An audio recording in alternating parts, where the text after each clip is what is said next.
Gulliver's Travels, the publisher to the reader, as given in the original edition. The author of these travels, Mr. Lemuel Gulliver, is my ancient and intimate friend. There is likewise some relation between us on the mother's side. About 3 years ago, Mr. Gulliver, growing weary of the concourse of curious people coming to him at his house in Redriff, made a small purchase of land, with a convenient house near Newark, in Nottinghamshire, his native country, where he now lives retired, yet in good esteem among his neighbours. Although Mr. Gulliver was born in Nottinghamshire, where his father dwelt, yet I have heard him say his family came from Oxfordshire, to confirm which I have observed in the churchyard at Banbury in that county several tombs and monuments of the Gullivers. Before he quitted Redriff, he left the custody of the following papers in my hands, with the liberty to dispose of them as I should think fit. I have carefully perused them 3 times. The style is very plain and simple, and the only fault I find is that the author, after the manner of travellers, is a little too circumstantial. There is an air of truth apparent through the whole, and indeed the author was so distinguished for his veracity that it became a sort of proverb among his neighbours at Redriff, when anyone affirmed a thing, to say it was as true as if Mr. Gulliver had spoken it. By the advice of several worthy persons, to whom, with the author's permission, I communicated these papers, I now venture to send them into the world, hoping they may be, at least for some time, a better entertainment to our young nobleman than the common scribbles of politics and party.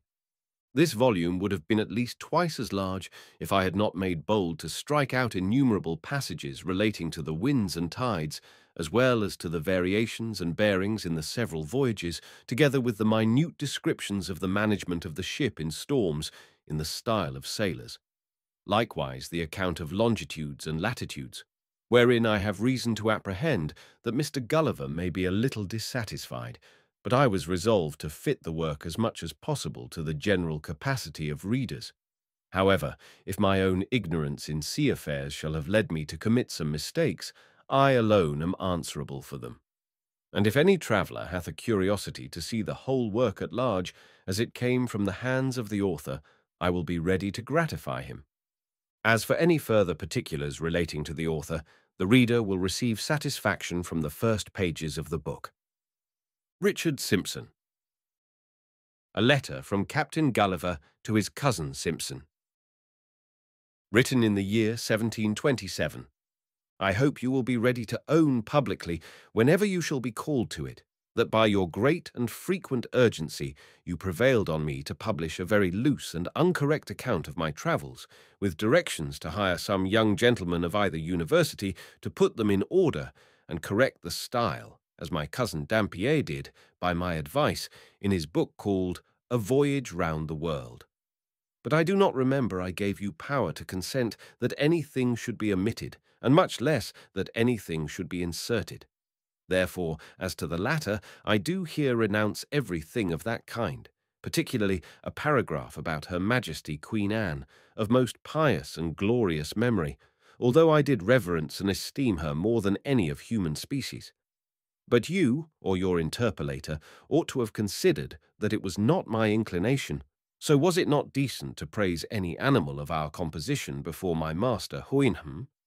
And besides, the fact was altogether false.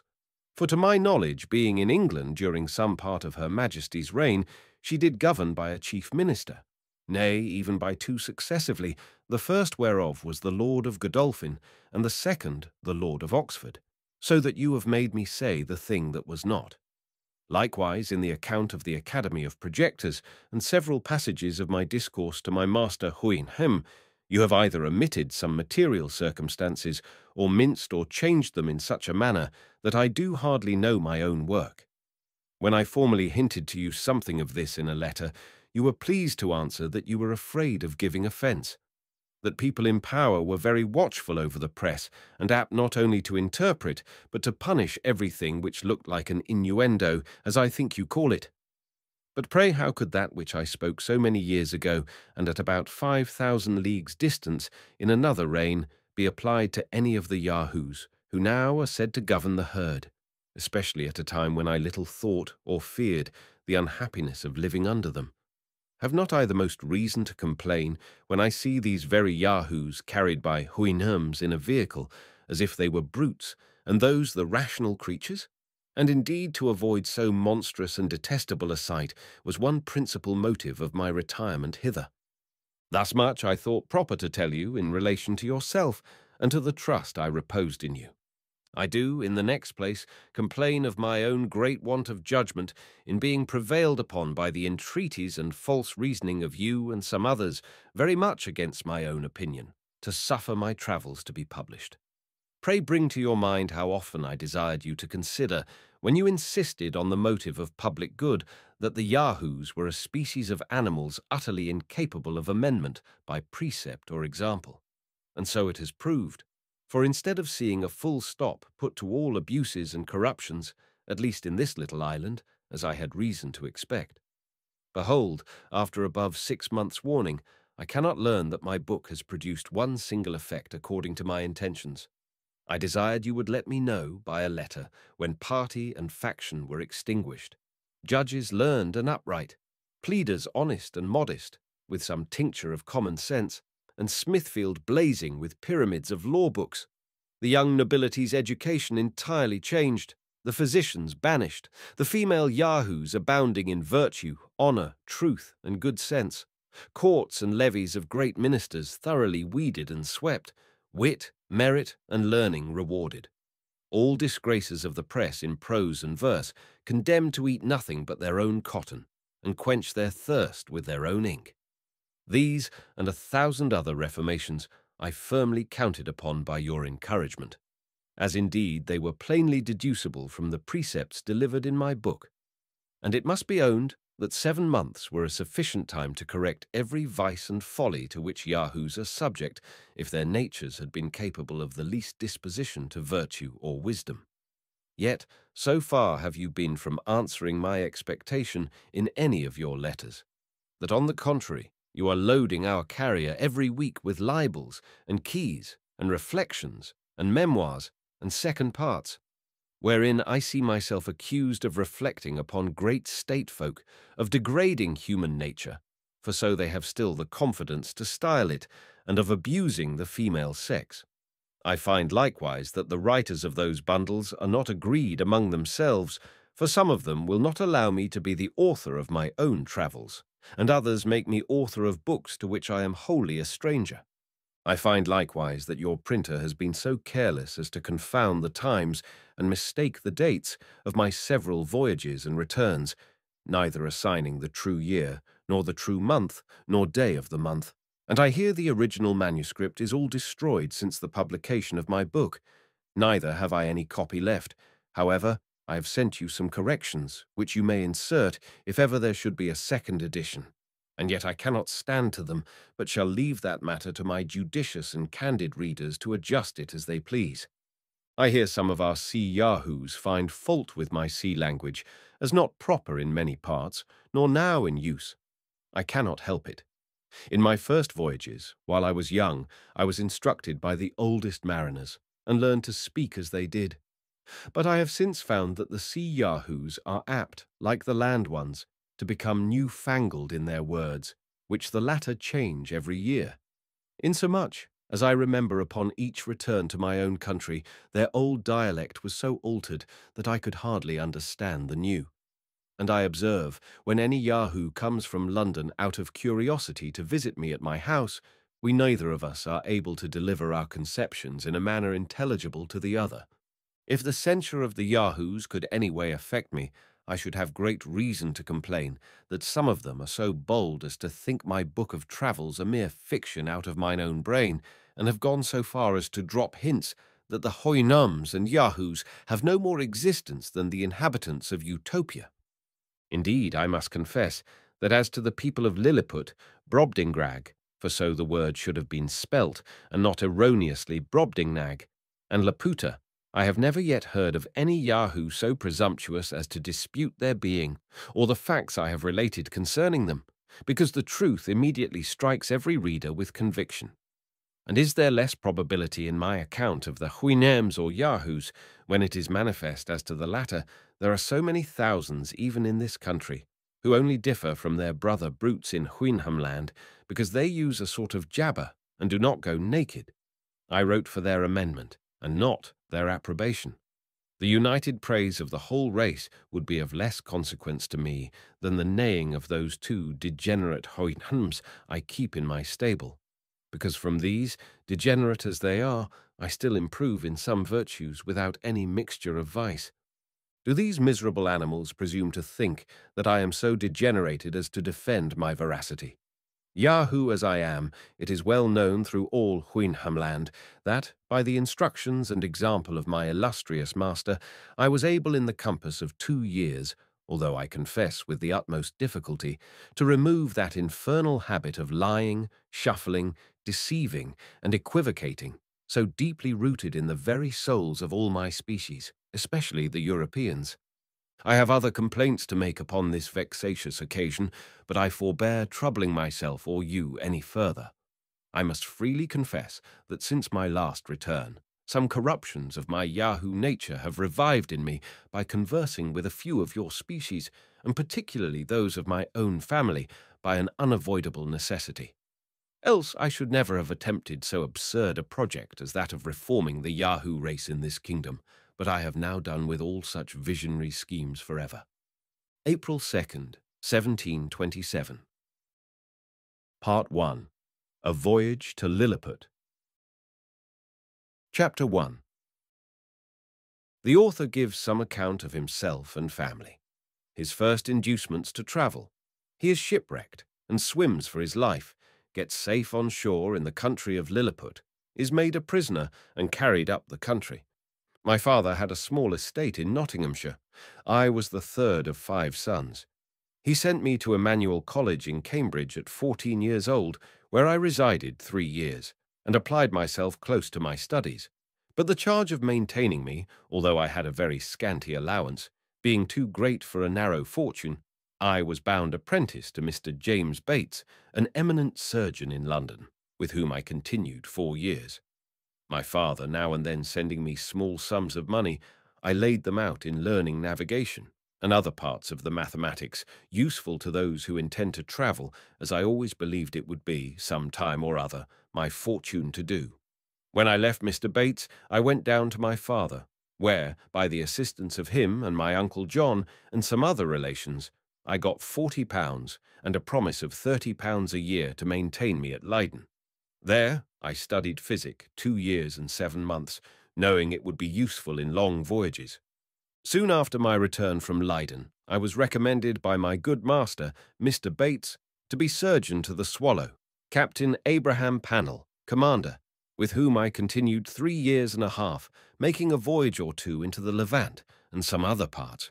When I came back, I resolved to settle in London, to which Mr. Bates, my master, encouraged me, and by him I was recommended to several patients. I took part of a small house in the Old Jewry, and being advised to alter my condition, I married Mrs. Mary Burton, second daughter to Mr. Edmund Burton, hosier in Newgate Street, with whom I received £400 for a portion. But my good master Bates dying in 2 years after, and I having few friends, my business began to fail, for my conscience would not suffer me to imitate the bad practice of too many among my brethren. Having therefore consulted with my wife and some of my acquaintance, I determined to go again to sea. I was surgeon successively in 2 ships and made several voyages for 6 years to the East and West Indies, by which I got some addition to my fortune. My hours of leisure I spent in reading the best authors, ancient and modern, being always provided with a good number of books, and when I was ashore, in observing the manners and dispositions of the people, as well as learning their language, wherein I had a great facility by the strength of my memory. The last of these voyages not proving very fortunate, I grew weary of the sea, and intended to stay at home with my wife and family. I removed from the Old Jewry to Fetter Lane, and from thence to Wapping, hoping to get business among the sailors, but it would not turn to account. After 3 years' expectation that things would mend, I accepted an advantageous offer from Captain William Pritchard, master of the Antelope, who was making a voyage to the South Sea. We set sail from Bristol, May 4th, 1699, and our voyage was at first very prosperous. It would not be proper, for some reasons, to trouble the reader with the particulars of our adventures in those seas.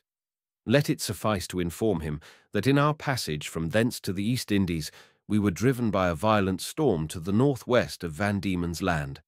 By an observation, we found ourselves in the latitude of 30 degrees 2 minutes south. 12 of our crew were dead by immoderate labour and ill food. The rest were in a very weak condition.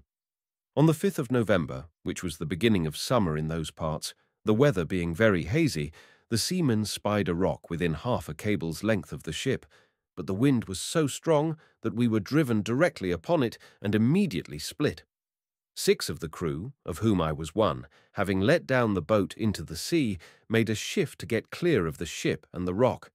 We rowed, by my computation, about 3 leagues, till we were able to work no longer, being already spent with labour while we were in the ship. We therefore trusted ourselves to the mercy of the waves, and in about half an hour the boat was overset by a sudden flurry from the north. What became of my companions in the boat, as well as of those who escaped on the rock or were left in the vessel, I cannot tell, but conclude they were all lost. For my own part, I swam as fortune directed me, and was pushed forward by wind and tide.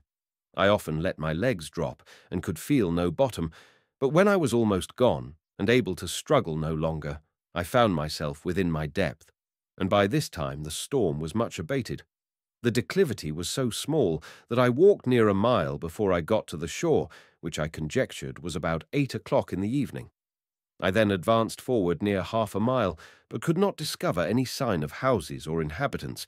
At least I was in so weak a condition that I did not observe them. I was extremely tired, and with that, and the heat of the weather, and about half a pint of brandy that I drank as I left the ship, I found myself much inclined to sleep. I lay down on the grass, which was very short and soft, where I slept sounder than ever I remembered to have done in my life, and, as I reckoned, about 9 hours. For when I awaked, it was just daylight. I attempted to rise, but was not able to stir. For as I happened to lie on my back, I found my arms and legs were strongly fastened on each side to the ground, and my hair, which was long and thick, tied down in the same manner.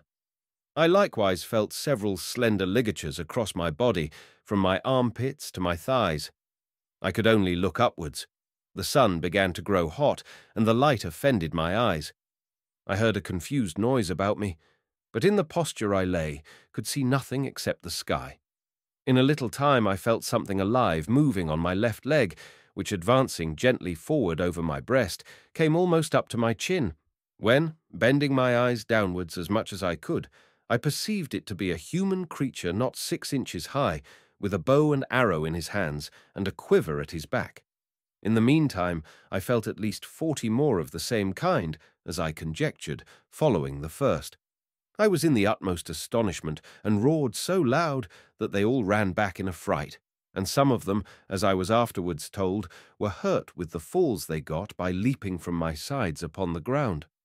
However, they soon returned, and one of them, who ventured so far as to get a full sight of my face, lifting up his hands and eyes by way of admiration, cried out in a shrill but distinct voice, "Herr Degel." The others repeated the same words several times, but then I knew not what they meant. I lay all this while, as the reader may believe, in great uneasiness. At length, struggling to get loose, I had the fortune to break the strings and wrench out the pegs that fastened my left arm to the ground. For by lifting it up to my face, I discovered the methods they had taken to bind me, and at the same time, with a violent pull, which gave me excessive pain, I a little loosened the strings that tied down my hair on the left side, so that I was just able to turn my head about 2 inches.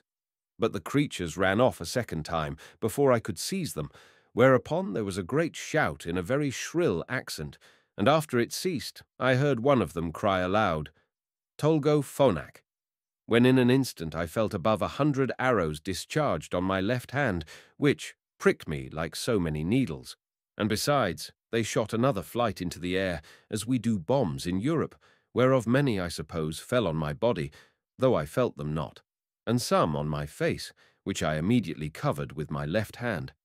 When this shower of arrows was over, I fell a-groaning with grief and pain, and then striving again. To get loose, they discharged another volley larger than the first, and some of them attempted with spears to stick me in the sides. But by good luck I had on a buff jerkin, which they could not pierce. I thought it the most prudent method to lie still, and my design was to continue so till night, when, my left hand being already loose, I could easily free myself. And as for the inhabitants, I had reason to believe I might be a match for the greatest army they could bring against me, if they were all of the same size with him that I saw. But fortune disposed otherwise of me. When the people observed I was quiet, they discharged no more arrows, but, by the noise I heard, I knew their numbers increased, and about 4 yards from me, over against my right ear, I heard a knocking for above an hour, like that of people at work. When turning my head that way, as well as the pegs and strings would permit me, I saw a stage erected about 1.5 feet from the ground, capable of holding 4 of the inhabitants, with 2 or 3 ladders to mount it, from whence one of them, who seemed to be a person of quality, made me a long speech, whereof I understood not one syllable. But I should have mentioned that before the principal person began his oration, he cried out 3 times, "Langro de Hulsan." These words and the former were afterwards repeated and explained to me. Whereupon, immediately, about 50 of the inhabitants came and cut the strings that fastened the left side of my head, which gave me the liberty of turning it to the right, and of observing the person and gesture of him that was to speak. He appeared to be of a middle age, and taller than any of the other 3 who attended him, whereof one was a page that held up his train, and seemed to be somewhat longer than my middle finger. The other 2 stood one on each side to support him. He acted every part of an orator, and I could observe many periods of threatenings and others of promises, pity, and kindness. I answered in a few words, but in the most submissive manner, lifting up my left hand and both my eyes to the sun, as calling him for a witness, and being almost famished with hunger, having not eaten a morsel for some hours before I left the ship, I found the demands of nature so strong upon me that I could not forbear showing my impatience, perhaps against the strict rules of decency, by putting my finger frequently to my mouth to signify that I wanted food. The Hergo, for so they call a great lord, as I afterwards learnt, understood me very well. He descended from the stage and commanded that several ladders should be applied to my sides, on which above 100 of the inhabitants mounted and walked towards my mouth, laden with baskets full of meat, which had been provided and sent thither by the king's orders, upon the first intelligence he received of me. I observed there was the flesh of several animals, but could not distinguish them by the taste. There were shoulders, legs, and loins, shaped like those of mutton, and very well dressed, but smaller than the wings of a lark. I ate them by 2 or 3 at a mouthful, and took 3 loaves at a time, about the bigness of musket bullets. They supplied me as fast as they could, showing 1,000 marks of wonder and astonishment at my bulk and appetite. I then made another sign, that I wanted drink. They found by my eating that a small quantity would not suffice me, and being a most ingenious people, they slung up with great dexterity one of their largest hogsheads, then rolled it towards my hand, and beat out the top. I drank it off at a draught, which I might well do, for it did not hold half a pint, and tasted like a small wine of Burgundy, but much more delicious. They brought me a second hogshead, which I drank in the same manner, and made signs for more, but they had none to give me. When I had performed these wonders, they shouted for joy, and danced upon my breast, repeating several times as they did at first, Houyhnhnms. They made me a sign that I should throw down the 2 hogsheads, but first warning the people below to stand out of the way, crying aloud, Borach Mevala, and when they saw the vessels in the air, there was a universal shout of Houyhnhnms. I confess I was often tempted, while they were passing backwards and forwards on my body, to seize 40 or 50 of the first that came in my reach and dash them against the ground. But the remembrance of what I had felt, which probably might not be the worst they could do, and the promise of honor I made them, for so I interpreted my submissive behavior, soon drove out these imaginations. Besides, I now considered myself as bound by the laws of hospitality to a people who had treated me with so much expense and magnificence. However, in my thoughts, I could not sufficiently wonder at the intrepidity of these diminutive mortals who durst venture to mount and walk upon my body, while one of my hands was at liberty, without trembling at the very sight of so prodigious a creature as I must appear to them. After some time, when they observed that I made no more demands for meat, there appeared before me a person of high rank from his imperial majesty. His Excellency, having mounted on the small of my right leg, advanced forwards up to my face, with about a dozen of his retinue, and producing his credentials under the signet royal, which he applied close to my eyes, spoke about 10 minutes without any signs of anger, but with a kind of determinate resolution, often pointing forwards, which, as I afterwards found, was towards the capital city, about half a mile distant, whither it was agreed by his Majesty in council that I must be conveyed. I answered in few words, but to no purpose, and made a sign with my hand that was loose, putting it to the other, but over his Excellency's head for fear of hurting him or his train, and then to my own head and body, to signify that I desired my liberty. It appeared that he understood me well enough, for he shook his head by way of disapprobation, and held his hand in a posture to show that I must be carried as a prisoner. However, he made other signs to let me understand that I should have meat and drink enough, and very good treatment, whereupon I once more thought of attempting to break my bonds. But again, when I felt the smart of their arrows upon my face and hands, which were all in blisters, and many of the darts still sticking in them, and observing likewise that the number of my enemies increased, I gave tokens to let them know that they might do with me what they pleased. Upon this, the Hergo and his train withdrew, with much civility and cheerful countenances.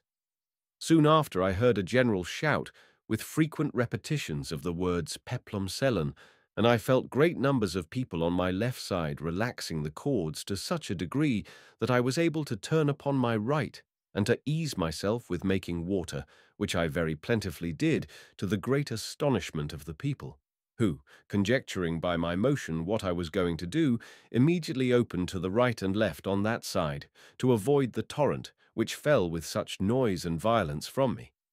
But before this, they had daubed my face and both my hands with a sort of ointment, very pleasant to the smell, which, in a few minutes, removed all the smart of their arrows. These circumstances, added to the refreshment I had received by their victuals and drink, which were very nourishing, disposed me to sleep. I slept about 8 hours, as I was afterwards assured, and it was no wonder, for the physicians, by the emperor's order, had mingled a sleepy potion in the hogsheads of wine. It seems that upon the first moment I was discovered sleeping on the ground, after my landing, the emperor had early notice of it by an express, and determined in council that I should be tied in the manner I have related, which was done in the night while I slept, that plenty of meat and drink should be sent to me, and a machine prepared to carry me to the capital city. This resolution perhaps may appear very bold and dangerous, and I am confident would not be imitated by any prince in Europe on the like occasion. However, in my opinion, it was extremely prudent, as well as generous, for supposing these people had endeavored to kill me with their spears and arrows while I was asleep, I should certainly have awaked with the first sense of smart, which might so far have roused my rage and strength as to have enabled me to break the strings wherewith I was tied, after which, as they were not able to make resistance, so they could expect no mercy. These people are most excellent mathematicians, and arrived to a great perfection in mechanics by the countenance and encouragement of the emperor, who is a renowned patron of learning. This prince has several machines fixed on wheels for the carriage of trees and other great weights. He often builds his largest men of war, whereof some are 9 feet long, in the woods where the timber grows, and has them carried on these engines 300 or 400 yards to the sea. 500 carpenters and engineers were immediately set at work to prepare the greatest engine they had. It was a frame of wood raised 3 inches from the ground, about 7 feet long and 4 wide, moving upon 22 wheels. The shout I heard was upon the arrival of this engine, which, it seems, set out in 4 hours after my landing. It was brought parallel to me, as I lay, but the principal difficulty was to raise and place me in this vehicle. 80 poles, each of 1 foot high, were erected for this purpose, and very strong cords of the bigness of packthread were fastened by hooks to many bandages which the workmen had girt round my neck, my hands, my body, and my legs. 900 of the strongest men were employed to draw up these cords, by many pulleys fastened on the poles, and thus, in less than 3 hours, I was raised and slung into the engine, and there tied fast. All this I was told, for while the operation was performing, I lay in a profound sleep by the force of that soporiferous medicine infused into my liquor. 1,500 of the emperor's largest horses, each about 4.5 inches high, were employed to draw me towards the metropolis, which, as I said, was half a mile distant. About 4 hours after we began our journey, I awaked by a very ridiculous accident. For the carriage being stopped a while to adjust something that was out of order, 2 or 3 of the young natives had the curiosity to see how I looked when I was asleep. They climbed up into the engine, and advancing very softly to my face, one of them, an officer in the guards, put the sharp end of his half-pike a good way up into my left nostril, which tickled my nose like a straw, and made me sneeze violently, whereupon they stole off unperceived, and it was 3 weeks before I knew the cause of my waking so suddenly. We made a long march the remaining part of the day, and rested at night with 500 guards on each side of me, half with torches and half with bows and arrows, ready to shoot me if I should offer to stir. The next morning at sunrise we continued our march, and arrived within 200 yards of the city gates about noon. The emperor and all his court came out to meet us, but his great officers would by no means suffer his majesty to endanger his person by mounting on my body. At the place where the carriage stopped, there stood an ancient temple, esteemed to be the largest in the whole kingdom, which, having been polluted some years before by an unnatural murder, was, according to the zeal of those people, looked upon as profane, and therefore had been applied to common use, and all the ornaments and furniture carried away. In this edifice it was determined I should lodge. The great gate fronting to the north was about 4 feet high and almost 2 feet wide, through which I could easily creep. On each side of the gate was a small window, not above 6 inches from the ground. Into that, on the left side, the king's smith conveyed 411 chains, like those that hang to a lady's watch in Europe, and almost as large, which were locked to my left leg with 36 padlocks. Over against this temple, on the other side of the great highway, at 20 feet distance, there was a turret at least 5 feet high. Here the emperor ascended with many principal lords of his court to have an opportunity of viewing me, as I was told, for I could not see them. It was reckoned that above 100,000 inhabitants came out of the town upon the same errand, and in spite of my guards, I believe there could not be fewer than 10,000 at several times who mounted my body by the help of ladders. But a proclamation was soon issued to forbid it upon pain of death. When the workmen found it was impossible for me to break loose, they cut all the strings that bound me, whereupon I rose up with as melancholy a disposition as ever I had in my life. But the noise and astonishment of the people at seeing me rise and walk are not to be expressed. The chains that held my left leg were about 2 yards long, and gave me not only the liberty of walking backwards and forwards in a semicircle, but, being fixed within 4 inches of the gate, allowed me to creep in and lie at my full length in the temple. Chapter 2. The Emperor of Lilliput, attended by several of the nobility, comes to see the author in his confinement. The emperor's person and habit described. Learned men appointed to teach the author their language. He gains favor by his mild disposition. His pockets are searched, and his sword and pistols taken from him. When I found myself on my feet, I looked about me, and must confess I never beheld a more entertaining prospect. The country around appeared like a continued garden, and the enclosed fields, which were generally 40 feet square, resembled so many beds of flowers. These fields were intermingled with woods of half a stang, 301, and the tallest trees, as I could judge, appeared to be 7 feet high. I viewed the town on my left hand, which looked like the painted scene of a city in a theatre. I had been for some hours extremely pressed by the necessities of nature, which was no wonder, it being almost 2 days since I had last disburdened myself. I was under great difficulties between urgency and shame. The best expedient I could think of was to creep into my house, which I accordingly did, and shutting the gate after me, I went as far as the length of my chain would suffer, and discharged my body of that uneasy load. But this was the only time I was ever guilty of so uncleanly an action, for which I cannot but hope the candid reader will give some allowance after he has maturely and impartially considered my case and the distress I was in. From this time my constant practice was, as soon as I rose, to perform that business in open air, at the full extent of my chain, and due care was taken every morning before company came that the offensive matter should be carried off in wheelbarrows by 2 servants appointed for that purpose.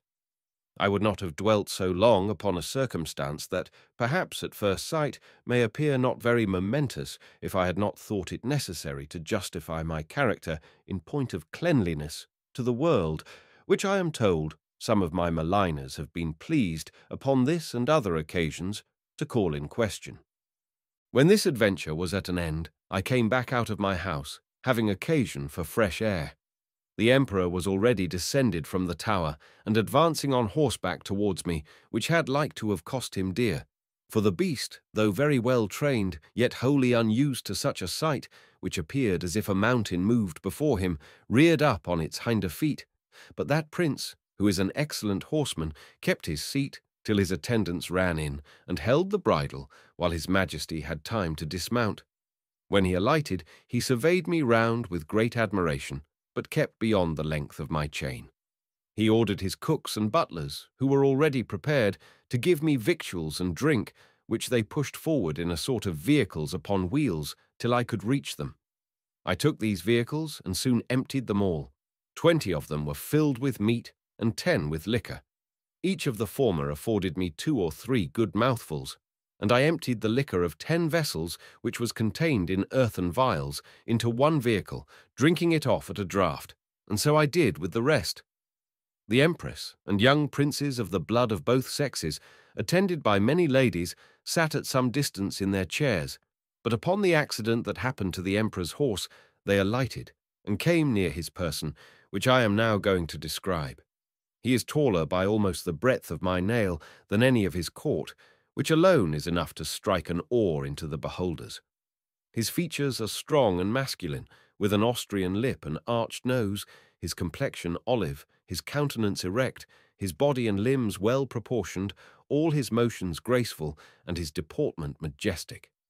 He was then past his prime, being 28 years and 3/4 old, of which he had reigned about 7 in great felicity, and generally victorious. For the better convenience of beholding him, I lay on my side, so that my face was parallel to his, and he stood but 3 yards off. However, I have had him since many times in my hand, and therefore cannot be deceived in the description. His dress was very plain and simple, and the fashion of it between the Asiatic and the European, but he had on his head a light helmet of gold, adorned with jewels, and a plume on the crest. He held his sword drawn in his hand to defend himself if I should happen to break loose. It was almost 3 inches long. The hilt and scabbard were gold enriched with diamonds. His voice was shrill, but very clear and articulate, and I could distinctly hear it when I stood up. The ladies and courtiers were all most magnificently clad, so that the spot they stood upon seemed to resemble a petticoat spread upon the ground, embroidered with figures of gold and silver. His Imperial Majesty spoke often to me, and I returned answers, but neither of us could understand a syllable. There were several of his priests and lawyers present, as I conjectured by their habits, who were commanded to address themselves to me, and I spoke to them in as many languages as I had the least smattering of, which were High and Low Dutch, Latin, French, Spanish, Italian, and lingua franca, but all to no purpose. After about 2 hours the court retired, and I was left with a strong guard, to prevent the impertinence and probably the malice of the rabble, who were very impatient to crowd about me as near as they durst. And some of them had the impudence to shoot their arrows at me as I sat on the ground by the door of my house, whereof one very narrowly missed my left eye. But the colonel ordered 6 of the ringleaders to be seized and thought no punishment so proper as to deliver them bound into my hands, which some of his soldiers accordingly did, pushing them forward with the butt ends of their pikes into my reach. I took them all in my right hand, put 5 of them into my coat pocket, and as to the 6th I made a countenance as if I would eat him alive. The poor man squalled terribly, and the colonel and his officers were in much pain, especially when they saw me take out my penknife, but I soon put them out of fear, for looking mildly and immediately cutting the strings he was bound with, I set him gently on the ground, and away he ran. I treated the rest in the same manner, taking them one by one out of my pocket, and I observed both the soldiers and people were highly delighted at this mark of my clemency, which was represented very much to my advantage at court. Towards night I got with some difficulty into my house, where I lay on the ground, and continued to do so about a fortnight, during which time the emperor gave orders to have a bed prepared for me. 600 beds of the common measure were brought in carriages and worked up in my house. 150 of their beds, sewn together, made up the breadth and length, and these were 4 double, which, however, kept me but very indifferently from the hardness of the floor that was of smooth stone. By the same computation, they provided me with sheets, blankets, and coverlets, tolerable enough for one who had been so long inured to hardships. As the news of my arrival spread through the kingdom, it brought prodigious numbers of rich, idle, and curious people to see me, so that the villages were almost emptied, and great neglect of tillage and household affairs must have ensued if His Imperial Majesty had not provided, by several proclamations and orders of state, against this inconveniency.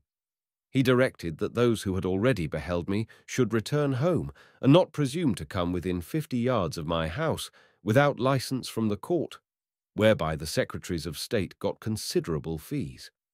In the meantime, the emperor held frequent councils to debate what course should be taken with me, and I was afterwards assured by a particular friend, a person of great quality, who was as much in the secret as any, that the court was under many difficulties concerning me. They apprehended my breaking loose, that my diet would be very expensive and might cause a famine.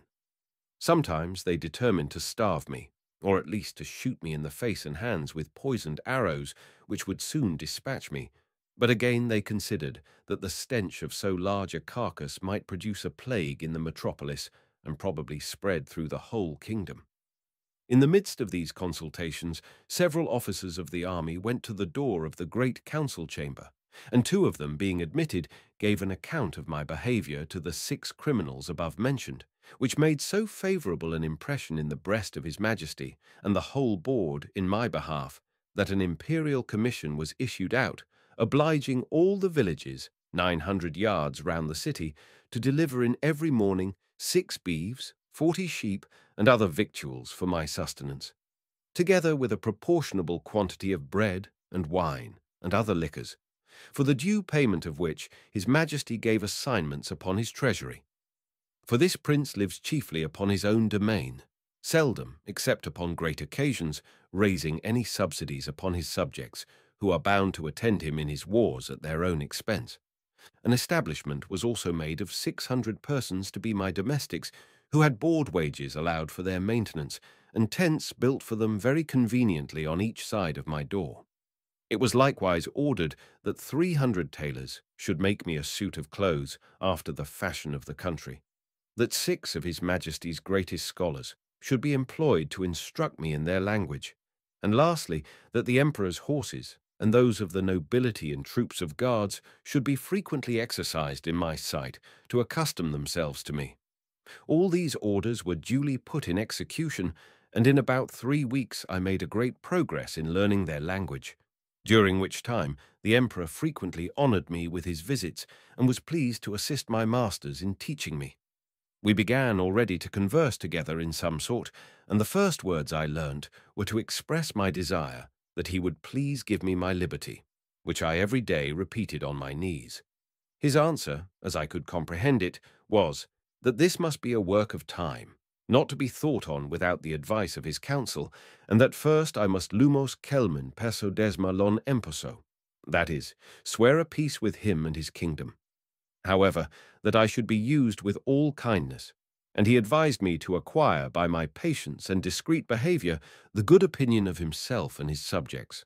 He desired I would not take it ill if he gave orders to certain proper officers to search me, for probably I might carry about me several weapons, which must needs be dangerous things if they answered the bulk of so prodigious a person. I said, His Majesty should be satisfied, for I was ready to strip myself and turn up my pockets before him. This I delivered part in words and part in signs. He replied, that, by the laws of the kingdom, I must be searched by 2 of his officers, that he knew this could not be done without my consent and assistance, and he had so good an opinion of my generosity and justice as to trust their persons in my hands, that whatever they took from me should be returned when I left the country, or paid for at the rate which I would set upon them. I took up the 2 officers in my hands, put them first into my coat pockets, and then into every other pocket about me, except my 2 fobs and another secret pocket, which I had no mind should be searched, wherein I had some little necessaries that were of no consequence to any but myself. In one of my fobs there was a silver watch, and in the other a small quantity of gold in a purse.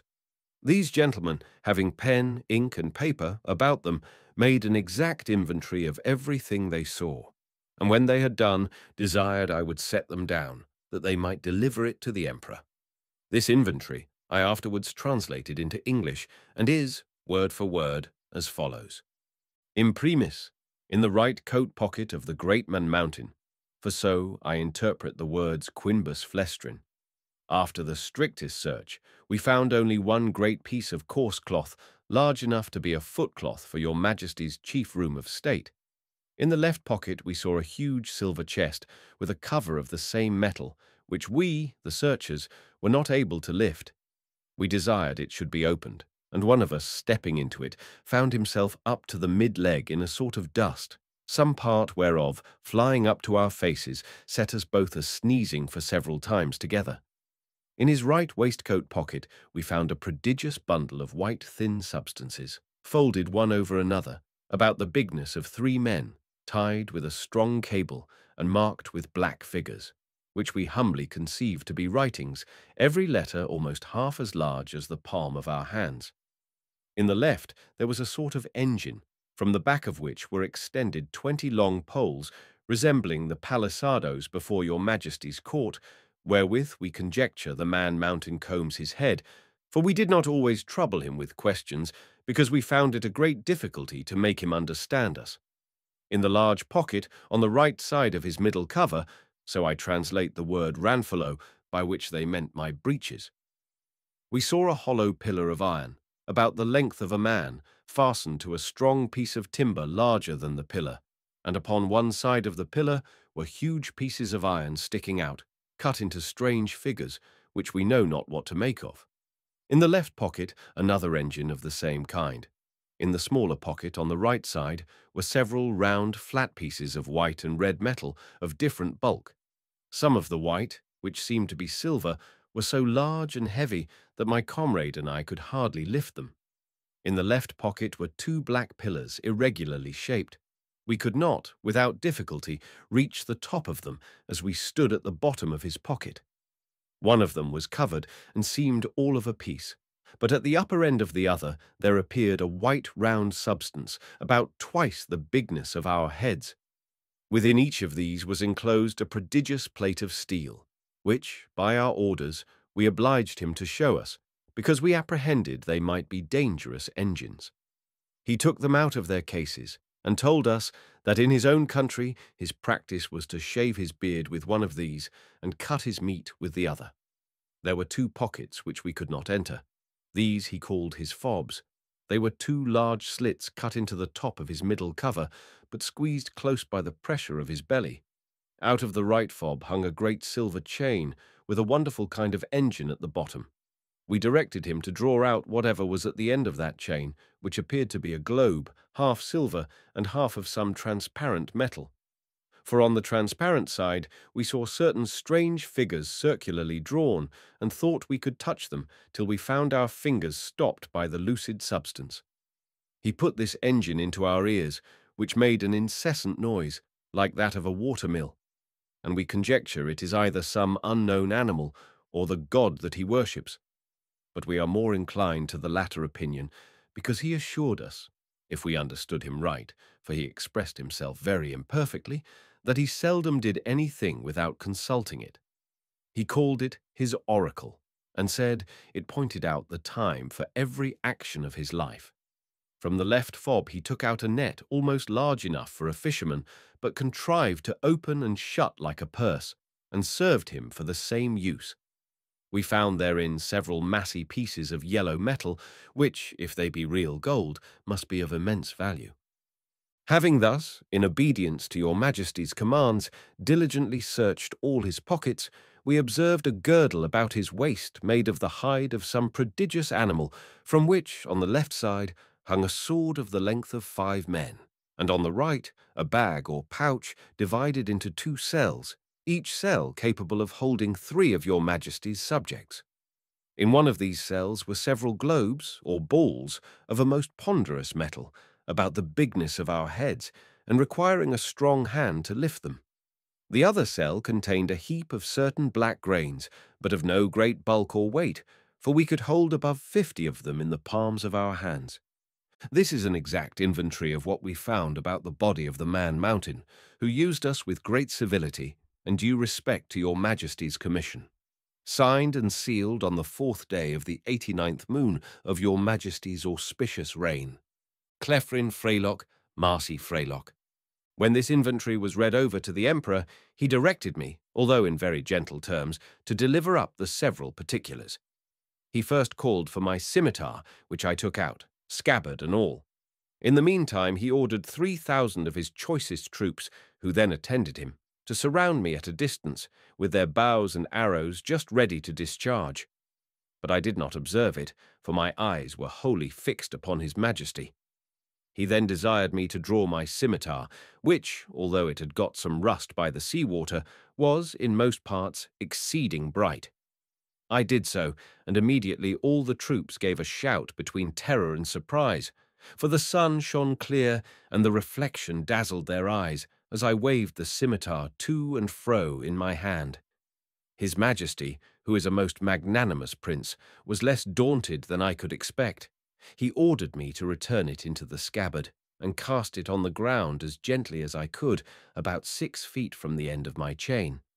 The next thing he demanded was one of the hollow iron pillars, by which he meant my pocket pistols.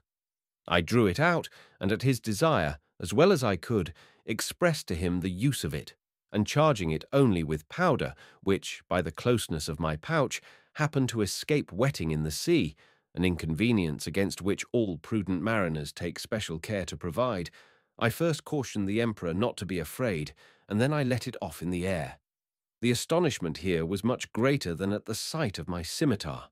Hundreds fell down as if they had been struck dead, and even the Emperor, although he stood his ground, could not recover himself for some time. I delivered up both my pistols in the same manner as I had done my scimitar, and then my pouch of powder and bullets, begging him that the former might be kept from fire, for it would kindle with the smallest spark and blow up his imperial palace into the air. I likewise delivered up my watch, which the Emperor was very curious to see, and commanded 2 of his tallest yeomen of the guards to bear it on a pole upon their shoulders, as draymen in England do a barrel of ale.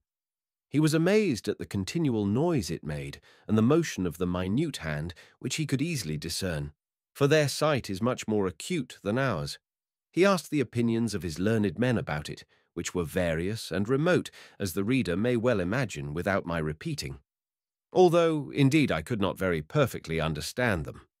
I then gave up my silver and copper money, my purse, with 9 large pieces of gold, and some smaller ones, my knife and razor, my comb and silver snuff-box, my handkerchief and journal-book. My scimitar, pistols, and pouch were conveyed in carriages to His Majesty's stores, but the rest of my goods were returned me.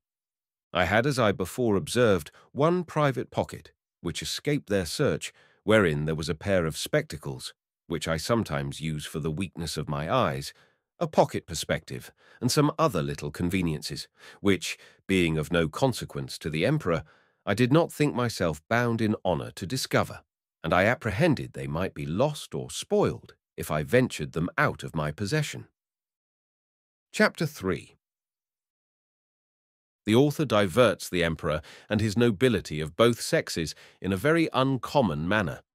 The diversions of the court of Lilliput described, the author has his liberty granted him upon certain conditions.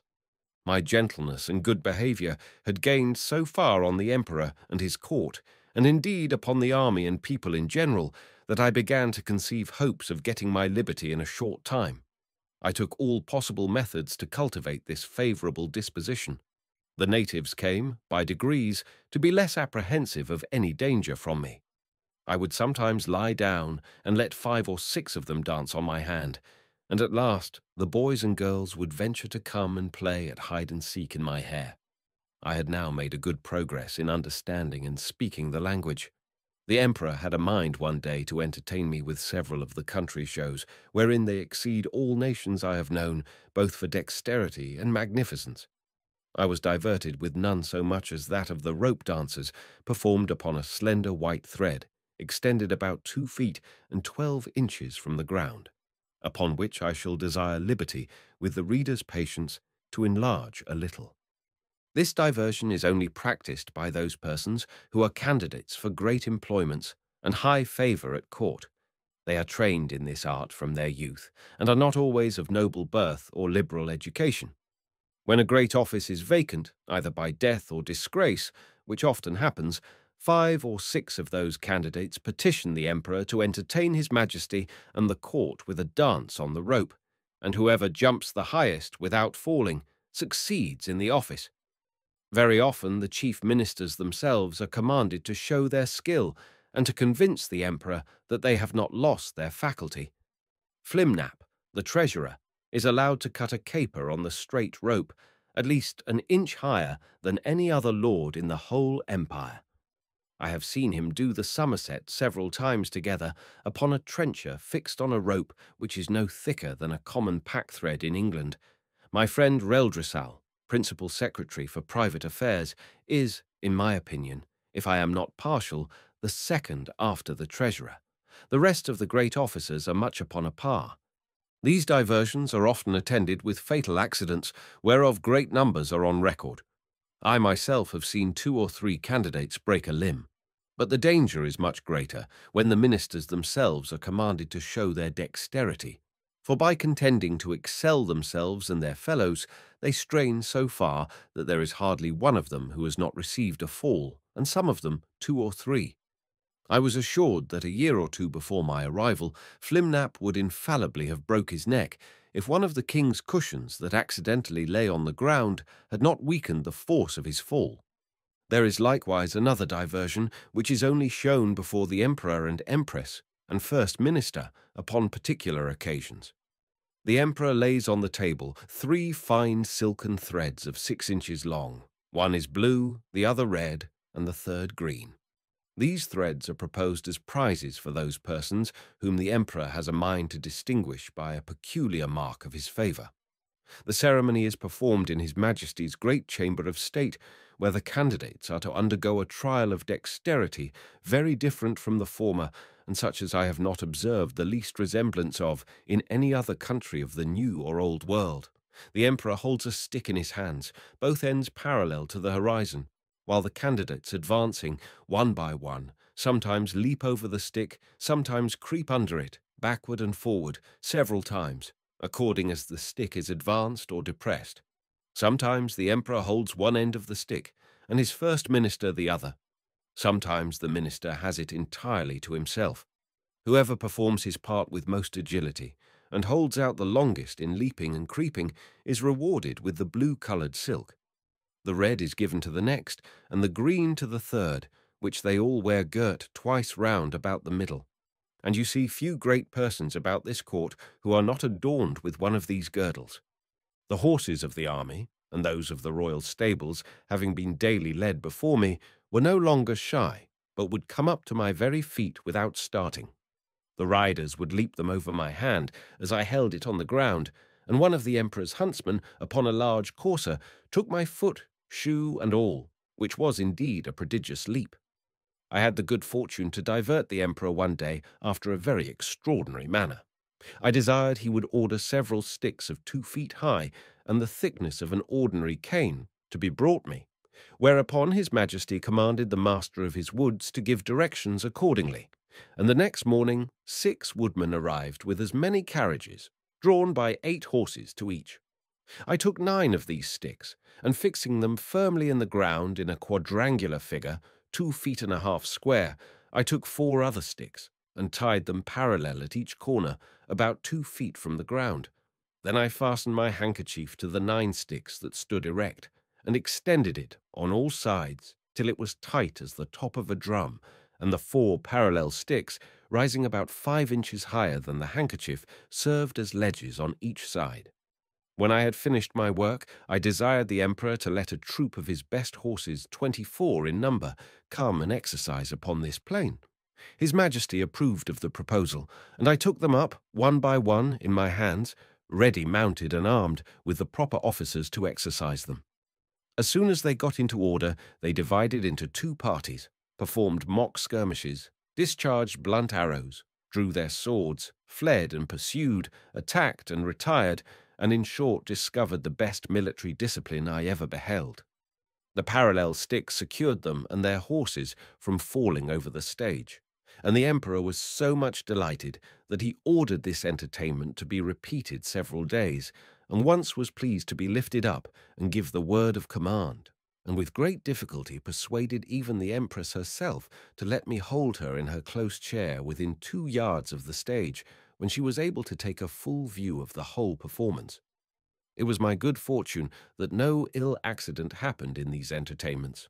Only once a fiery horse that belonged to one of the captains, pawing with his hoof, struck a hole in my handkerchief, and his foot slipping, he overthrew his rider and himself.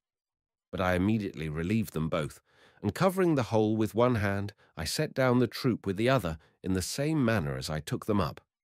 The horse that fell was strained in the left shoulder, but the rider got no hurt, and I repaired my handkerchief as well as I could. However, I would not trust to the strength of it any more in such dangerous enterprises. About 2 or 3 days before I was set at liberty, as I was entertaining the court with this kind of feat, there arrived an express to inform his majesty that some of his subjects, riding near the place where I was first taken up, had seen a great black substance lying on the ground, very oddly shaped, extending its edges round as wide as his majesty's bedchamber and rising up in the middle as high as a man. That it was no living creature, as they at first apprehended, for it lay on the grass without motion, and some of them had walked round it several times, that, by mounting upon each other's shoulders, they had got to the top, which was flat and even, and stamping upon it, they found that it was hollow within, that they humbly conceived it might be something belonging to the man mountain, and if his majesty pleased, they would undertake to bring it with only 5 horses. I presently knew what they meant, and was glad at heart to receive this intelligence.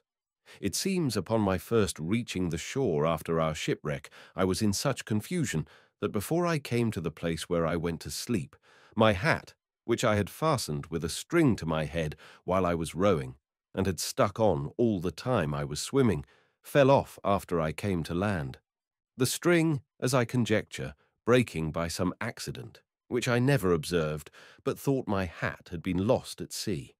I entreated his imperial majesty to give orders it might be brought to me as soon as possible, describing to him the use and the nature of it, and the next day the waggoners arrived with it, but not in a very good condition.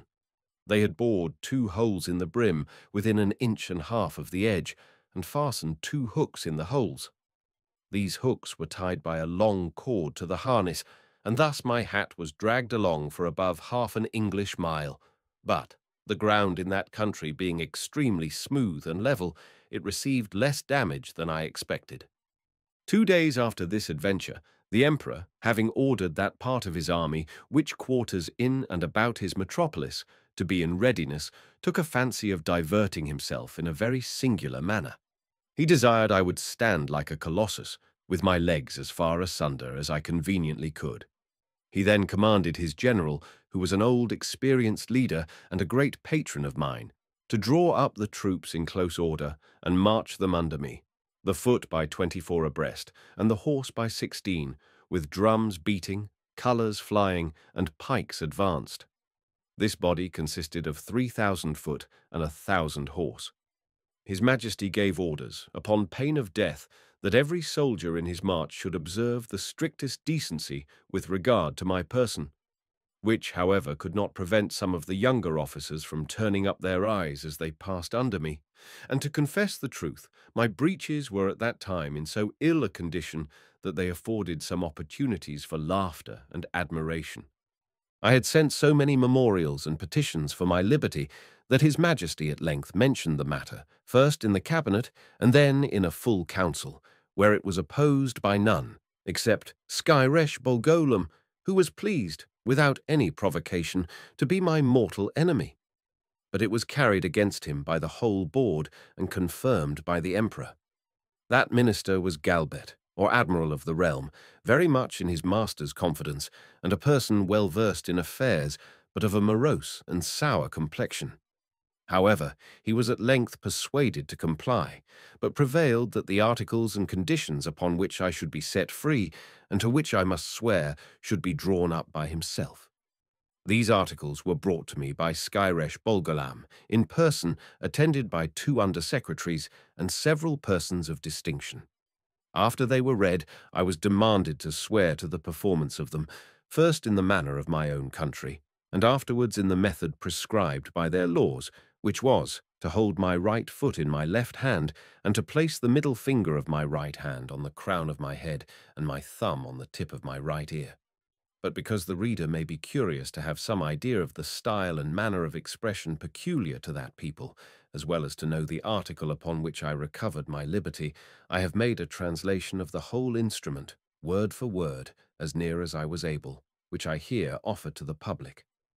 Golbasto momarem evlame gurdilo, chefin muli, uligwe, most mighty emperor of Lilliput, delight and terror of the universe, whose dominions extend 5,000 blustrugs, about 12 miles in circumference, to the extremities of the globe, monarch of all monarchs, taller than the sons of men, whose feet press down to the center, and whose head strikes against the sun, at whose nod the princes of the earth shake their knees, pleasant as the spring, comfortable as the summer, fruitful as autumn, dreadful as winter.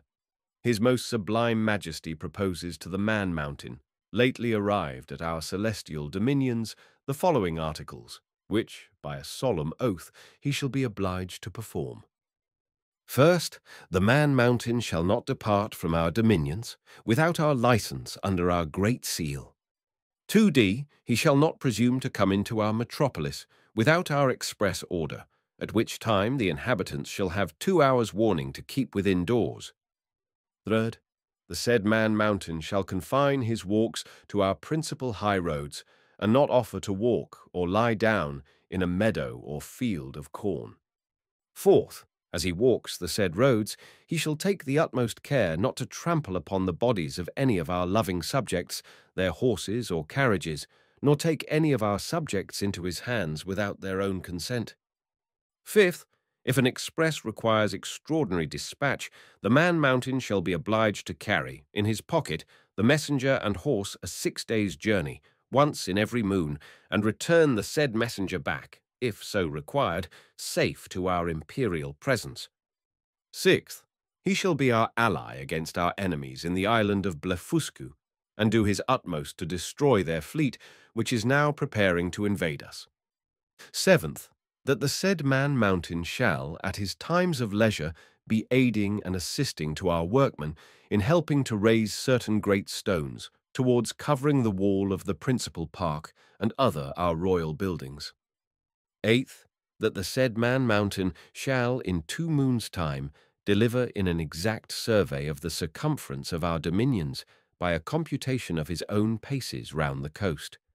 Lastly, that upon his solemn oath to observe all the above articles, the said man-mountain shall have a daily allowance of meat and drink sufficient for the support of 1,724 of our subjects, with free access to our royal person and other marks of our favour, given at our palace at Belfaborac, the 12th day of the 91st moon of our reign. I swore and subscribed to these articles with great cheerfulness and content, although some of them were not so honourable as I could have wished, which proceeded wholly from the malice of Skyresh Bolgolam, the High Admiral, whereupon my chains were immediately unlocked, and I was at full liberty. The Emperor himself, in person, did me the honour to be by at the whole ceremony. I made my acknowledgments by prostrating myself at His Majesty's feet, but he commanded me to rise, and after many gracious expressions, which, to avoid the censure of vanity, I shall not repeat, he added that he hoped I should prove a useful servant, and well deserve all the favours he had already conferred upon me, or might do for the future. The reader may please to observe that, in the last article of the recovery of my liberty, the Emperor stipulates to allow me a quantity of meat and drink sufficient for the support of 1,724 Lilliputians.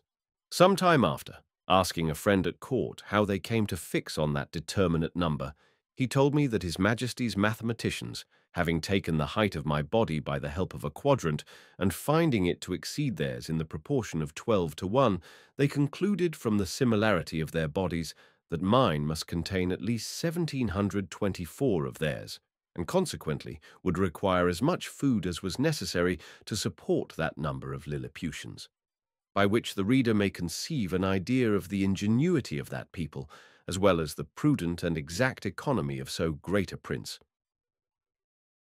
Chapter 4. Mildendo, the metropolis of Lilliput, described together with the Emperor's palace. A conversation between the author and a principal secretary concerning the affairs of that empire. The author's offers to serve the Emperor in his wars. The first request I made, after I had obtained my liberty, was that I might have license to see Mildendo, the metropolis, which the Emperor easily granted me, but with a special charge to do no hurt either to the inhabitants or their houses. The people had notice, by proclamation, of my design to visit the town. The wall which encompassed it is 2 feet and a half high and at least 11 inches broad, so that a coach and horses may be driven very safely round it, and it is flanked with strong towers at 10 feet distance. I stepped over the great western gate and passed very gently and sidling through the 2 principal streets, only in my short waistcoat, for fear of damaging the roofs and eaves of the houses with the skirts of my coat. I walked with the utmost circumspection to avoid treading on any stragglers who might remain in the streets, although the orders were very strict that all people should keep in their houses at their own peril. The garret windows and tops of houses were so crowded with spectators that I thought in all my travels I had not seen a more populous place. The city is an exact square, each side of the wall being 500 feet long. The 2 great streets which run across and divide it into 4 quarters are 5 feet wide. The lanes and alleys, which I could not enter, but only view them as I passed, are from 12 to 18 inches. The town is capable of holding 500,000 souls. The houses are from 3 to 5 stories, the shops and markets well provided. The Emperor's palace is in the center of the city where the 2 great streets meet. It is enclosed by a wall of 2 feet high and 20 feet distance from the buildings. I had His Majesty's permission to step over this wall, and, the space being so wide between that and the palace, I could easily view it on every side. The outward court is a square of 40 feet and includes 2 other courts. In the inmost are the royal apartments, which I was very desirous to see, but found it extremely difficult. For the great gates, from one square into another, were but 18 inches high and 7 inches wide. Now the buildings of the outer court were at least 5 feet high, and it was impossible for me to stride over them without infinite damage to the pile, though the walls were strongly built of hewn stone and 4 inches thick. At the same time, the Emperor had a great desire that I should see the magnificence of his palace, but this I was not able to do till 3 days after, which I spent in cutting down with my knife some of the largest trees in the royal park, about 100 yards distant from the city. Of these trees I made 2 stools, each about 3 feet high, and strong enough to bear my weight. The people having received notice a second time, I went again through the city to the palace with my 2 stools in my hands.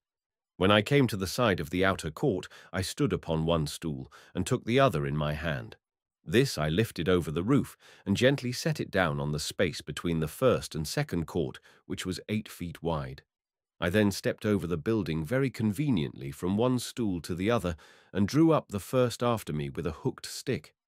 By this contrivance I got into the inmost court, and lying down upon my side, I applied my face to the windows of the middle stories, which were left open on purpose, and discovered the most splendid apartments that can be imagined. There I saw the Empress and the young princes in their several lodgings, with their chief attendants about them. Her Imperial Majesty was pleased to smile very graciously upon me, and gave me out of the window her hand to kiss. But I shall not anticipate the reader with further descriptions of this kind, because I reserve them for a greater work, which is now almost ready for the press, containing a general description of this empire, from its first erection through a long series of princes, with a particular account of their wars and politics, laws, learning and religion, their plants and animals, their peculiar manners and customs, with other matters very curious and useful. My chief design at present being only to relate such events and transactions as happened to the public or to myself during a residence of about 9 months in that empire. One morning, about a fortnight after I had obtained my liberty, Reldresal, principal secretary, as they style him, for private affairs, came to my house, attended only by one servant. He ordered his coach to wait at a distance, and desired I would give him an hour's audience, which I readily consented to, on account of his quality and personal merits, as well as of the many good offices he had done me during my solicitations at court. I offered to lie down that he might the more conveniently reach my ear, but he chose rather to let me hold him in my hand during our conversation. He began with compliments on my liberty, said he might pretend to some merit in it, but however added that if it had not been for the present situation of things at court, perhaps I might not have obtained it so soon. For, said he, as flourishing a condition as we may appear to be into foreigners, we labour under 2 mighty evils, a violent faction at home and the danger of an invasion by a most potent enemy from abroad. As to the first, you are to understand that for about 70 moons past there have been 2 struggling parties in this empire, under the names of Tramexan and Slamexan, from the high and low heels of their shoes, by which they distinguish themselves. It is alleged, indeed, that the high heels are most agreeable to our ancient constitution. But, however this be, His Majesty has determined to make use only of low heels in the administration of the government, and all offices in the gift of the crown, as you cannot but observe, and particularly that His Majesty's imperial heels are lower at least by a drur than any of his court. Drur is a measure about the 14th part of an inch. The animosities between these 2 parties run so high that they will neither eat, nor drink, nor talk with each other. We compute the Tramexan, or high heels, to exceed us in number, but the power is wholly on our side. We apprehend His Imperial Highness, the heir to the crown, to have some tendency towards the high heels. At least we can plainly discover that one of his heels is higher than the other, which gives him a hobble in his gait. Now, in the midst of these intestine disquiets, we are threatened with an invasion from the island of Blefuscu, which is the other great empire of the universe, almost as large and powerful as this of His Majesty. For as to what we have heard you affirm, that there are other kingdoms and states in the world inhabited by human creatures as large as yourself, our philosophers are in much doubt, and would rather conjecture that you dropped from the moon or one of the stars, because it is certain that 100 mortals of your bulk would in a short time destroy all the fruits and cattle of His Majesty's dominions. Besides, our histories of 6,000 moons make no mention of any other regions than the 2 great empires of Lilliput and Blefuscu, which 2 mighty powers have, as I was going to tell you, been engaged in a most obstinate war for 36 moons past. It began upon the following occasion. It is allowed on all hands that the primitive way of breaking eggs before we eat them was upon the larger end. But His present Majesty's grandfather, while he was a boy, going to eat an egg and breaking it according to the ancient practice, happened to cut one of his fingers, whereupon the emperor, his father, published an edict, commanding all his subjects, upon great penalties, to break the smaller end of their eggs.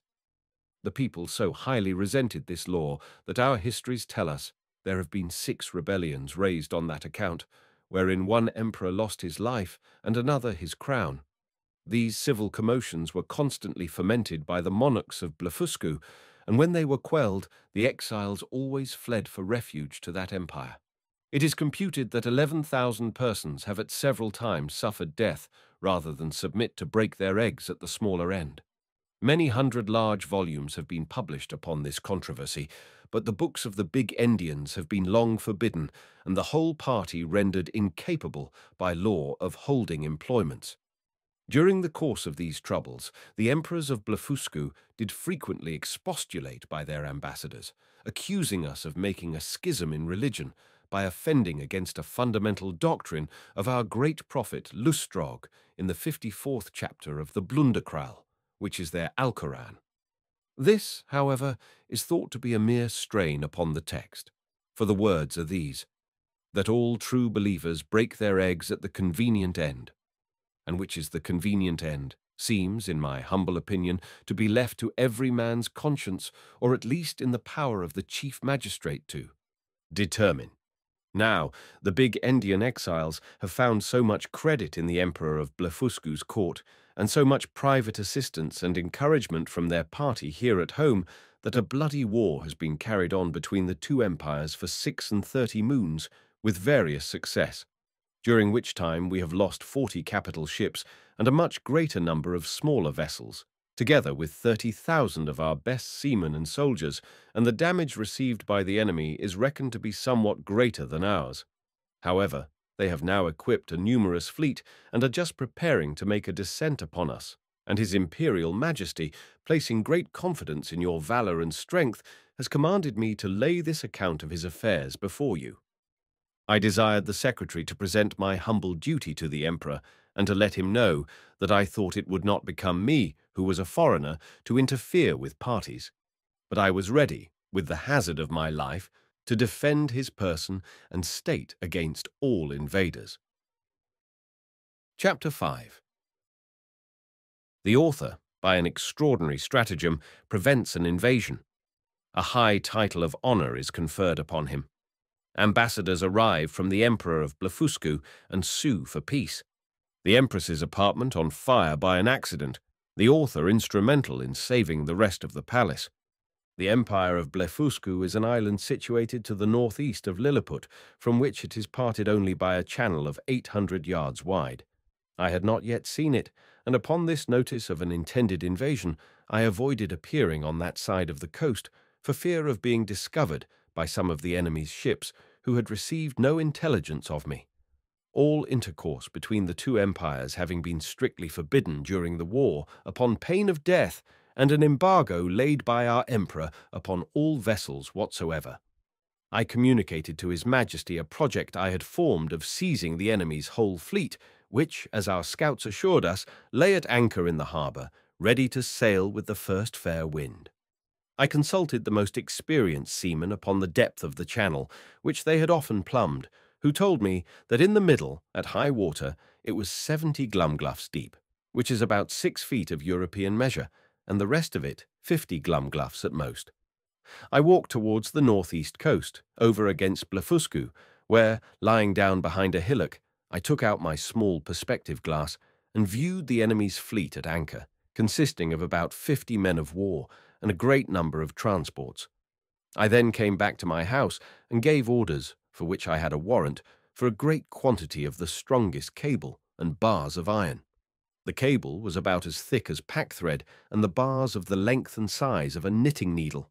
I trebled the cable to make it stronger, and for the same reason I twisted 3 of the iron bars together, bending the extremities into a hook. Having thus fixed 50 hooks to as many cables, I went back to the northeast coast, and putting off my coat, shoes, and stockings, walked into the sea in my leathern jerkin about half an hour before high water. I waded with what haste I could, and swam in the middle about 30 yards, till I felt ground. I arrived at the fleet in less than half an hour. The enemy was so frightened when they saw me that they leaped out of their ships and swam to shore, where there could not be fewer than 30,000 souls. I then took my tackling, and fastening a hook to the hole at the prow of each, I tied all the cords together at the end. While I was thus employed, the enemy discharged several thousand arrows, many of which stuck in my hands and face, and, beside the excessive smart, gave me much disturbance in my work. My greatest apprehension was for my eyes, which I should have infallibly lost if I had not suddenly thought of an expedient. I kept, among other little necessaries, a pair of spectacles in a private pocket, which, as I observed before, had escaped the Emperor's searchers. These I took out and fastened as strongly as I could upon my nose, and thus armed, went on boldly with my work in spite of the enemy's arrows, many of which struck against the glasses of my spectacles, but without any other effect, further than a little to discompose them. I had now fastened all the hooks, and taking the knot in my hand, began to pull, but not a ship would stir, for they were all too fast held by their anchors, so that the boldest part of my enterprise remained. I therefore let go the cord, and leaving the hooks fixed to the ships, I resolutely cut with my knife the cables that fastened the anchors, receiving about 200 shots in my face and hands. Then I took up the knotted end of the cables, to which my hooks were tied, and with great ease drew 50 of the enemy's largest men of war after me. The Blefuscudians, who had not the least imagination of what I intended, were at first confounded with astonishment. They had seen me cut the cables, and thought my design was only to let the ships run adrift or fall foul on each other. But when they perceived the whole fleet moving in order, and saw me pulling at the end, they set up such a scream of grief and despair as it is almost impossible to describe or conceive. When I had got out of danger, I stopped a while to pick out the arrows that stuck in my hands and face, and rubbed on some of the same ointment that was given me at my first arrival, as I have formerly mentioned. I then took off my spectacles, and waiting about an hour till the tide was a little fallen, I waded through the middle with my cargo, and arrived safe at the royal port of Lilliput. The Emperor and his whole court stood on the shore, expecting the issue of this great adventure. They saw the ships move forward in a large half-moon, but could not discern me, who was up to my breast in water. When I advanced to the middle of the channel, they were yet more in pain, because I was under water to my neck. The Emperor concluded me to be drowned, and that the enemy's fleet was approaching in a hostile manner, but he was soon eased of his fears. For the channel growing shallower every step I made, I came in a short time within hearing, and holding up the end of the cable, by which the fleet was fastened, I cried in a loud voice, "Long live the most puissant king of Lilliput!" This great prince received me at my landing with all possible encomiums, and created me a nardac upon the spot, which is the highest title of honour among them. His Majesty desired I would take some other opportunity of bringing all the rest of his enemy's ships into his ports, and so unmeasurable is the ambition of princes that he seemed to think of nothing less than reducing the whole empire of Blefuscu into a province and governing it by a viceroy, of destroying the big Indian exiles and compelling that people to break the smaller end of their eggs, by which he would remain the sole monarch of the whole world. But I endeavoured to divert him from this design by many arguments drawn from the topics of policy as well as justice, and I plainly protested that I would never be an instrument of bringing a free and brave people into slavery. And, when the matter was debated in council, the wisest part of the ministry were of my opinion. This open, bold declaration of mine was so opposite to the schemes and politics of His Imperial Majesty that he could never forgive me. He mentioned it in a very artful manner at council, where I was told that some of the wisest appeared, at least by their silence, to be of my opinion, but others, who were my secret enemies, could not forbear some expressions which, by a side-wind, reflected on me.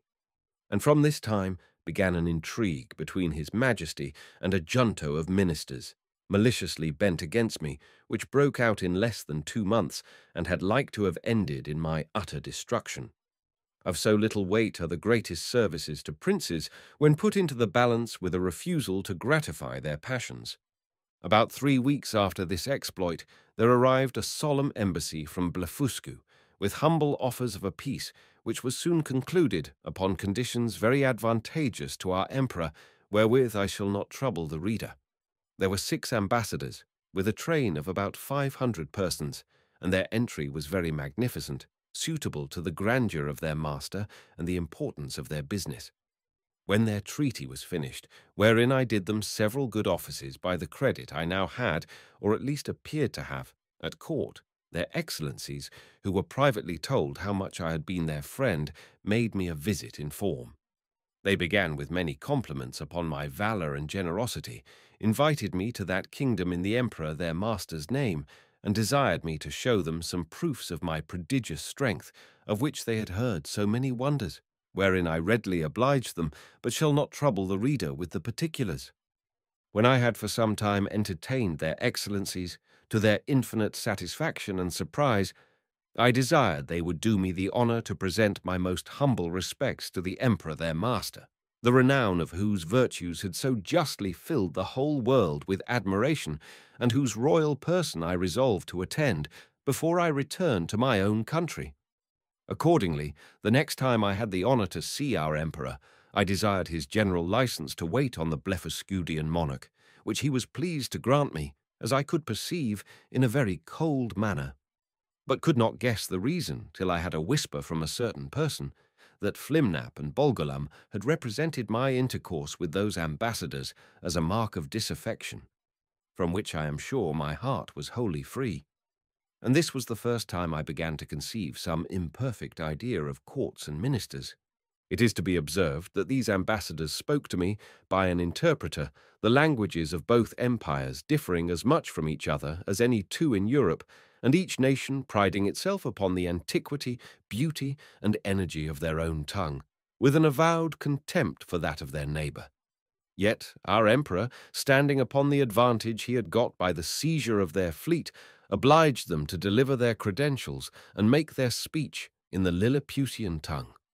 And it must be confessed that from the great intercourse of trade and commerce between both realms, from the continual reception of exiles which is mutual among them, and from the custom, in each empire, to send their young nobility and richer gentry to the other, in order to polish themselves by seeing the world and understanding men and manners. There are few persons of distinction, or merchants, or seamen, who dwell in the maritime parts, but what can hold conversation in both tongues? As I found some weeks after, when I went to pay my respects to the Emperor of Blefuscu, which, in the midst of great misfortunes, through the malice of my enemies, proved a very happy adventure to me, as I shall relate in its proper place. The reader may remember that when I signed those articles upon which I recovered my liberty, there were some which I disliked upon account of their being too servile. Neither could anything but an extreme necessity have forced me to submit.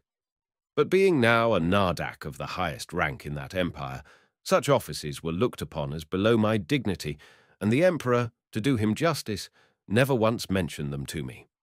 However, it was not long before I had an opportunity of doing his majesty, at least, as I then thought, a most signal service. I was alarmed at midnight with the cries of many hundred people at my door, by which, being suddenly awaked, I was in some kind of terror. I heard the word burglum repeated incessantly. Several of the emperor's court, making their way through the crowd, entreated me to come immediately to the palace, where her imperial majesty's apartment was on fire by the carelessness of a maid of honor, who fell asleep while she was reading a romance. I got up in an instant, and orders being given to clear the way before me, and it being likewise a moonshine night, I made a shift to get to the palace without trampling on any of the people. I found they had already applied ladders to the walls of the apartment and were well provided with buckets, but the water was at some distance. These buckets were about the size of large thimbles, and the poor people supplied me with them as fast as they could, but the flame was so violent that they did little good. I might easily have stifled it with my coat, which I unfortunately left behind me for haste, and came away only in my leathern jerkin. The case seemed wholly desperate and deplorable, and this magnificent palace would have infallibly been burnt down to the ground if, by a presence of mind unusual to me, I had not suddenly thought of an expedient. I had, the evening before, drunk plentifully of a most delicious wine called Glimigrim. The Blefuscudians call it Flunag, but ours is esteemed the better sort, which is very diuretic. By the luckiest chance in the world, I had not discharged myself of any part of it. The heat I had contracted by coming very near the flames and by labouring to quench them made the wine begin to operate by urine, which I voided in such a quantity and applied so well to the proper places that in 3 minutes the fire was wholly extinguished, and the rest of that noble pile, which had cost so many ages in erecting, preserved from destruction. It was now daylight, and I returned to my house without waiting to congratulate with the emperor, because, although I had done a very eminent piece of service, yet I could not tell how his majesty might resent the manner by which I had performed it, for by the fundamental laws of the realm it is capital in any person, of what quality soever, to make water within the precincts of the palace.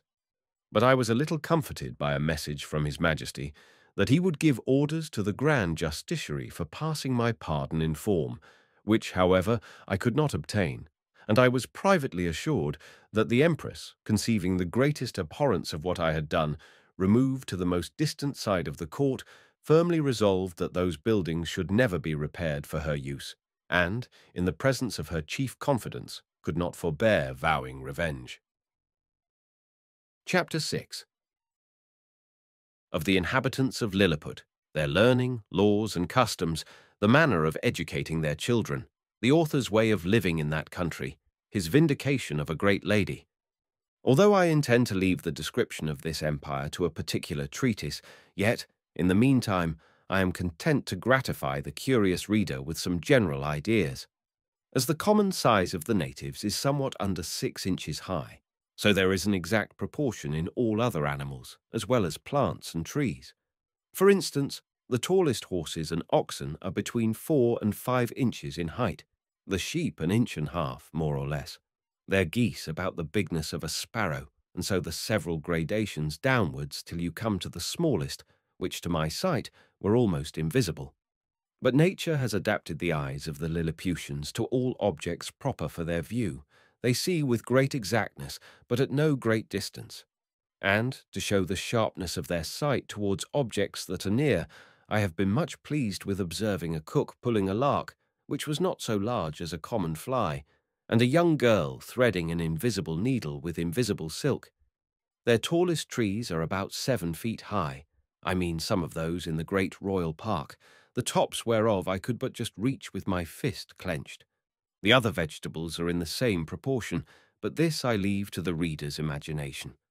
I shall say but little at present of their learning, which, for many ages, has flourished in all its branches among them, but their manner of writing is very peculiar, being neither from the left to the right, like the Europeans, nor from the right to the left, like the Arabians, nor from up to down, like the Chinese, but aslant, from one corner of the paper to the other, like ladies in England.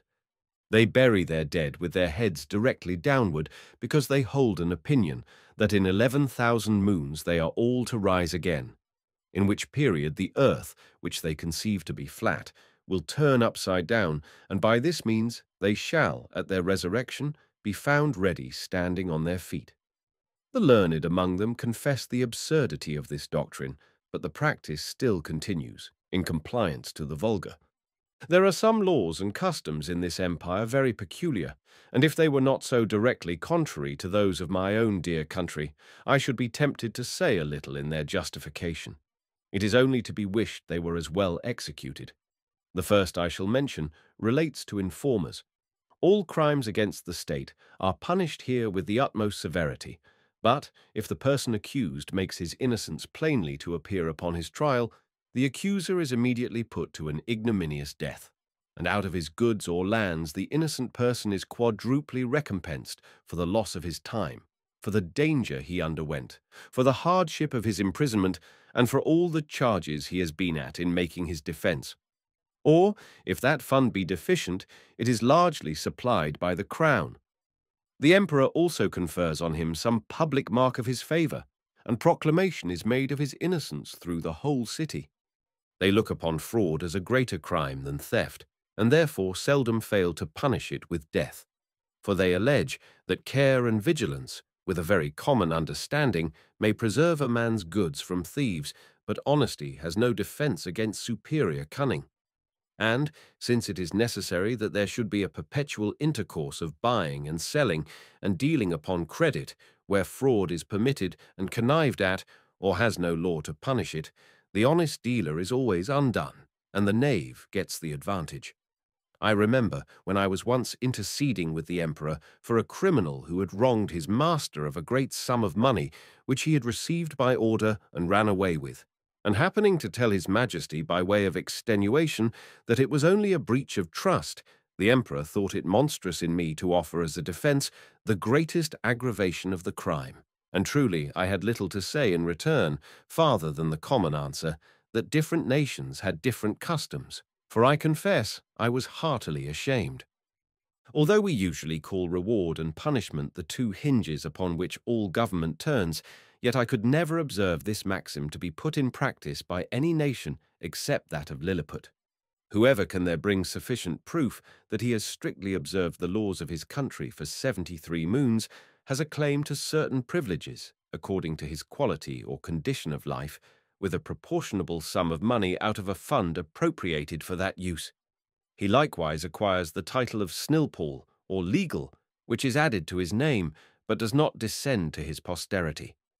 And these people thought it a prodigious defect of policy among us when I told them that our laws were enforced only by penalties, without any mention of reward. It is upon this account that the image of justice in their courts of judicature is formed with 6 eyes, 2 before, as many behind, and on each side 1, to signify circumspection, with a bag of gold open in her right hand, and a sword sheathed in her left, to show she is more disposed to reward than to punish. In choosing persons for all employments, they have more regard to good morals than to great abilities. For since government is necessary to mankind, they believe that the common size of human understanding is fitted to some station or other, and that Providence never intended to make the management of public affairs a mystery to be comprehended only by a few persons of sublime genius, of which there seldom are 3 born in an age, but they suppose truth, justice, temperance, and the like to be in every man's power. The practice of which virtues, assisted by experience and a good intention, would qualify any man for the service of his country, except where a course of study is required.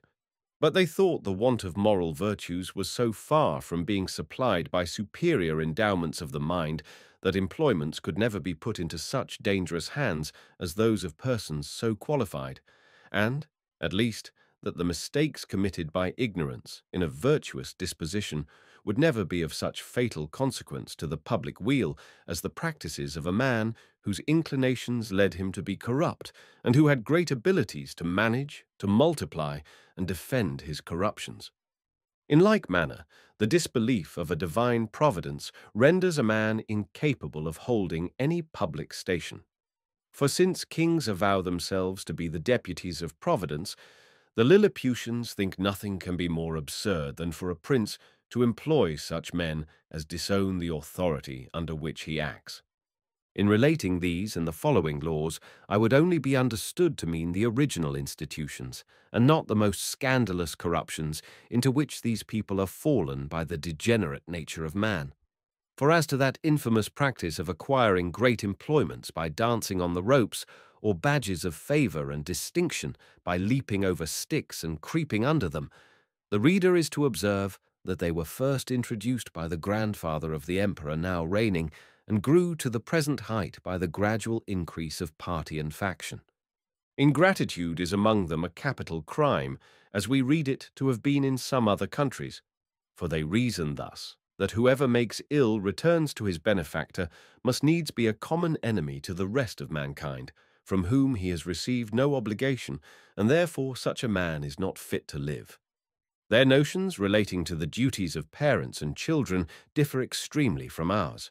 For since the conjunction of male and female is founded upon the great law of nature, in order to propagate and continue the species, the Lilliputians will needs have it that men and women are joined together, like other animals, by the motives of concupiscence. and that their tenderness towards their young proceeds from the like natural principle, for which reason they will never allow that a child is under any obligation to his father for begetting him, or to his mother for bringing him into the world, which, considering the miseries of human life, was neither a benefit in itself nor intended so by his parents, whose thoughts in their love encounters were otherwise employed. Upon these and the like reasonings, their opinion is that parents are the last of all others to be trusted with the education of their own children, and therefore they have in every town public nurseries where all parents, except cottagers and labourers, are obliged to send their infants of both sexes to be reared and educated, when they come to the age of 20 moons, at which time they are supposed to have some rudiments of docility. These schools are of several kinds, suited to different qualities, and both sexes. They have certain professors well skilled in preparing children for such a condition of life as befits the rank of their parents and their own capacities, as well as inclinations. I shall first say something of the male nurseries and then of the female. The nurseries for males of noble or eminent birth are provided with grave and learned professors and their several deputies. The clothes and food of the children are plain and simple. They are bred up in the principles of honour, justice, courage, modesty, clemency, religion, and love of their country. They are always employed in some business, except in the times of eating and sleeping, which are very short, and 2 hours for diversions consisting of bodily exercises. They are dressed by men till 4 years of age, and then are obliged to dress themselves, although their quality be ever so great. And the women attendant, who are aged proportionably to ours at 50, perform only the most menial offices. They are never suffered to converse with servants, but go together in smaller or greater numbers to take their diversions, and always in the presence of a professor or one of his deputies, whereby they avoid those early bad impressions of folly and vice to which our children are subject. Their parents are suffered to see them only twice a year. The visit is to last but an hour. They are allowed to kiss the child at meeting and parting, but a professor, who always stands by on those occasions, will not suffer them to whisper or use any fondling expressions or bring any presents of toys, sweetmeats, and the like. The pension from each family for the education and entertainment of a child, upon failure of due payment, is levied by the emperor's officers. The nurseries for children of ordinary gentlemen, merchants, traders, and handicrafts are managed proportionably after the same manner.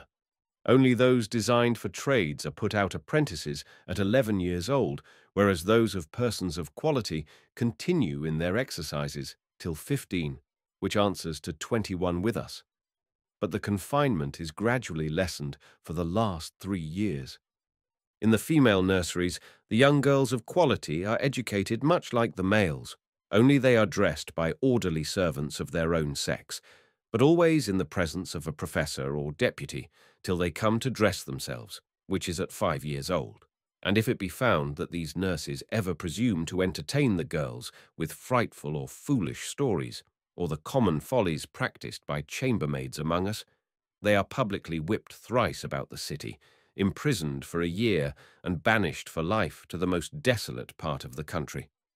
Thus the young ladies are as much ashamed of being cowards and fools as the men, and despise all personal ornaments beyond decency and cleanliness. Neither did I perceive any difference in their education made by their difference of sex, only that the exercises of the females were not altogether so robust, and that some rules were given them relating to domestic life, and a smaller compass of learning was enjoined them. For their maxim is, that among peoples of quality, a wife should be always a reasonable and agreeable companion, because she cannot always be young.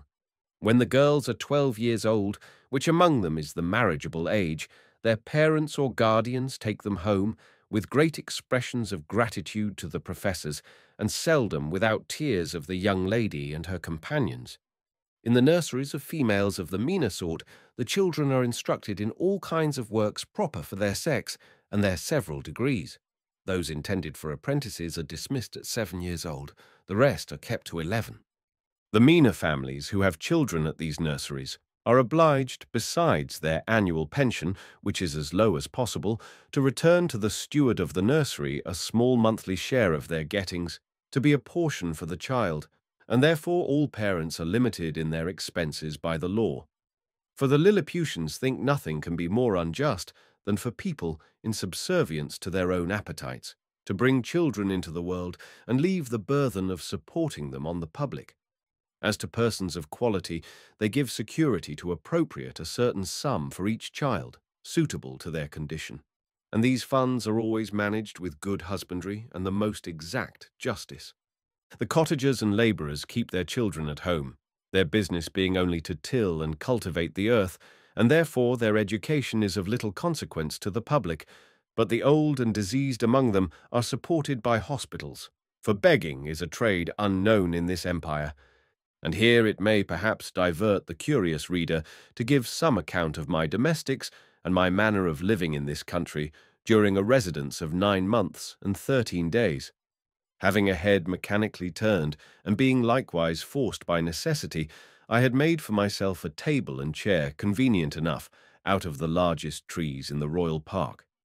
200 sempstresses were employed to make me shirts, and linen for my bed and table, all of the strongest and coarsest kind they could get, which, however, they were forced to quilt together in several folds, for the thickest was some degrees finer than lawn. Their linen is usually 3 inches wide, and 3 feet make a piece. The sempstresses took my measure as I lay on the ground, one standing at my neck and another at my mid-leg, with a strong cord extended, that each held by the end, while a third measured the length of the cord with a rule of 1 inch long. Then they measured my right thumb, and desired no more, for by a mathematical computation, that twice round the thumb is once round the wrist, and so on to the neck and the waist, and by the help of my old shirt, which I displayed on the ground before them for a pattern, they fitted me exactly. 300 tailors were employed in the same manner to make me clothes, but they had another contrivance for taking my measure. I kneeled down, and they raised a ladder from the ground to my neck. Upon this ladder one of them mounted, and let fall a plumb line from my collar to the floor, which just answered the length of my coat. But my waist and arms I measured myself. When my clothes were finished, which was done in my house, for the largest of theirs would not have been able to hold them, they looked like the patchwork made by the ladies in England, only that mine were all of a colour. I had 300 cooks to dress my victuals in little convenient huts built about my house, where they and their families lived, and prepared me 2 dishes apiece. I took up 20 waiters in my hand and placed them on the table. 100 more attended below on the ground, some with dishes of meat, and some with barrels of wine and other liquors slung on their shoulders, all which the waiters above drew up, as I wanted, in a very ingenious manner, by certain cords, as we draw the bucket up a well in Europe. A dish of their meat was a good mouthful, and a barrel of their liquor a reasonable draught. Their mutton yields to ours, but their beef is excellent. I have had a sirloin so large that I have been forced to make 3 bites of it, but this is rare. My servants were astonished to see me eat it, bones and all, as in our country we do the leg of a lark. Their geese and turkeys I usually ate at a mouthful, and I confess they far exceed ours. Of their smaller fowl I could take up 20 or 30 at the end of my knife. One day His Imperial Majesty, being informed of my way of living, desired that himself and his royal consort, with the young princes of the blood of both sexes, might have the happiness, as he was pleased to call it, of dining with me. They came accordingly, and I placed them in chairs of state, upon my table, just over against me, with their guards about them. Flimnap, the Lord High Treasurer, attended there likewise with his white staff, and I observed he often looked on me with a sour countenance, which I would not seem to regard, but ate more than usual in honour to my dear country, as well as to fill the court with admiration. I have some private reasons to believe that this visit from His Majesty gave Flimnap an opportunity of doing me ill offices to his master. That minister had always been my secret enemy, though he outwardly caressed me more than was usual to the moroseness of his nature. He represented to the emperor the low condition of his treasury, that he was forced to take up money at a great discount, that exchequer bills would not circulate under 9%. below par, that I had cost His Majesty above 1.5 million of sprugs, their greatest gold coin, about the bigness of a spangle, and upon the whole that it would be advisable in the Emperor to take the first fair occasion of dismissing me. I am here obliged to vindicate the reputation of an excellent lady, who was an innocent sufferer upon my account. The treasurer took a fancy to be jealous of his wife, from the malice of some evil tongues, who informed him that her grace had taken a violent affection for my person. And the court scandal ran for some time that she once came privately to my lodging. This I solemnly declare to be a most infamous falsehood, without any grounds, further than that her grace was pleased to treat me with all innocent marks of freedom and friendship. I own she came often to my house, but always publicly, nor ever without 3 more in the coach, who were usually her sister and young daughter, and some particular acquaintance. But this was common to many other ladies of the court, and I still appeal to my servants round, whether they at any time saw a coach at my door, without knowing what persons were in it. On those occasions when a servant had given me notice, my custom was to go immediately to the door, and after paying my respects, to take up the coach and 2 horses very carefully in my hands, for if there were 6 horses, the postilion always unharnessed 4, and place them on a table where I had fixed a movable rim quite round of 5 inches high to prevent accidents. And I have often had 4 coaches and horses at once on my table, full of company, while I sat in my chair, leaning my face towards them, and when I was engaged with one set, the coachman would gently drive the others round my table. I have passed many an afternoon very agreeably in these conversations, but I defy the treasurer, or his 2 informers, I will name them, and let them make the best of it, Clustrel and Drunlow, to prove that any person ever came to me incognito, except the Secretary Reldressel, who was sent by express command of His Imperial Majesty, as I have before related. I should not have dwelt so long upon this particular, if it had not been a point wherein the reputation of a great lady is so nearly concerned, to say nothing of my own, though I then had the honour to be a Nardac, which the treasurer himself is not. For all the world knows that he is only a glumglum, a title inferior by 1 degree, as that of a marquis is to a duke in England. Yet I allow he preceded me in right of his post. These false informations, which I afterwards came to the knowledge of by an accident not proper to mention, made the treasurer show his lady for some time an ill countenance, and me a worse. And although he was at last undeceived and reconciled to her, yet I lost all credit with him, and found my interest decline very fast with the Emperor himself, who was, indeed, too much governed by that favourite. Chapter 7. The author, being informed of a design to accuse him of high treason, makes his escape to Blefuscu. His reception there. Before I proceed to give an account of my leaving this kingdom, it may be proper to inform the reader of a private intrigue which had been for 2 months forming against me. I had been hitherto all my life a stranger to courts, for which I was unqualified by the meanness of my condition. I had indeed heard and read enough of the dispositions of great princes and ministers, but never expected to have found such terrible effects of them in so remote a country, governed, as I thought, by very different maxims from those in Europe. When I was just preparing to pay my attendance on the Emperor of Blefuscu, a considerable person at court, to whom I had been very serviceable at a time when he lay under the highest displeasure of His Imperial Majesty, came to my house very privately at night, in a close chair, and without sending his name, desired admittance. The chairmen were dismissed. I put the chair, with his lordship in it, into my coat pocket, and giving orders to a trusty servant to say I was indisposed and gone to sleep, I fastened the door of my house, placed the chair on the table, according to my usual custom, and sat down by it. After the common salutations were over, observing his lordship's countenance full of concern, and inquiring into the reason, he desired I would hear him with patience, in a matter that highly concerned my honour and my life. His speech was to the following effect, for I took notes of it as soon as he left me. "You are to know," said he, "that several committees of council have been lately called in the most private manner on your account, and it is but 2 days since His Majesty came to a full resolution.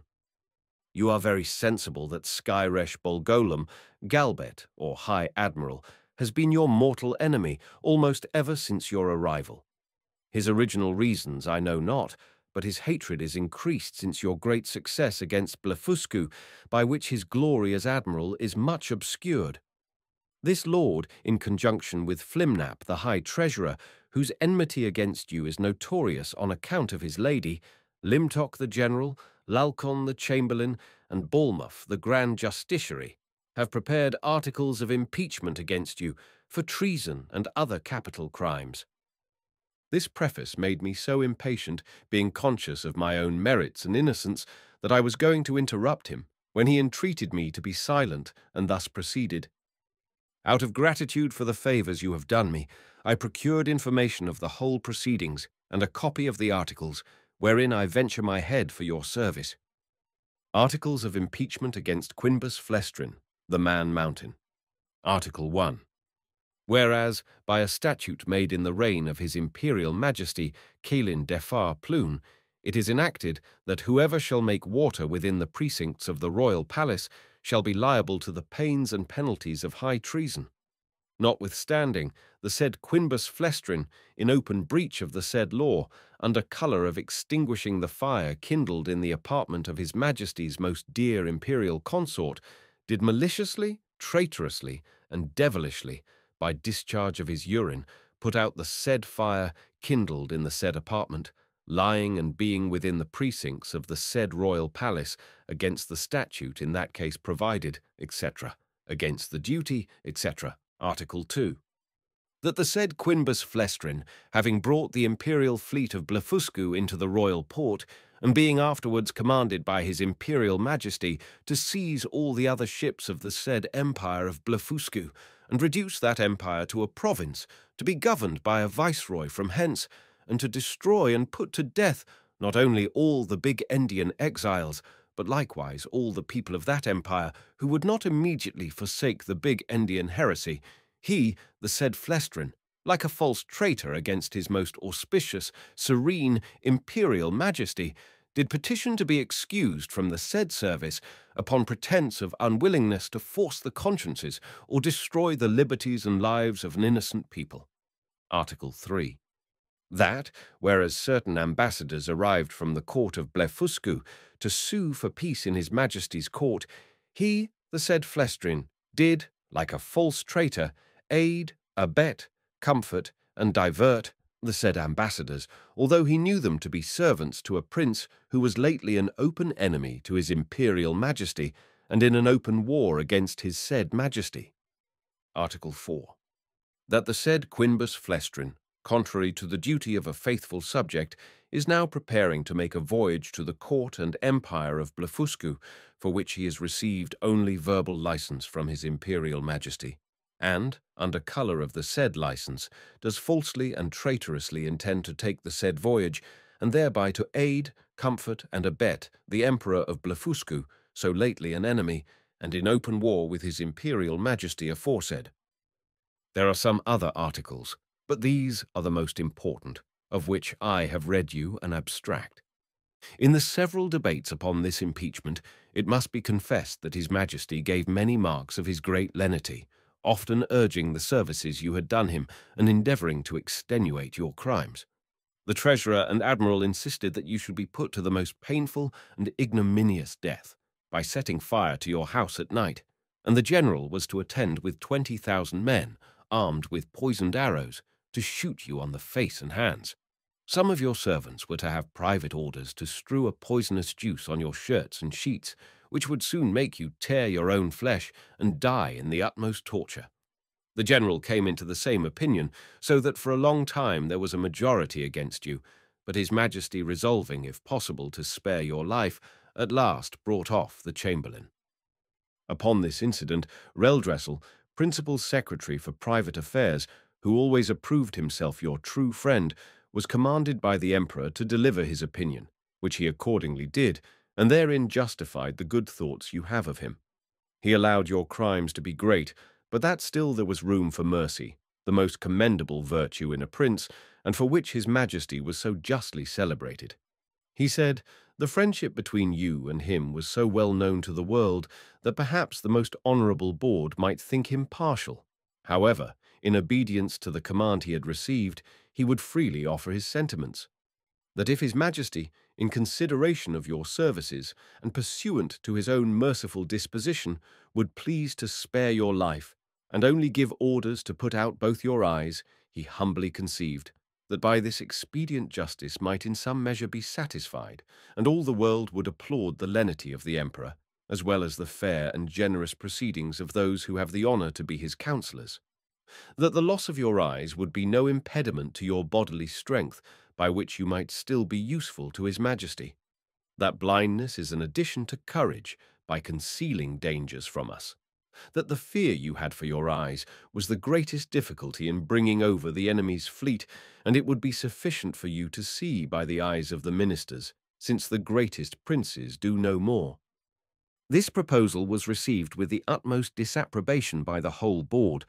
Bolgolam, the admiral, could not preserve his temper, but rising up in fury, said, he wondered how the secretary durst presume to give his opinion for preserving the life of a traitor, that the services you had performed were, by all true reasons of state, the great aggravation of your crimes, that you, who were able to extinguish the fire by discharge of urine in Her Majesty's apartment, which he mentioned with horror, might, at another time, raise an inundation by the same means, to drown the whole palace, and the same strength which enabled you to bring over the enemy's fleet might serve, upon the first discontent, to carry it back, that he had good reasons to think you were a big Endian in your heart, and, as treason begins in the heart before it appears in overt acts, so he accused you as a traitor on that account, and therefore insisted you should be put to death.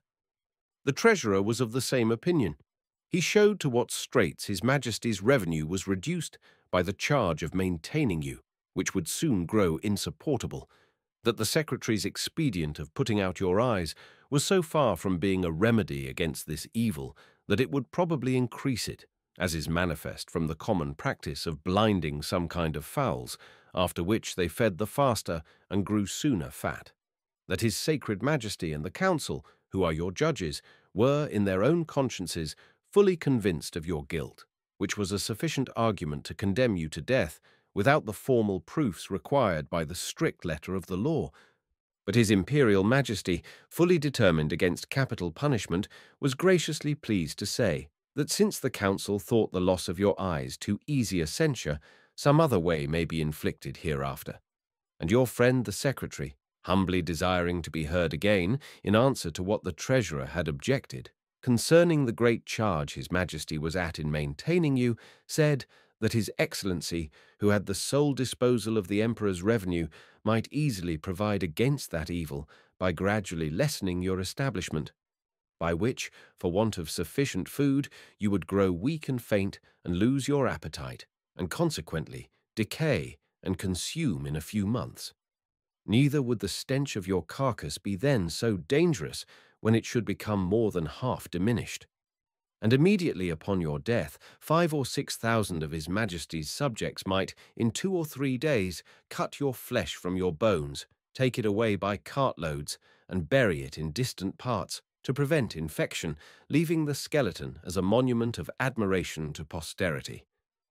Thus, by the great friendship of the secretary, the whole affair was compromised.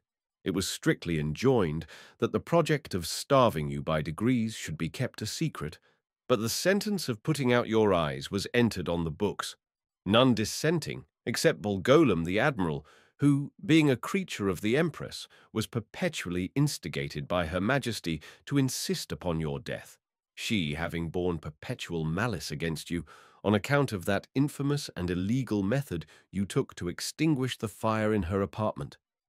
In 3 days your friend the secretary will be directed to come to your house and read before you the articles of impeachment, and then to signify the great lenity and favour of his Majesty and council, whereby you are only condemned to the loss of your eyes, which his Majesty does not question you will gratefully and humbly submit to. And 20 of his Majesty's surgeons will attend, in order to see the operation well performed, by discharging very sharp-pointed arrows into the balls of your eyes, as you lie on the ground.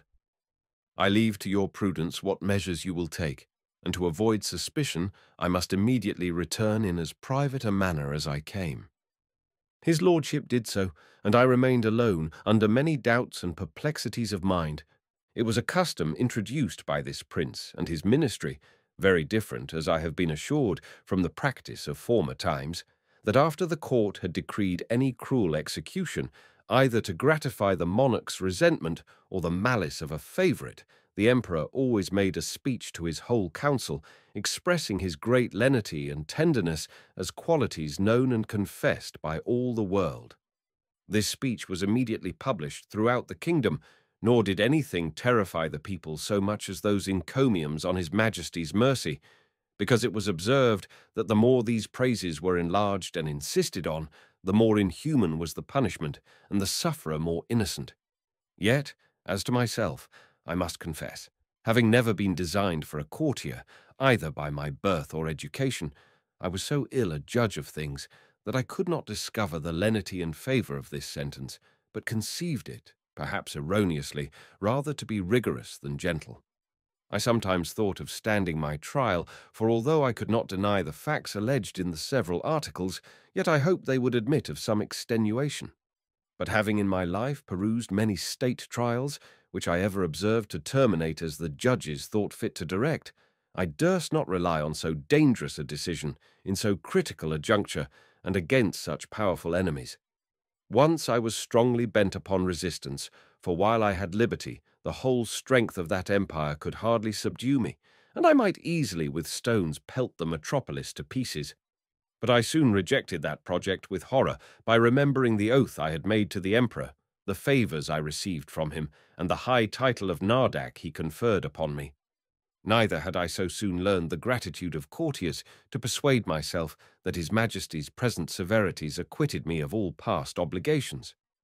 At last I fixed upon a resolution for which it is probable I may incur some censure, and not unjustly, for I confess I owe the preserving of my eyes, and consequently my liberty, to my own great rashness and want of experience. Because if I had then known the nature of princes and ministers, which I have since observed in many other courts, and their methods of treating criminals less obnoxious than myself, I should, with great alacrity and readiness, have submitted to so easy a punishment. But hurried on by the precipitancy of youth, and having His Imperial Majesty's license to pay my attendance upon the Emperor of Blefuscu, I took this opportunity, before the 3 days were elapsed, to send a letter to my friend the secretary, signifying my resolution of setting out that morning for Blefuscu, pursuant to the leave I had got, and without waiting for an answer, I went to that side of the island where our fleet lay. I seized a large man of war, tied a cable to the prow, and lifting up the anchors, I stripped myself, put my clothes, together with my coverlet, which I carried under my arm, into the vessel, and drawing it after me, between wading and swimming, arrived at the royal port of Blefuscu, where the people had long expected me. They lent me 2 guides to direct me to the capital city, which is of the same name. I held them in my hands till I came within 200 yards of the gate, and desired them to signify my arrival to one of the secretaries, and let him know I there waited His Majesty's command. I had an answer in about an hour, that His Majesty, attended by the royal family and great officers of the court, was coming out to receive me. I advanced 100 yards. The emperor and his train alighted from their horses, the empress and ladies from their coaches, and I did not perceive they were in any fright or concern. I lay on the ground to kiss His Majesty's and the empress's hands.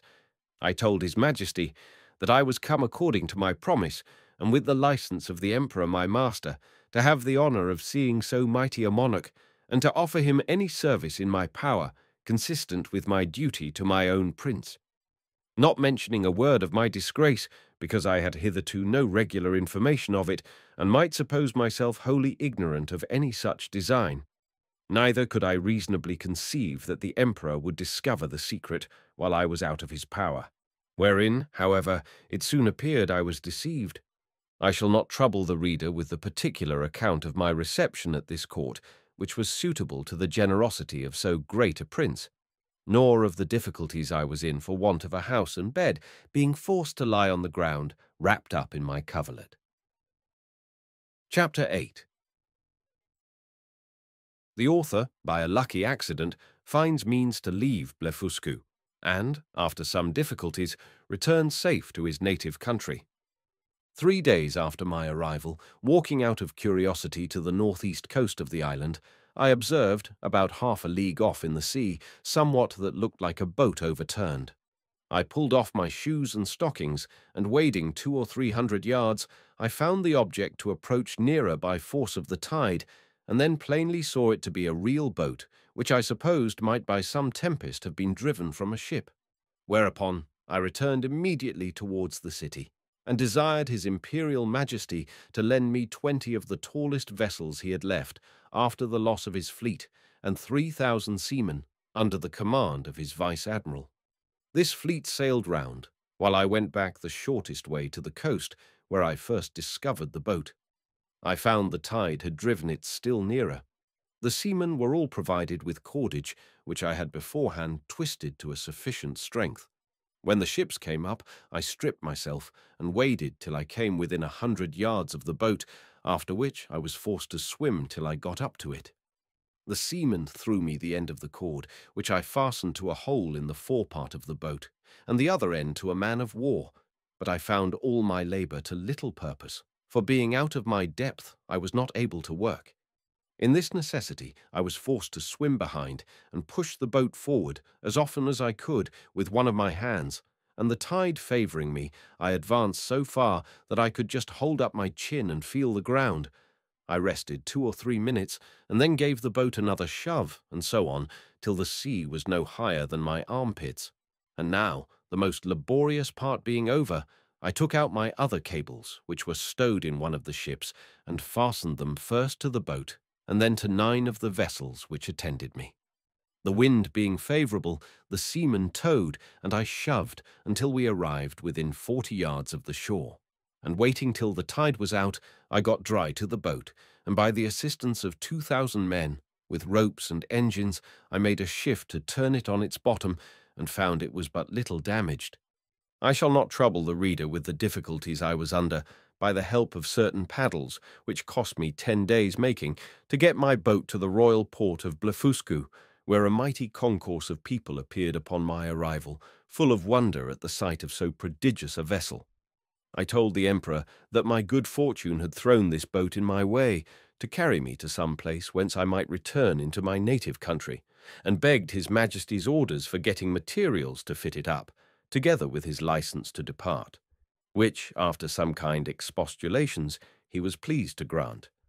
I did very much wonder, in all this time, not to have heard of any express relating to me from our Emperor to the court of Blefuscu, but I was afterward given privately to understand that His Imperial Majesty, never imagining I had the least notice of his designs, believed I was only gone to Blefuscu in performance of my promise, according to the license he had given me, which was well known at our court, and would return in a few days when the ceremony was ended.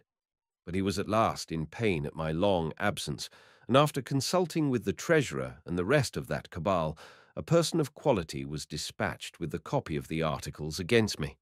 This envoy had instructions to represent to the monarch of Blefuscu the great lenity of his master, who was content to punish me no farther than with the loss of my eyes, that I had fled from justice, and if I did not return in 2 hours, I should be deprived of my title of Nardak and declared a traitor. The envoy further added that in order to maintain the peace and amity between both empires, his master expected that his brother of Blefuscu would give orders to have me sent back to Lilliput, bound hand and foot, to be punished as a traitor. The Emperor of Blefuscu, having taken 3 days to consult, returned an answer consisting of many civilities and excuses. He said that as for sending me bound, his brother knew it was impossible, that although I had deprived him of his fleet, yet he owed great obligations to me for many good offices I had done him in making the peace. That, however, both their majesties would soon be made easy, for I had found a prodigious vessel on the shore, able to carry me on the sea, which he had given orders to fit up with my own assistance and direction, and he hoped, in a few weeks, both empires would be freed from so insupportable an encumbrance.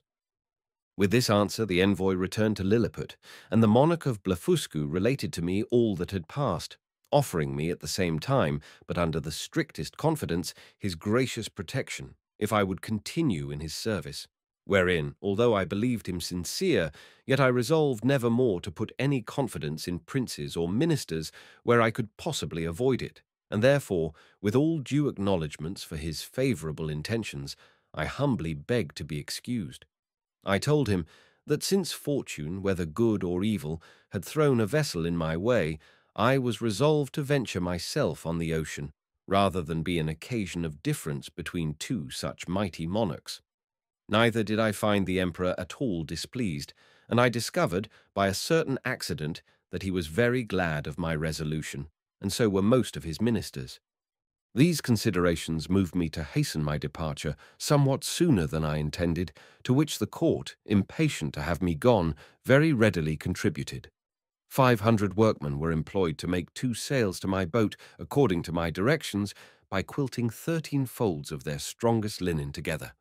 I was at the pains of making ropes and cables by twisting 10, 20, or 30 of the thickest and strongest of theirs. A great stone that I happened to find, after a long search, by the seashore, served me for an anchor. I had the tallow of 300 cows for greasing my boat and other uses. I was at incredible pains in cutting down some of the largest timber trees for oars and masts, wherein I was, however, much assisted by His Majesty's ship carpenters, who helped me in smoothing them after I had done the rough work. In about a month, when all was prepared, I sent to receive His Majesty's commands and to take my leave. The Emperor and royal family came out of the palace. I lay down on my face to kiss his hand, which he very graciously gave me. So did the Empress and young princes of the blood. His Majesty presented me with 50 purses of 200 sprugs apiece, together with his picture at full length, which I put immediately into one of my gloves to keep it from being hurt. The ceremonies at my departure were too many to trouble the reader with at this time. I stored the boat with the carcasses of 100 oxen and 300 sheep, with bread and drink proportionable, and as much meat ready dressed as 400 cooks could provide. I took with me 6 cows and 2 bulls alive, with as many ewes and rams, intending to carry them into my own country and propagate the breed. And to feed them on board, I had a good bundle of hay and a bag of corn. I would gladly have taken a dozen of the natives, but this was a thing the Emperor would by no means permit, and, besides a diligent search into my pockets, His Majesty engaged my honour not to carry away any of his subjects, although with their own consent and desire. Having thus prepared all things as well as I was able, I set sail on the 24th day of September, 1701, at 6 in the morning, and when I had gone about 4 leagues to the northward, the wind being at southeast, at 6 in the evening I descried a small island about half a league to the northwest. I advanced forward and cast anchor on the lee side of the island, which seemed to be uninhabited. I then took some refreshment and went to my rest. I slept well, and as I conjectured, at least 6 hours, for I found the day broke in 2 hours after I awaked. It was a clear night.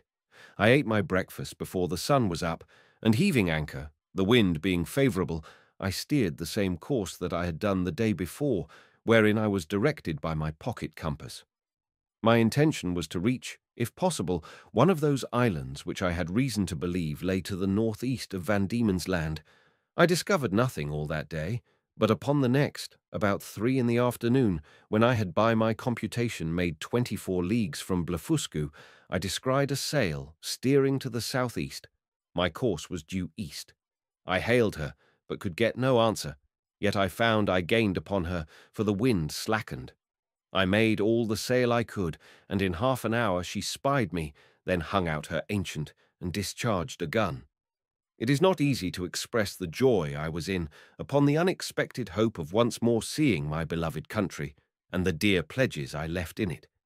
The ship slackened her sails, and I came up with her between 5 and 6 in the evening, September 26th, but my heart leapt within me to see her English colours. I put my cows and sheep into my coat pockets and got on board with all my little cargo of provisions. The vessel was an English merchantman returning from Japan by the North and South Seas. The captain, Mr. John Biddle, of Deptford, a very civil man, and an excellent sailor. We were now in the latitude of 30 degrees south. There were about 50 men in the ship, and here I met an old comrade of mine, one Peter Williams, who gave me a good character to the captain. This gentleman treated me with kindness, and desired I would let him know what place I came from last, and whither I was bound, which I did in a few words, but he thought I was raving, and that the dangers I underwent had disturbed my head, whereupon I took my black cattle and sheep out of my pocket, which, after great astonishment, clearly convinced him of my veracity. I then showed him the gold given me by the Emperor of Blefuscu, together with His Majesty's picture at full length and some other rarities of that country. I gave him 2 purses of 200 sprugs each, and promised, when we arrived in England, to make him a present of a cow and a sheep big with young. I shall not trouble the reader with a particular account of this voyage, which was very prosperous for the most part. We arrived in the Downs on the 13th of April, 1702. I had only one misfortune, that the rats on board carried away one of my sheep. I found her bones in a hole, picked clean from the flesh. The rest of my cattle I got safe ashore, and set them a-grazing in a bowling green at Greenwich, where the fineness of the grass made them feed very heartily, though I had always feared the contrary. Neither could I possibly have preserved them in so long a voyage, if the captain had not allowed me some of his best biscuit, which, rubbed to powder, and mingled with water, was their constant food. The short time I continued in England, I made a considerable profit by showing my cattle to many persons of quality and others, and before I began my second voyage, I sold them for £600. Since my last return, I find the breed is considerably increased, especially the sheep, which I hope will prove much to the advantage of the woolen manufacture by the fineness of the fleeces. I stayed but 2 months with my wife and family, for my insatiable desire of seeing foreign countries would suffer me to continue no longer.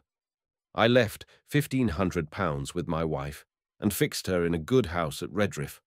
My remaining stock I carried with me, part in money and part in goods, in hopes to improve my fortunes. My eldest uncle John had left me an estate in land near Epping of about £30 a year, and I had a long lease of the Black Bull in Fetter Lane, which yielded me as much more, so that I was not in any danger of leaving my family upon the parish. My son Johnny, named so after his uncle, was at the grammar school and a towardly child. My daughter Betty, who is now well married and has children, was then at her needlework. I took leave of my wife and boy and girl with tears on both sides, and went on board the Adventure, a merchant ship of 300 tons bound for Surat, Captain John Nicholas of Liverpool, commander. But my account of this voyage must be referred to the second part of my travels. Part 2. A Voyage to Brobdingnag. Chapter 1. A great storm described. The long boat sent to fetch water. The author goes with it to discover the country. He is left on shore, is seized by one of the natives, and carried to a farmer's house. His reception, with several accidents that happened there. A description of the inhabitants. Having been condemned, by nature and fortune, to active and restless life, in 2 months after my return, I again left my native country and took shipping in the Downs on the 20th day of June, 1702, in the Adventure, Captain John Nicholas, a Cornish man, commander, bound for Surat.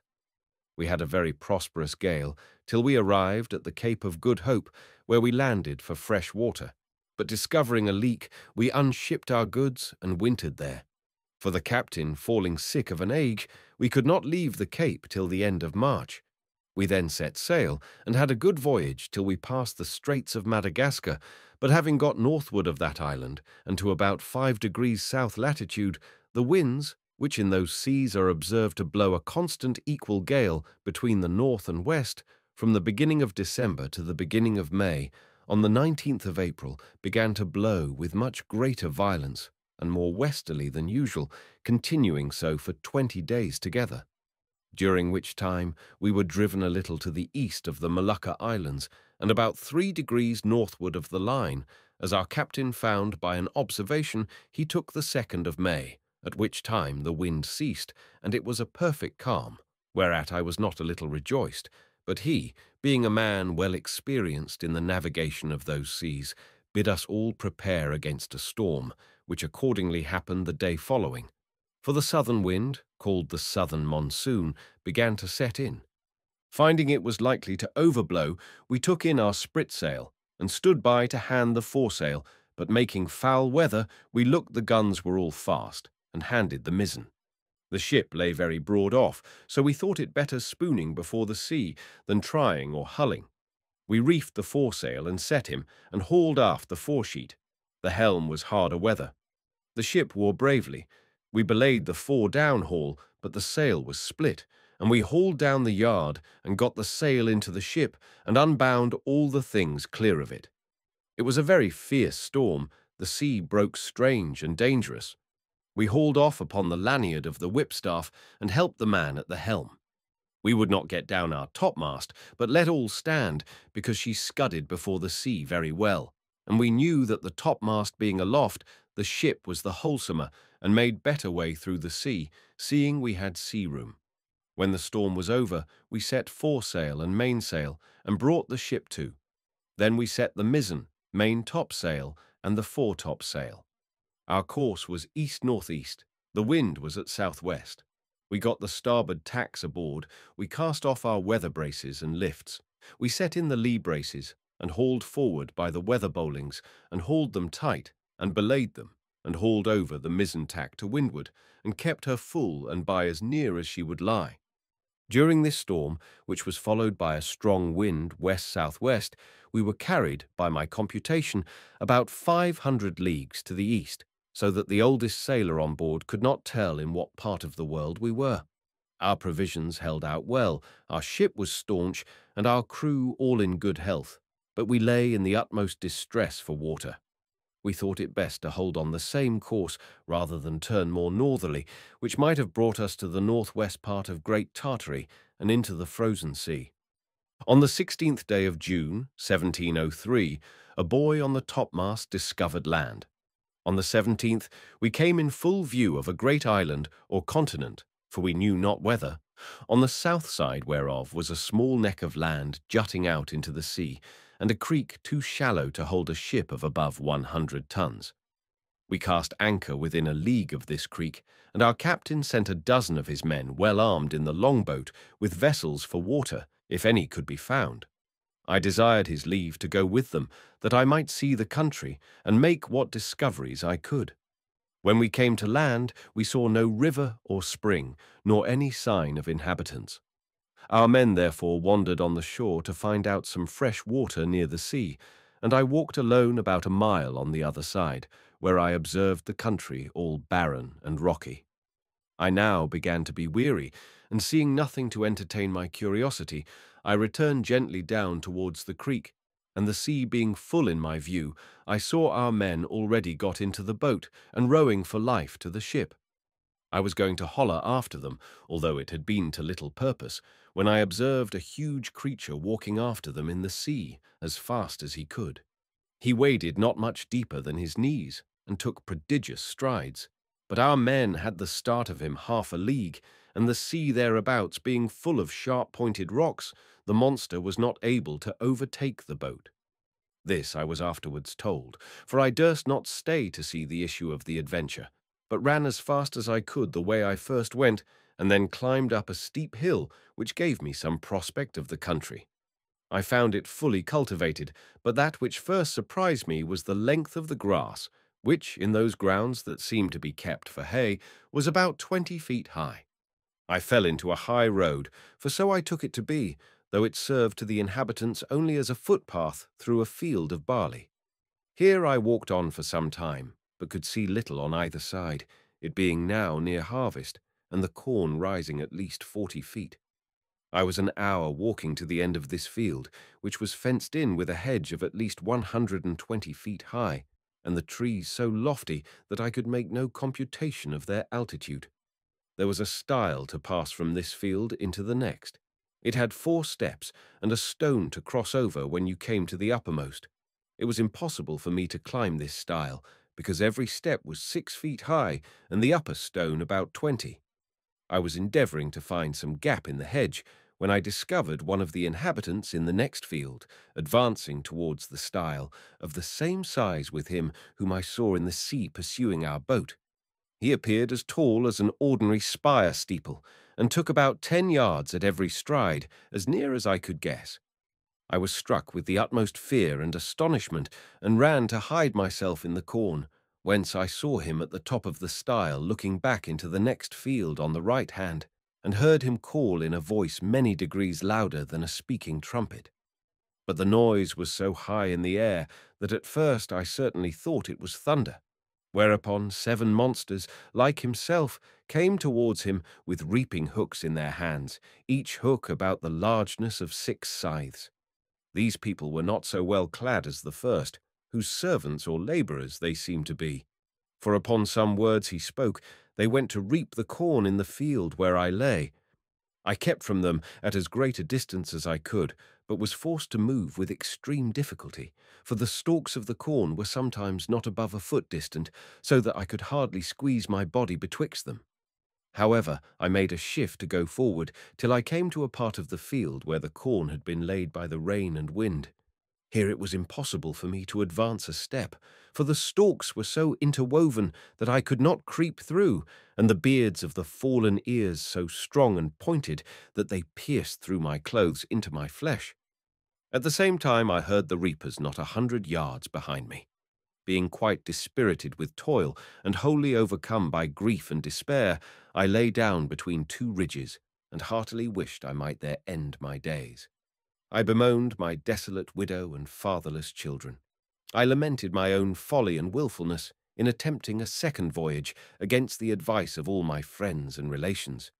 In this terrible agitation of mind, I could not forbear thinking of Lilliput, whose inhabitants looked upon me as the greatest prodigy that ever appeared in the world, where I was able to draw an imperial fleet in my hand and perform those other actions which will be recorded forever in the chronicles of that empire, while posterity shall hardly believe them, although attested by millions.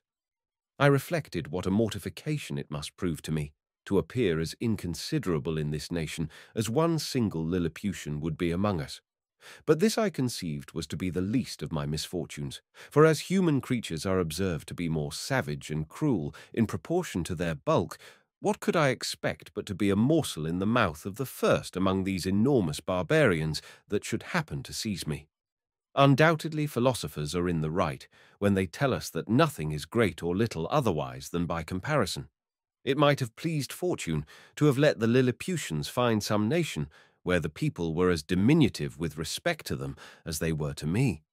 And who knows but that even this prodigious race of mortals might be equally overmatched in some distant part of the world, whereof we have yet no discovery.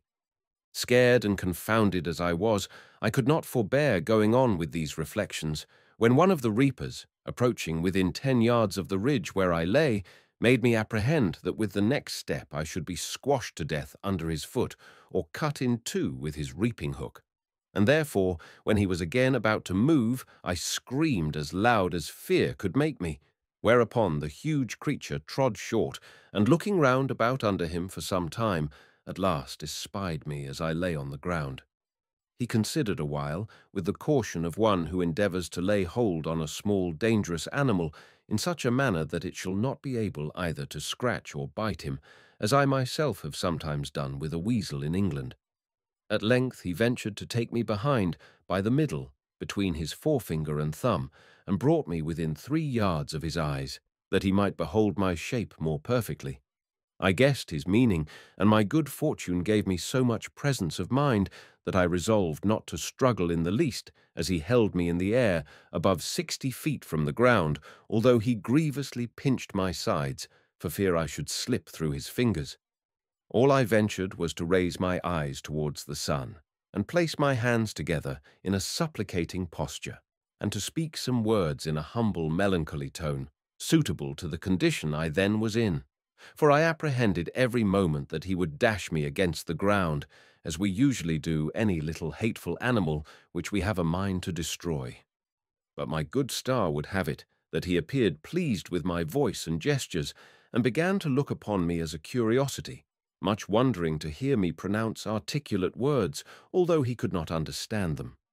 In the meantime, I was not able to forbear groaning and shedding tears, and turning my head towards my sides, letting him know, as well as I could, how cruelly I was hurt by the pressure of his thumb and finger.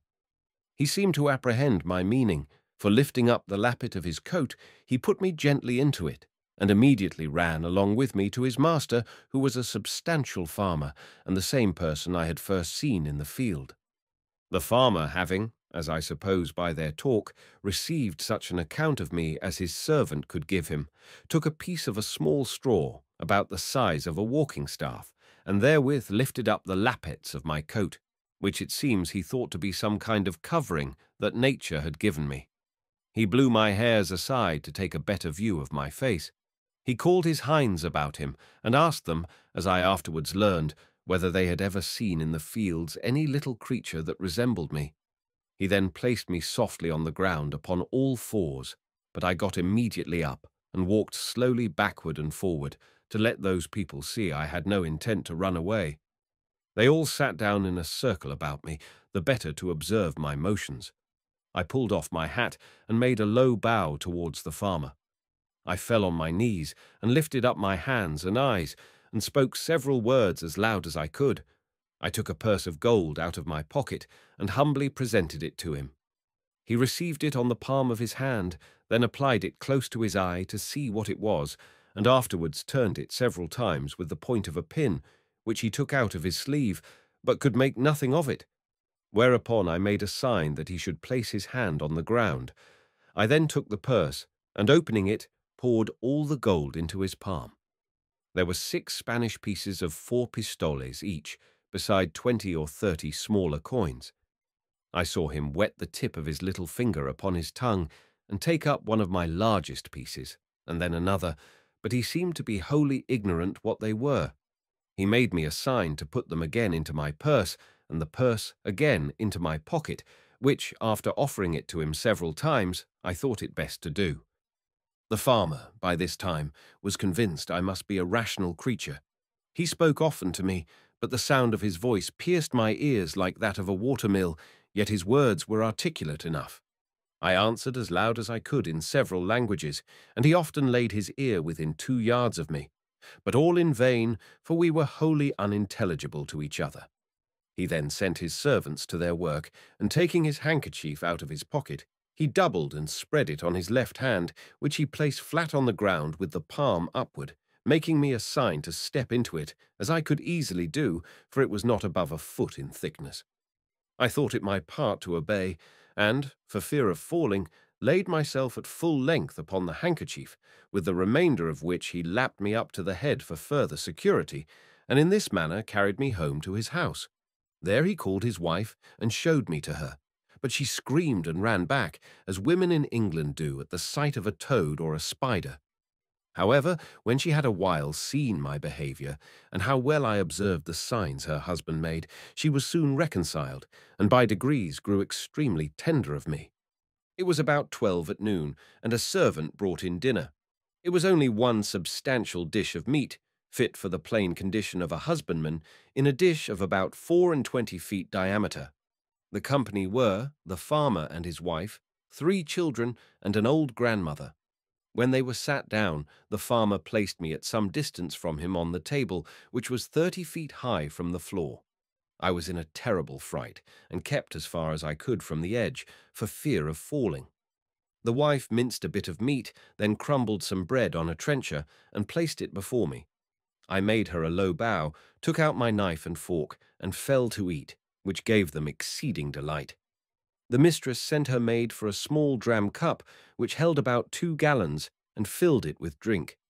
I took up the vessel with much difficulty in both hands, and in a most respectful manner drank to her ladyship's health, expressing the words as loud as I could in English, which made the company laugh so heartily that I was almost deafened with the noise. This liquor tasted like a small cider, and was not unpleasant.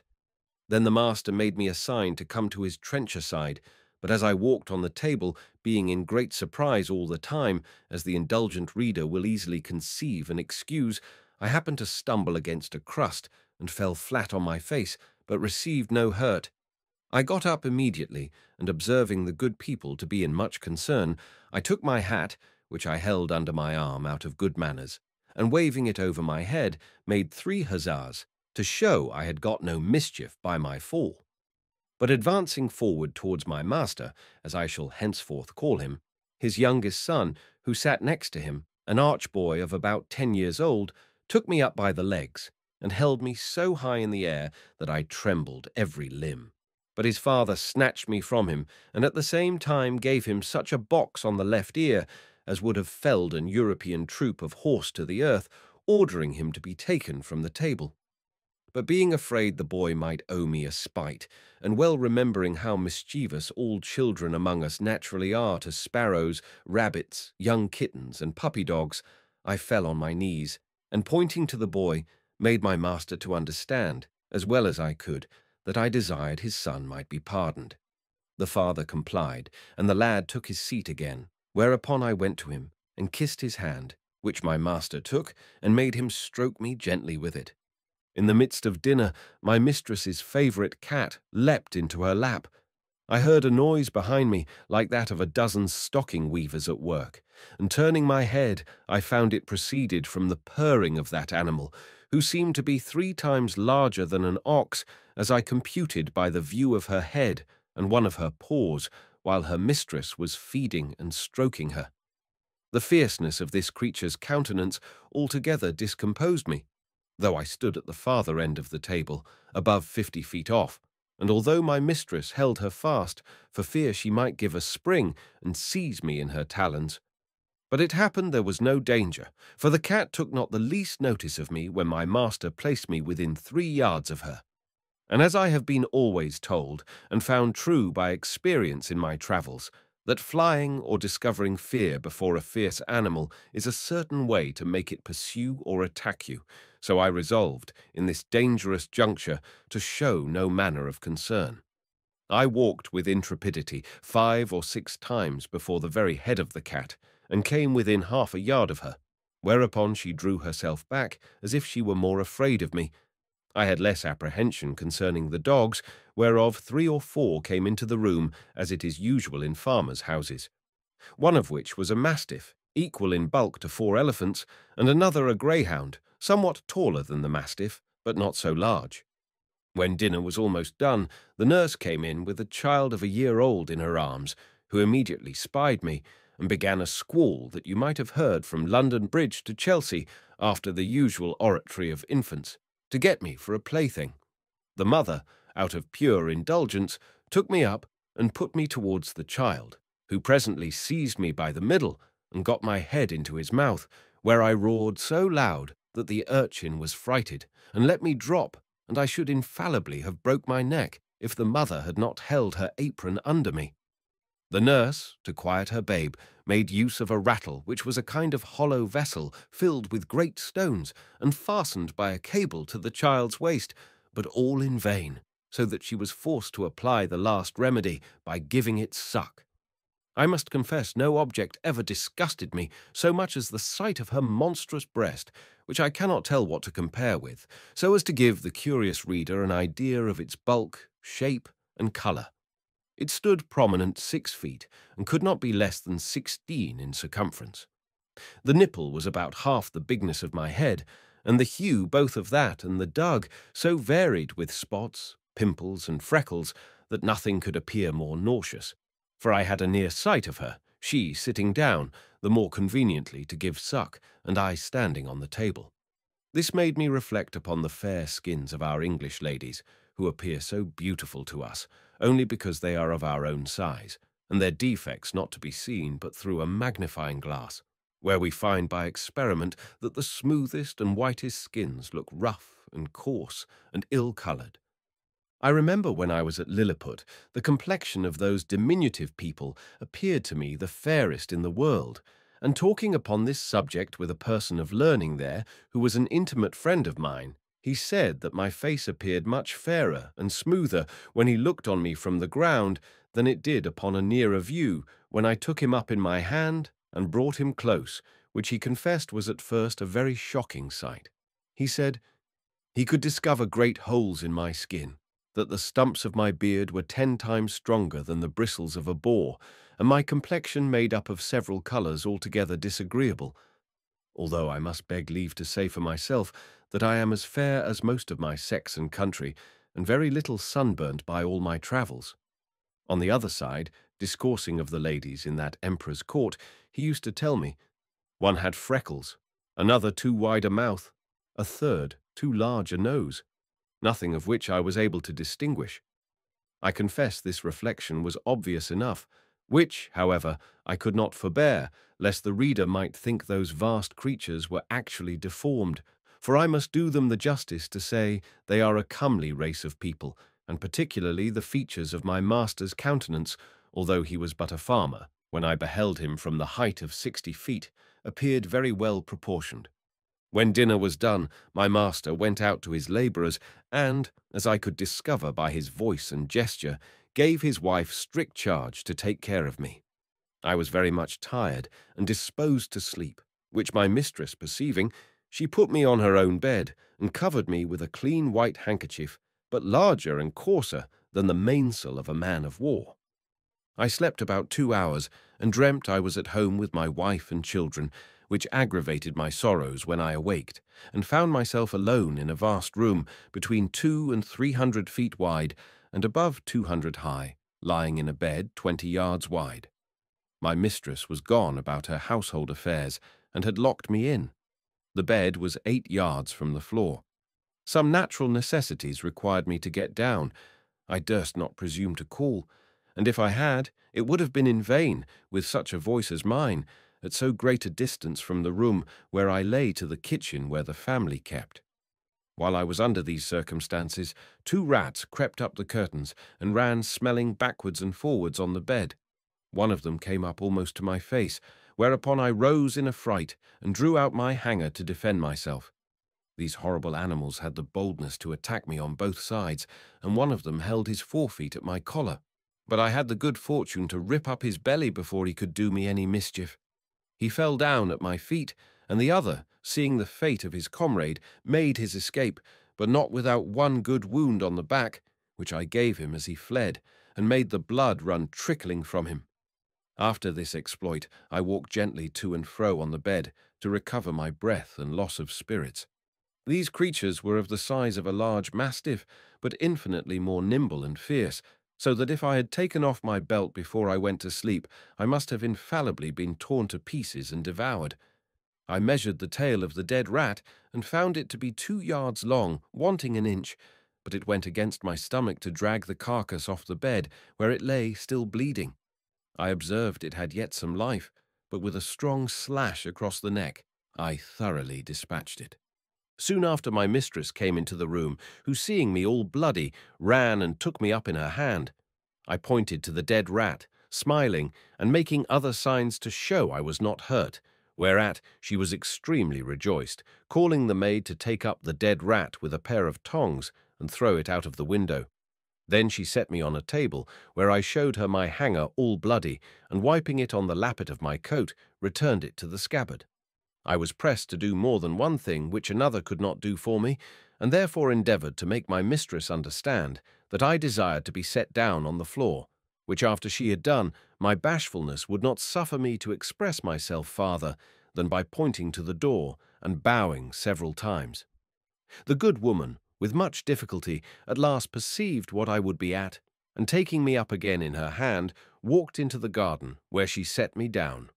I went on one side about 200 yards, and beckoning to her not to look or to follow me, I hid myself between 2 leaves of sorrel, and there discharged the necessities of nature. I hope the gentle reader will excuse me for dwelling on these and the like particulars, which, however insignificant they may appear to grovelling vulgar minds, yet will certainly help a philosopher to enlarge his thoughts and imagination, and apply them to the benefit of public as well as private life, which was my sole design in presenting this and other accounts of my travels to the world, wherein I have been chiefly studious of truth, without affecting any ornaments of learning or of style. But the whole scene of this voyage made so strong an impression on my mind, and is so deeply fixed in my memory, that, in committing it to paper, I did not omit one material circumstance. However, upon a strict review, I blotted out several passages of less moment which were in my first copy, for fear of being censured as tedious and trifling, whereof travellers are often, perhaps not without justice, accused. Chapter 2. A description of the farmer's daughter. The author carried to a market town, and then to the metropolis. The particulars of his journey. My mistress had a daughter of 9 years old, a child of towardly parts for her age, very dexterous at her needle, and skilful in dressing her baby. Her mother and she contrived to fit up the baby's cradle for me against night. The cradle was put into a small drawer of a cabinet, and the drawer placed upon a hanging shelf for fear of the rats. This was my bed all the time I stayed with those people, though made more convenient by degrees as I began to learn their language and make my wants known. This young girl was so handy that after I had once or twice pulled off my clothes before her, she was able to dress and undress me, though I never gave her that trouble when she would let me do either myself. She made me 7 shirts and some other linen of as fine cloth as could be got, which indeed was coarser than sackcloth, and these she constantly washed for me with her own hands. She was likewise my schoolmistress to teach me the language. When I pointed to anything, she told me the name of it in her own tongue, so that in a few days I was able to call for whatever I had a mind to. She was very good-natured, and not above 40 feet high, being little for her age. She gave me the name of Grildrig, which the family took up, and afterwards the whole kingdom. The word imports what the Latins call nanunculus, the Italians homuncelatino, and the English mannikin. To her I chiefly owe my preservation in that country. We never parted while I was there. I called her my Glumdalclitch, or little nurse, and should be guilty of great ingratitude if I omitted this honourable mention of her care and affection towards me, which I heartily wish it lay in my power to requite as she deserves, instead of being the innocent but unhappy instrument of her disgrace, as I have too much reason to fear. It now began to be known and talked of in the neighbourhood that my master had found a strange animal in the field, about the bigness of a splachnock, but exactly shaped in every part like a human creature, which it likewise imitated in all its actions, seemed to speak in a little language of its own, had already learned several words of theirs, went erect upon 2 legs, was tame and gentle, would come when it was called, do whatever it was bid, had the finest limbs in the world, and a complexion fairer than a nobleman's daughter of 3 years old. Another farmer, who lived hard by and was a particular friend of my master, came on a visit on purpose to inquire into the truth of this story. I was immediately produced and placed upon a table, where I walked as I was commanded, drew my hanger, put it up again, made my reverence to my master's guest, asked him in his own language how he did, and told him he was welcome, just as my little nurse had instructed me. This man, who was old and dim-sighted, put on his spectacles to behold me better, at which I could not forbear laughing very heartily, for his eyes appeared like the full moon shining into a chamber at 2 windows. Our people, who discovered the cause of my mirth, bore me company in laughing, at which the old fellow was fool enough to be angry and out of countenance. He had the character of a great miser, and to my misfortune he well deserved it by the cursed advice he gave my master to show me as a sight upon a market day in the next town, which was half an hour's riding, about 22 miles from our house. I guessed there was some mischief when I observed my master and his friend whispering together, sometimes pointing at me, and my fears made me fancy that I overheard and understood some of their words.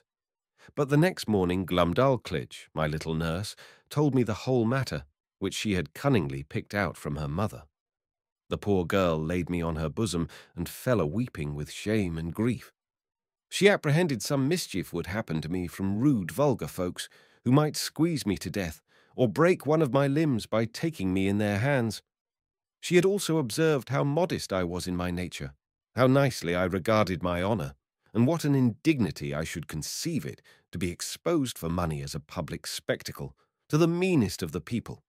She said her papa and mamma had promised that Grildrig should be hers, but now she found they meant to serve her as they did last year, when they pretended to give her a lamb, and yet, as soon as it was fat, sold it to a butcher. For my own part, I may truly affirm that I was less concerned than my nurse. I had a strong hope, which never left me, that I should one day recover my liberty. And as to the ignominy of being carried about for a monster, I considered myself to be a perfect stranger in the country, and that such a misfortune could never be charged upon me as a reproach if ever I should return to England, since the King of Great Britain himself, in my condition, must have undergone the same distress. My master, pursuant to the advice of his friend, carried me in a box the next market day to the neighbouring town, and took along with him his little daughter, my nurse, upon a pillion behind him. The box was close on every side, with a little door for me to go in and out, and a few gimlet holes to let in air. The girl had been so careful as to put the quilt of her baby's bed into it, for me to lie down on. However, I was terribly shaken and discomposed in this journey, though it was but of half an hour, for the horse went about 40 feet at every step, and trotted so high that the agitation was equal to the rising and falling of a ship in a great storm, but much more frequent.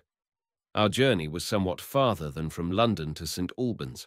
My master alighted at an inn which he used to frequent, and after consulting a while with the innkeeper and making some necessary preparations, he hired the Grultrud, or crier, to give notice through the town of a strange creature to be seen at the sign of the Green Eagle, not so big as a splatnuck, an animal in that country very finely shaped, about 6 feet long, and in every part of the body resembling a human creature, could speak several words and perform 100 diverting tricks.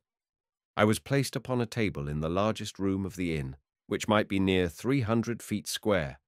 My little nurse stood on a low stool close to the table to take care of me and direct what I should do. My master, to avoid a crowd, would suffer only 30 people at a time to see me. I walked about on the table as the girl commanded. She asked me questions, as far as she knew my understanding of the language reached, and I answered them as loud as I could. I turned about several times to the company, paid my humble respects, said they were welcome, and used some other speeches I had been taught. I took up a thimble filled with liquor, which Glumdalclitch had given me for a cup, and drank their health. I drew out my hanger and flourished with it, after the manner of fencers in England.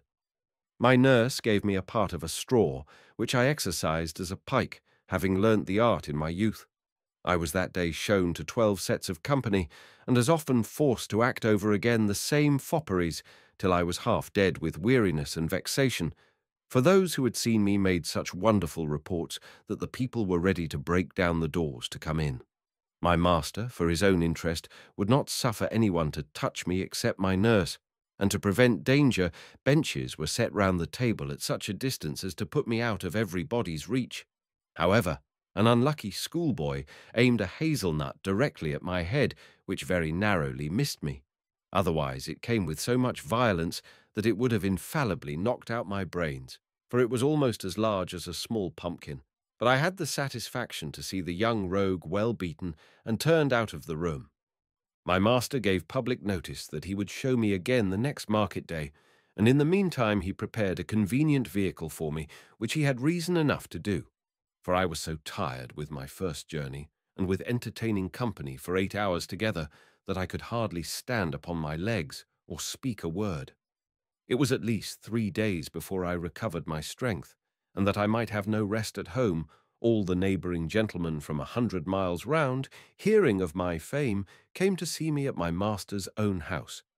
There could not be fewer than 30 persons with their wives and children, for the country is very populous, and my master demanded the rate of a full room whenever he showed me at home, although it were only to a single family, so that for some time I had but little ease every day of the week, except Wednesday, which is their Sabbath, although I were not carried to the town.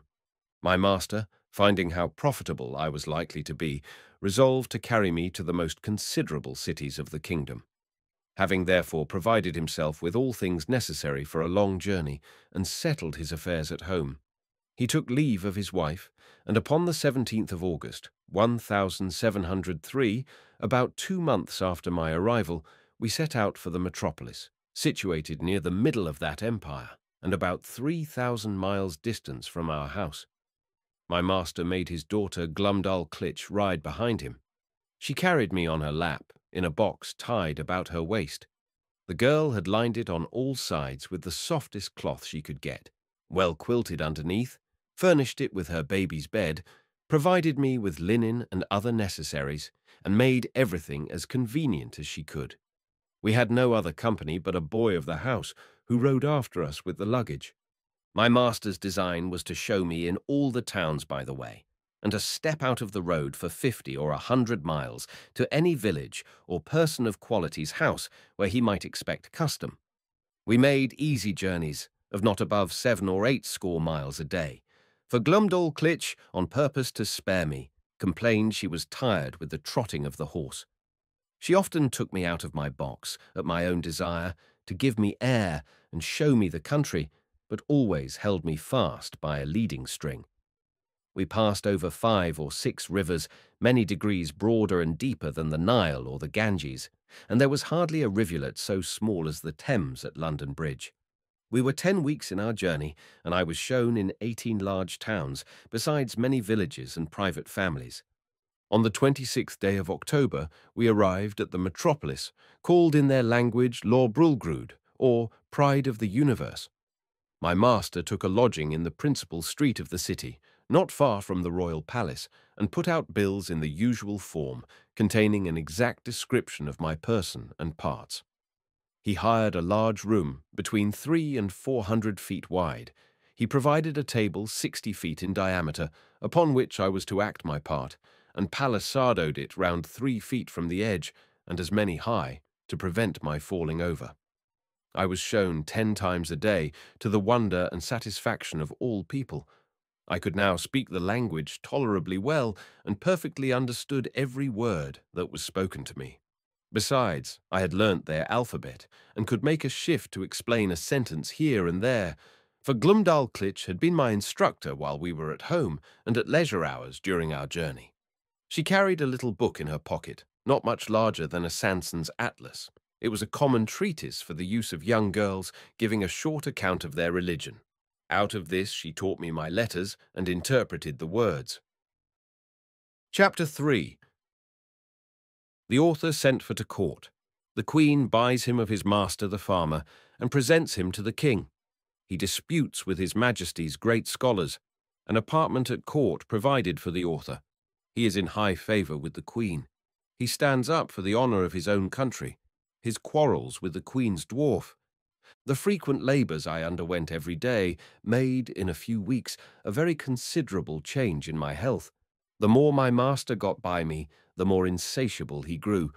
I had quite lost my stomach, and was almost reduced to a skeleton. The farmer observed it, and concluding I must soon die, resolved to make as good a hand of me as he could. While he was thus reasoning and resolving with himself, a sardral, or gentleman usher, came from court, commanding my master to carry me immediately thither for the diversion of the queen and her ladies. Some of the latter had already been to see me, and reported strange things of my beauty, behaviour, and good sense. Her Majesty and those who attended her were beyond measure delighted with my demeanour. I fell on my knees and begged the honour of kissing her imperial foot, but this gracious princess held out her little finger towards me after I was set on the table, which I embraced in both my arms, and put the tip of it with the utmost respect to my lip. She made me some general questions about my country and my travels, which I answered as distinctly and in as few words as I could. She asked whether I could be content to live at court. I bowed down to the board of the table and humbly answered that I was my master's slave, but, if I were at my own disposal, I should be proud to devote my life to Her Majesty's service. She then asked my master whether he was willing to sell me at a good price. He, who apprehended I could not live a month, was ready enough to part with me, and demanded 1,000 pieces of gold, which were ordered him on the spot, each piece being about the bigness of 800 moidores. But allowing for the proportion of all things between that country and Europe, and the high price of gold among them, was hardly so great a sum as 1,000 guineas would be in England. I then said to the Queen, since I was now Her Majesty's most humble creature and vassal, I must beg the favour that Glumdalclitch, who had always tended me with so much care and kindness, and understood to do it so well, might be admitted into her service, and continue to be my nurse and instructor. Her Majesty agreed to my petition and easily got the farmer's consent, who was glad enough to have his daughter preferred at court, and the poor girl herself was not able to hide her joy. My late master withdrew, bidding me farewell, and saying he had left me in a good service, to which I replied not a word, only making him a slight bow. The Queen observed my coldness, and, when the farmer was gone out of the apartment, asked me the reason. I made bold to tell Her Majesty that I owed no other obligation to my late master than his not dashing out the brains of a poor harmless creature found by chance in his fields, which obligation was amply recompensed by the gain he had made in showing me through half the kingdom and the price he had now sold me for. That the life I had since led was laborious enough to kill an animal of 10 times my strength, that my health was much impaired by the continual drudgery of entertaining the rabble every hour of the day, and that, if my master had not thought my life in danger, Her Majesty would not have got so cheap a bargain. But as I was out of all fear of being ill-treated under the protection of so great and good an empress, the ornament of nature, the darling of the world, the delight of her subjects, the phoenix of the creation, so I hope my late master's apprehensions would appear to be groundless, for I already found my spirits revive by the influence of her most august presence. This was the sum of my speech, delivered with great improprieties and hesitation. The latter part was altogether framed in the style peculiar to that people, whereof I learned some phrases from Glumdalclitch while she was carrying me to court. The Queen, giving great allowance for my defectiveness in speaking, was, however, surprised at so much wit and good sense in so diminutive an animal. She took me in her own hand and carried me to the king, who was then retired to his cabinet. His Majesty, a prince of much gravity and austere countenance, not well observing my shape at first view, asked the Queen after a cold manner, how long it was since she grew fond of a splachnock, for such it seems he took me to be, as I lay upon my breast in Her Majesty's right hand. But this princess, who has an infinite deal of wit and humour, set me gently on my feet upon the scrutoire, and commanded me to give His Majesty an account of myself, which I did in a very few words. And Glumdalclitch, who attended at the cabinet door, and could not endure I should be out of her sight, being admitted, confirmed all that had passed from my arrival at her father's house. The king, although he be as learned a person as any in his dominions, had been educated in the study of philosophy, and particularly mathematics. Yet, when he observed my shape exactly, and saw me walk erect before I began to speak, conceived I might be a piece of clockwork, which is in that country arrived to a very great perfection, contrived by some ingenious artist. But when he heard my voice, and found what I delivered to be regular and rational, he could not conceal his astonishment. He was by no means satisfied with the relation I gave him of the manner I came into his kingdom, but thought it a story concerted between Glumdalclitch and her father, who had taught me a set of words to make me sell at a better price. Upon this imagination, he put several other questions to me, and still received rational answers, no otherwise defective than by a foreign accent and an imperfect knowledge in the language, with some rustic phrases which I had learned at the farmer's house, and did not suit the polite style of a court. His Majesty sent for 3 great scholars, who were then in their weekly waiting, according to the custom in that country. These gentlemen, after they had a while examined my shape with much nicety, were of different opinions concerning me. They all agreed that I could not be produced according to the regular laws of nature, because I was not framed with a capacity of preserving my life, either by swiftness, or climbing of trees, or digging holes in the earth. They observed by my teeth, which they viewed with great exactness, that I was a carnivorous animal, yet most quadrupeds being an overmatch for me, and field mice, with some others, too nimble, they could not imagine how I should be able to support myself, unless I fed upon snails and other insects, which they offered, by many learned arguments, to evince that I could not possibly do. One of these virtuosi seemed to think that I might be an embryo or abortive birth, but this opinion was rejected by the other 2, who observed my limbs to be perfect and finished, and that I had lived several years, as it was manifest from my beard, the stumps whereof they plainly discovered through a magnifying glass. They would not allow me to be a dwarf, because my littleness was beyond all degrees of comparison. For the Queen's favourite dwarf, the smallest ever known in that kingdom, was near 30 feet high. After much debate, they concluded unanimously that I was only relplum scalcath, which is interpreted literally lusus naturae, a determination exactly agreeable to the modern philosophy of Europe, whose professors, disdaining the old evasion of occult causes, whereby the followers of Aristotle endeavoured in vain to disguise their ignorance, have invented this wonderful solution of all difficulties to the unspeakable advancement of human knowledge. After this decisive conclusion, I entreated to be heard a word or two.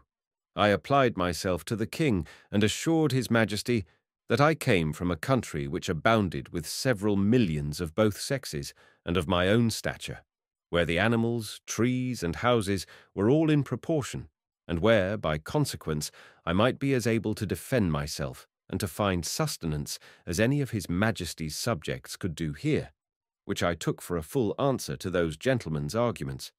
To this they only replied with a smile of contempt, saying that the farmer had instructed me very well in my lesson. The king, who had a much better understanding, dismissing his learned men, sent for the farmer, who by good fortune was not yet gone out of town. Having therefore first examined him privately, and then confronted him with me and the young girl, his majesty began to think that what we told him might possibly be true. He desired the Queen to order that a particular care should be taken of me, and was of opinion that Glumdalclitch should still continue in her office of tending me, because he observed we had a great affection for each other. A convenient apartment was provided for her at court. She had a sort of governess appointed to take care of her education, a maid to dress her, and 2 other servants for menial offices. But the care of me was wholly appropriated to herself. The Queen commanded her own cabinet-maker to contrive a box that might serve me for a bedchamber after the model that Glumdalclitch and I should agree upon. This man was a most ingenious artist, and according to my direction, in 3 weeks finished for me a wooden chamber of 16 feet square and 12 high, with sash windows, a door, and 2 closets, like a London bedchamber. The board that made the ceiling was to be lifted up and down by 2 hinges, to put in a bed ready furnished by Her Majesty's upholsterer, which Glumdalclitch took out every day to air, made it with her own hands, and letting it down at night, locked up the roof over me. A nice workman, who was famous for little curiosities, undertook to make me 2 chairs with backs and frames of a substance not unlike ivory, and 2 tables with a cabinet to put my things in. The room was quilted on all sides, as well as the floor and the ceiling, to prevent any accident from the carelessness of those who carried me, and to break the force of a jolt when I went in a coach. I desired a lock for my door to prevent rats and mice from coming in. The smith, after several attempts, made the smallest that ever was seen among them, for I have known a larger at the gate of a gentleman's house in England. I made a shift to keep the key in a pocket of my own, fearing Glumdalclitch might lose it. The Queen likewise ordered the thinnest silks that could be gotten to make me clothes not much thicker than an English blanket, very cumbersome till I was accustomed to them. They were after the fashion of the kingdom, partly resembling the Persian and partly the Chinese, and are a very grave and decent habit. The Queen became so fond of my company that she could not dine without me. I had a table placed upon the same, at which Her Majesty ate, just at her left elbow, and a chair to sit on. Glumdalclitch stood on a stool on the floor near my table to assist and take care of me. I had an entire set of silver dishes and plates and other necessaries, which, in proportion to those of the Queen, were not much bigger than what I have seen in a London toy shop for the furniture of a baby house. These my little nurse kept in her pocket in a silver box, and gave me at meals as I wanted them, always cleaning them herself. No person dined with the Queen but the 2 princesses royal, the eldest 16 years old, and the younger at that time 13 and a month. Her Majesty used to put a bit of meat upon one of my dishes, out of which I carved for myself, and her diversion was to see me eat in miniature. For the Queen, who had indeed but a weak stomach, took up, at one mouthful, as much as a dozen English farmers could eat at a meal, which to me was for some time a very nauseous sight. She would craunch the wing of a lark, bones and all, between her teeth, although it were 9 times as large as that of a full-grown turkey, and put a bit of bread into her mouth as big as 2 12-penny loaves. She drank out of a golden cup above a hogshead at a draught. Her knives were twice as long as a scythe, set straight upon the handle. The spoons, forks, and other instruments were all in the same proportion. I remember when Glumdalclitch carried me, out of curiosity, to see some of the tables at court, where 10 or a dozen of those enormous knives and forks were lifted up together. I thought I had never till then beheld so terrible a sight. It is the custom that every Wednesday, which, as I have observed, is their Sabbath, the King and Queen, with the royal issue of both sexes, dine together in the apartment of His Majesty, to whom I was now become a great favourite, and at these times my little chair and table were placed at his left hand before one of the salt-cellars. This prince took a pleasure in conversing with me, inquiring into the manners, religion, laws, government, and learning of Europe, wherein I gave him the best account I was able. His apprehension was so clear, and his judgment so exact, that he made very wise reflections and observations upon all I said. But I confess that after I had been a little too copious in talking of my own beloved country, of our trade and wars by sea and land, of our schisms in religion and parties in the state, the prejudices of his education prevailed so far that he could not forbear taking me up in his right hand and stroking me gently with the other, after a hearty fit of laughing, asked me whether I was a Whig or Tory. Then turning to his first minister, who waited behind him with a white staff, near as tall as the mainmast of the royal sovereign, he observed how contemptible a thing was human grandeur, which could be mimicked by such diminutive insects as I. And yet, says he, I dare engage these creatures have their titles and distinctions of honour. They contrive little nests and burrows, that they call houses and cities. They make a figure in dress and equipage. They love, they fight, they dispute, they cheat, they betray.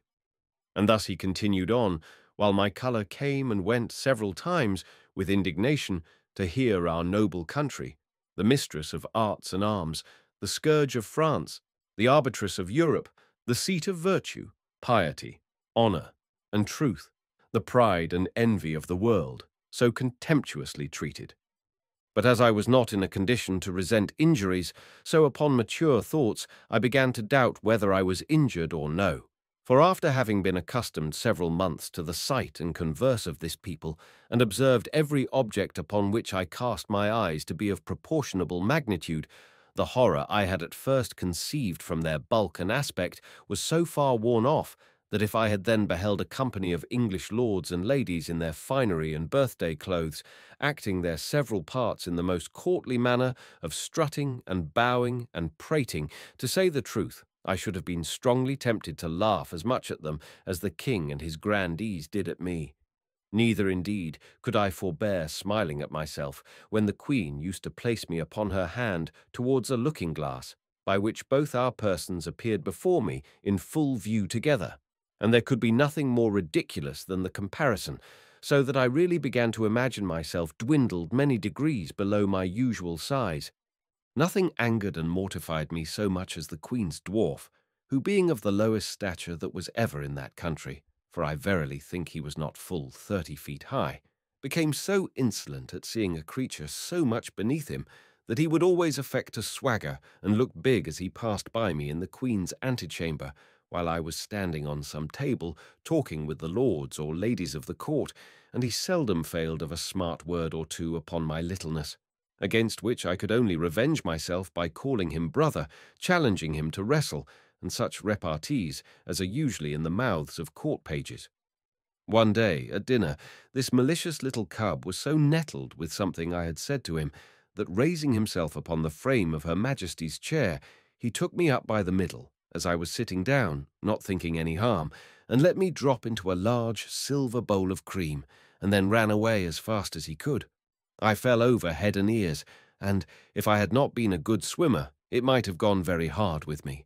For Glumdalclitch in that instant happened to be at the other end of the room, and the queen was in such a fright that she wanted presence of mind to assist me. But my little nurse ran to my relief and took me out after I had swallowed above a quart of cream. I was put to bed. However, I received no other damage than the loss of a suit of clothes, which was utterly spoiled. The dwarf was soundly whipped, and as a farther punishment, forced to drink up the bowl of cream into which he had thrown me. Neither was he ever restored to favour, for soon after the queen bestowed him on a lady of high quality, so that I saw him no more, to my very great satisfaction, for I could not tell to what extremities such a malicious urchin might have carried his resentment. He had before served me a scurvy trick, which set the queen a-laughing, although at the same time she was heartily vexed, and would have immediately cashiered him if I had not been so generous as to intercede. Her Majesty had taken a marrow bone upon her plate, and, after knocking out the marrow, placed the bone again in the dish erect, as it stood before. The dwarf, watching his opportunity, while Glumdalclitch was gone to the sideboard, mounted the stool that she stood on to take care of me at meals, took me up in both hands, and squeezing my legs together, wedged them into the marrow bone above my waist, where I stuck for some time, and made a very ridiculous figure. I believe it was near a minute before anyone knew what was become of me, for I thought it below me to cry out. But, as princes seldom get their meat hot, my legs were not scalded, only my stockings and breeches in a sad condition. The dwarf, at my entreaty, had no other punishment than a sound whipping. I was frequently rallied by the queen upon account of my fearfulness, and she used to ask me whether the people of my country were as great cowards as myself. The occasion was this.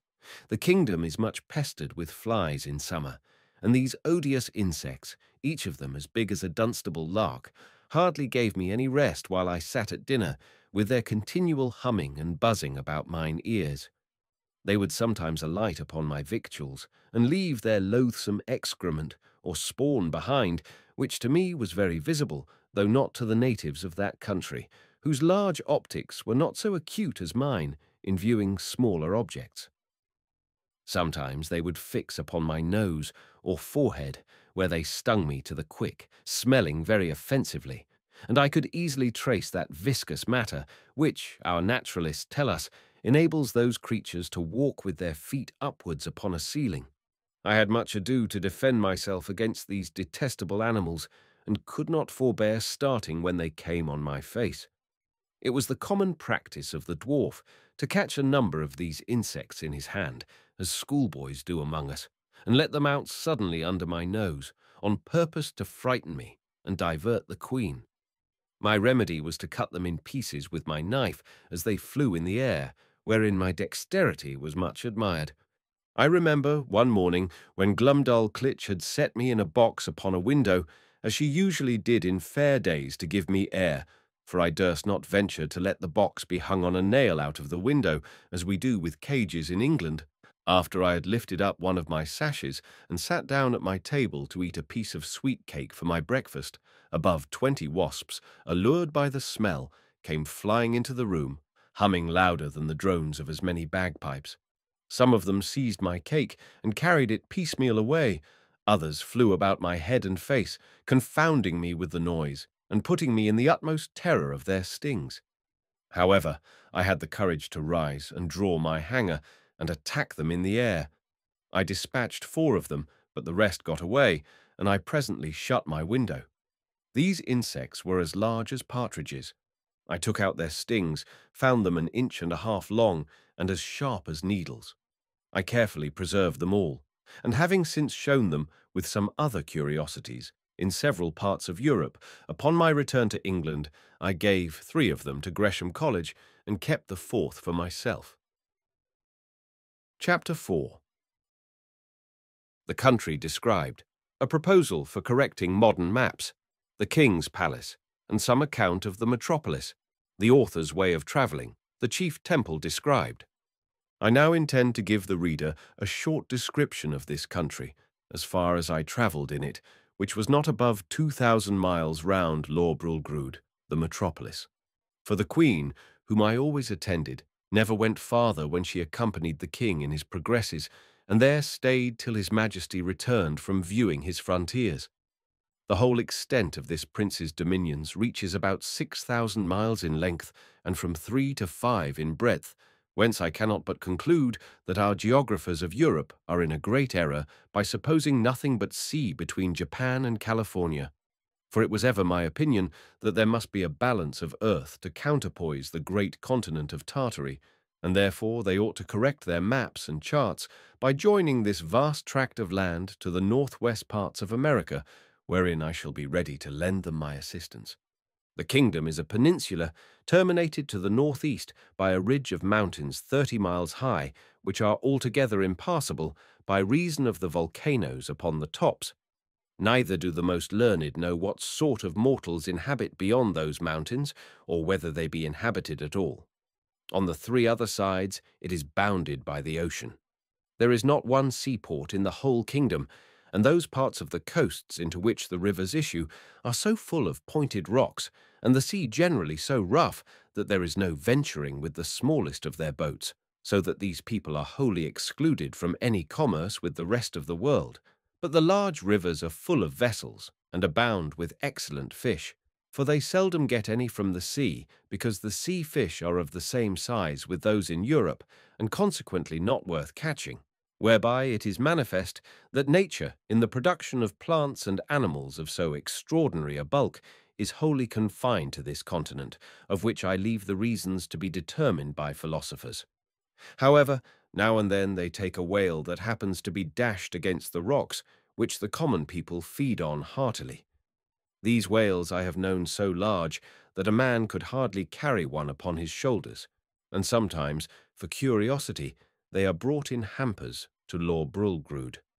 I saw one of them in a dish at the king's table, which passed for a rarity, but I did not observe he was fond of it, for I think, indeed, the bigness disgusted him, although I have seen one somewhat larger in Greenland. The country is well inhabited, for it contains 51 cities, near 100 walled towns, and a great number of villages. To satisfy my curious reader, it may be sufficient to describe Lord Brulgrud. This city stands upon almost 2 equal parts, on each side the river that passes through. It contains above 80,000 houses and about 600,000 inhabitants. It is in length 3 glomglungs, which make about 54 English miles, and 2½ in breadth. As I measured it myself in the royal map made by the king's order, which was laid on the ground on purpose for me and extended 100 feet. I paced the diameter and circumference several times barefoot and, computing by the scale, measured it pretty exactly. The king's palace is no regular edifice, but a heap of buildings, about 7 miles round. The chief rooms are generally 240 feet high, and broad and long in proportion. A coach was allowed to Glumdal Clitch and me, wherein her governess frequently took her out to see the town or go among the shops, and I was always of the party, carried in my box, although the girl, at my own desire, would often take me out and hold me in her hand, that I might more conveniently view the houses and the people as we passed along the streets. I reckoned our coach to be about a square of Westminster Hall, but not altogether so high. However, I cannot be very exact. One day the governess ordered our coachman to stop at several shops, where the beggars, watching their opportunity, crowded to the sides of the coach and gave me the most horrible spectacle that ever a European eye beheld. There was a woman with a cancer in her breast, swelled to a monstrous size, full of holes, in 2 or 3 of which I could have easily crept and covered my whole body. There was a fellow with a wen in his neck, larger than 5 woolpacks, and another with a couple of wooden legs, each about 20 feet high. But the most hateful sight of all was the lice crawling on their clothes. I could see distinctly the limbs of these vermin with my naked eye, much better than those of a European louse through a microscope, and their snouts with which they rooted like swine. They were the first I had ever beheld, and I should have been curious enough to dissect one of them if I had had proper instruments, which I unluckily left behind me in the ship, although, indeed, the sight was so nauseous that it perfectly turned my stomach. Besides the large box in which I was usually carried, the Queen ordered a smaller one to be made for me, of about 12 feet square and 10 high, for the convenience of travelling, because the other was somewhat too large for Glumdalclitch's lap and cumbersome in the coach.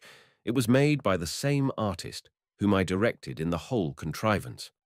This travelling closet was an exact square, with a window in the middle of 3 of the squares, and each window was latticed with iron wire on the outside to prevent accidents in long journeys.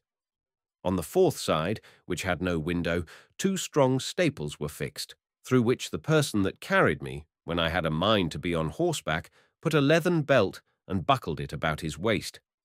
This was always the office of some grave, trusty servant, in whom I could confide, whether I attended the king and queen in their progresses, or were disposed to see the gardens, or pay a visit to some great lady or minister of state in the court, when Glumdalclitch happened to be out of order.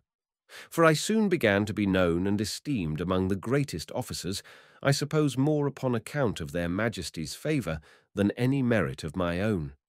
In journeys, when I was weary of the coach, a servant on horseback would buckle on my box and place it upon a cushion before him, and there I had a full prospect of the country on 3 sides, from my 3 windows.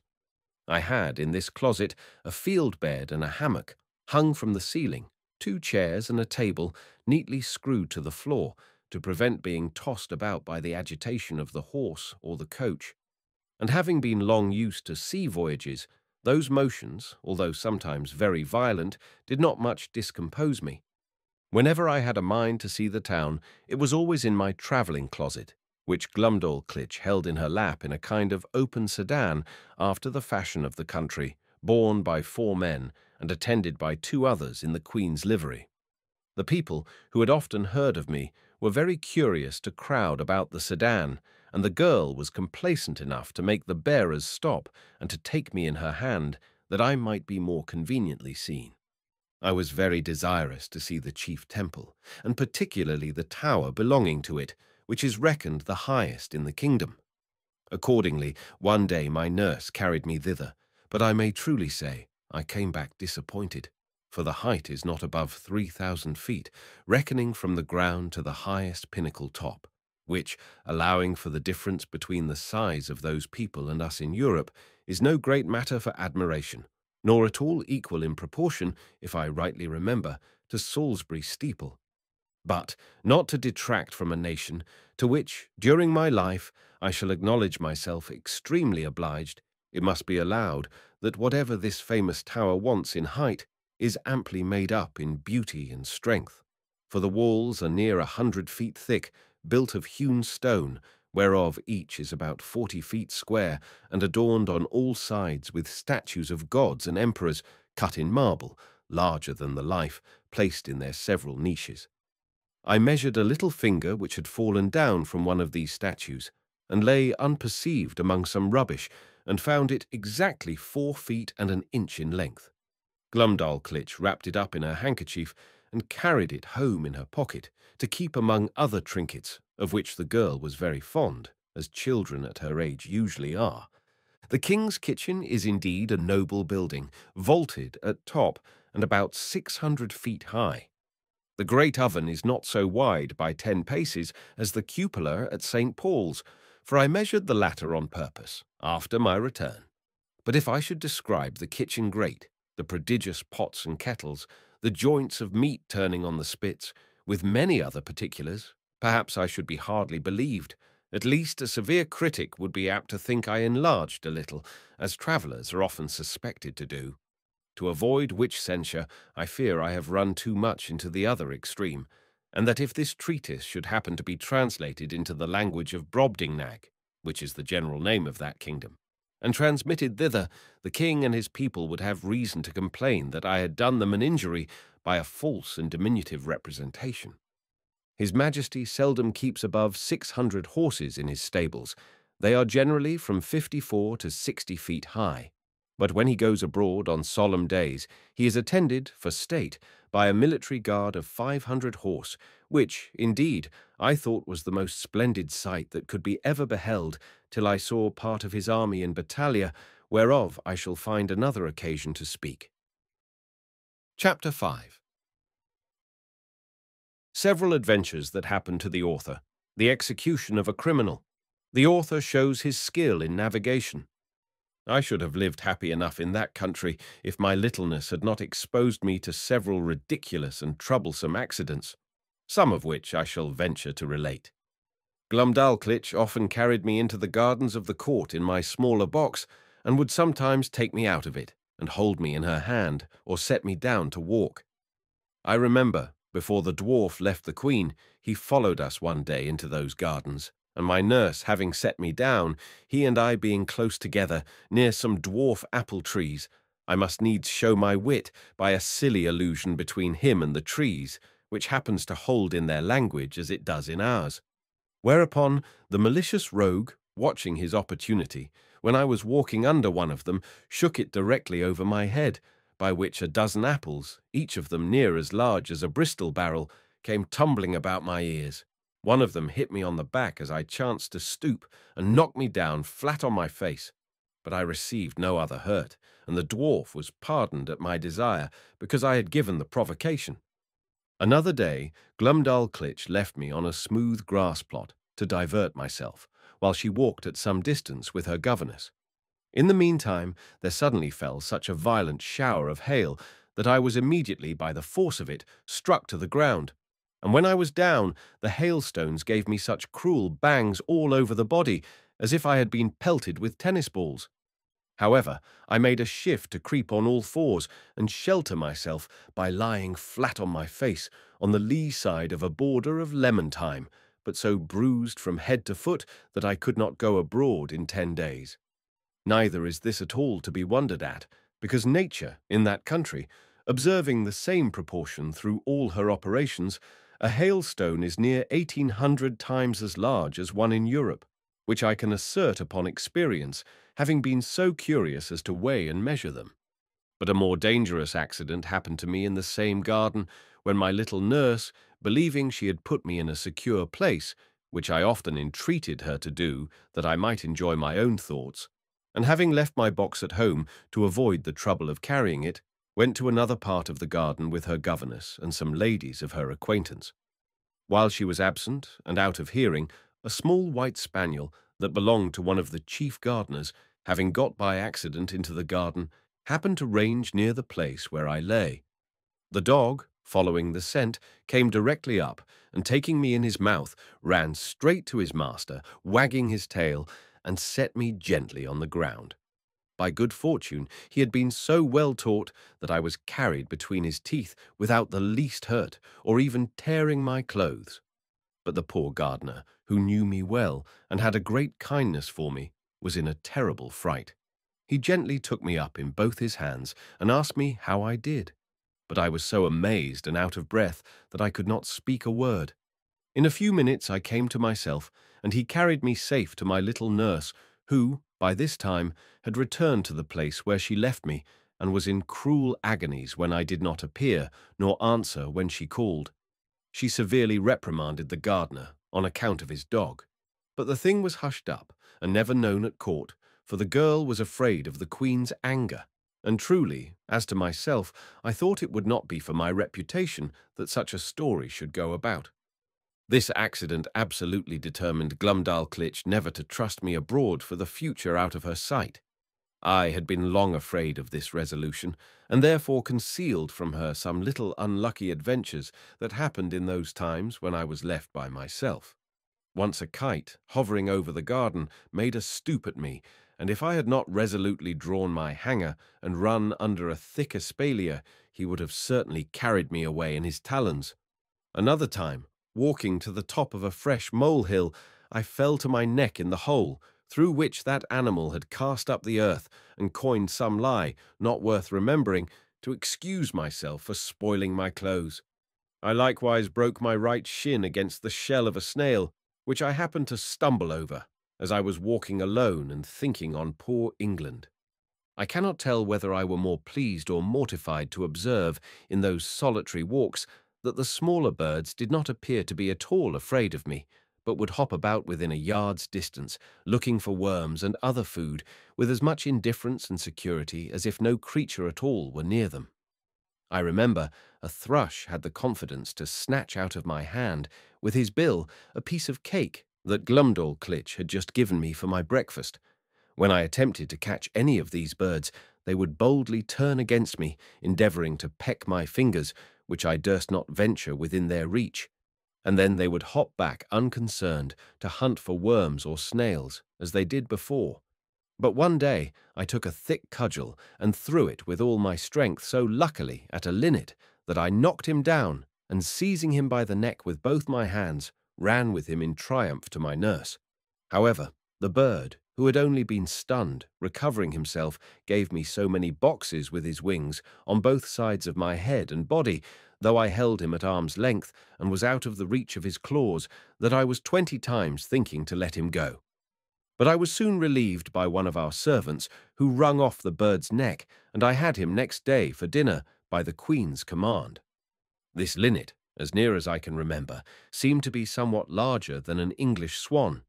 The maids of honour often invited Glumdalclitch to their apartments, and desired she would bring me along with her, on purpose to have the pleasure of seeing and touching me. They would often strip me naked from top to toe, and lay me at full length in their bosoms, wherewith I was much disgusted because, to say the truth, a very offensive smell came from their skins, which I do not mention or intend to the disadvantage of those excellent ladies, for whom I have all manner of respect. But I conceive that my sense was more acute in proportion to my littleness, and that those illustrious persons were no more disagreeable to their lovers or to each other than people of the same quality are with us in England. And after all, I found their natural smell was much more supportable than when they used perfumes, under which I immediately swooned away. I cannot forget that an intimate friend of mine in Lilliput took the freedom in a warm day, when I had used a good deal of exercise, to complain of a strong smell about me, although I am as little faulty that way as most of my sex. But I suppose his faculty of smelling was as nice with regard to me as mine was to that of this people. Upon this point, I cannot forbear doing justice to the Queen my mistress, and Glumdalclitch my nurse, whose persons were as sweet as those of any lady in England. That which gave me most uneasiness among these maids of honour, when my nurse carried me to visit them, was to see them use me without any manner of ceremony, like a creature who had no sort of consequence. For they would strip themselves to the skin, and put on their smocks in my presence, while I was placed on their toilet, directly before their naked bodies, which I am sure to me was very far from being a tempting sight, or from giving me any other emotions than those of horror and disgust. Their skins appeared so coarse and uneven, so variously coloured, when I saw them near, with a mole here and there as broad as a trencher, and hairs hanging from it thicker than pack-threads, to say nothing farther concerning the rest of their persons. Neither did they at all scruple, while I was by, to discharge what they had drank, to the quantity of at least 2 hogsheads, in a vessel that held above 3 tons. The handsomest among these maids of honour, a pleasant, frolicsome girl of 16, would sometimes set me astride upon one of her nipples, with many other tricks, wherein the reader will excuse me for not being over-particular. But I was so much displeased that I entreated Glumdalclitch to contrive some excuse for not seeing that young lady any more. One day a young gentleman, who was nephew to my nurse's governess, came and pressed them both to see an execution. It was of a man who had murdered one of that gentleman's intimate acquaintance. Glumdalclitch was prevailed on to be of the company, very much against her inclination, for she was naturally tender-hearted, and, as for myself, although I abhorred such kind of spectacles, yet my curiosity tempted me to see something that I thought must be extraordinary. The malefactor was fixed in a chair upon a scaffold erected for that purpose, and his head cut off at one blow with a sword of about 40 feet long.